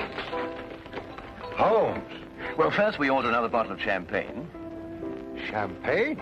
Yes. Then we get in a very festive mood and invite a party of girls to the table. What? Well, don't look so shocked. That's the only way in which we can encourage the singer to come here and have a word with us. Now, Watson, do you see those girls over there? I want you to go and invite them to the table. Who, me? Yes, they'll like you, Watson. You blush. Yes, but I say, Holmes, can girls. Dancers. French dancers. Well, really, Holmes, I mean... It's our only chance, Watson. For England. Well... For England.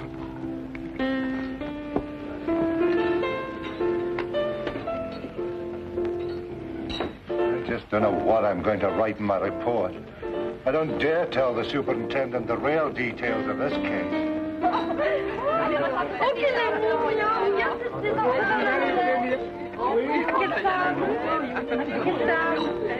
C'est pas là. Won't you join us, mademoiselle? Seems a little crowded already. Haven't I seen you before somewhere? Yes, I was the fellow, it was me, you... Please sit down.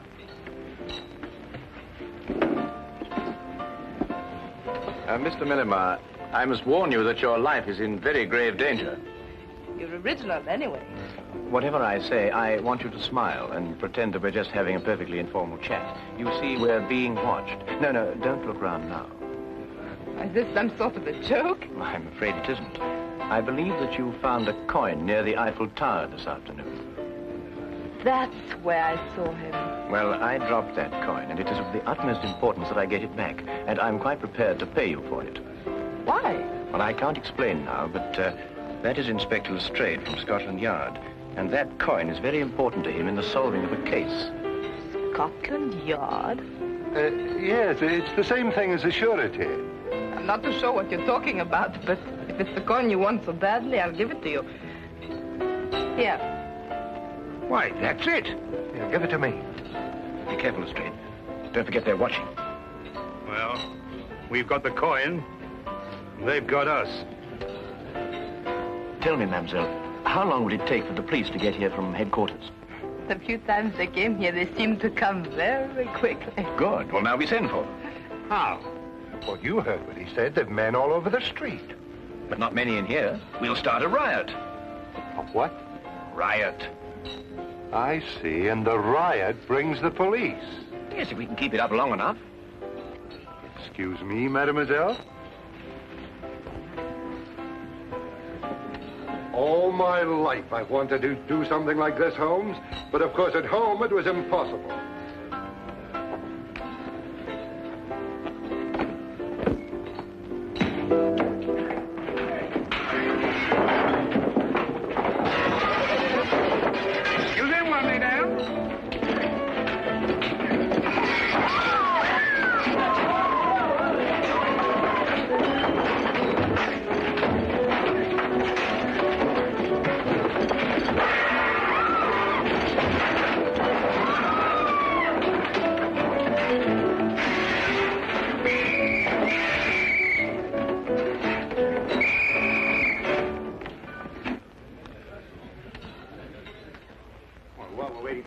They might give us a bottle of champagne. Holmes. Holmes, how in the name of fortune we're going to get out of this? Very simply, Lestrade. You must contact the Sûreté and explain the whole situation. After all, you were going to do it in the first place, weren't you? I don't know how I'm going to explain all this in my report to Scotland Yard. Maybe I can join the Foreign Legion and never go back. That would do it, wouldn't it? Allez, en route! Allons, allez, avancez là, allons. Allez, en route, là. Allez, Allons, madame. Allons, avançons. Allez. Allez, où? Allez, avance. Allons.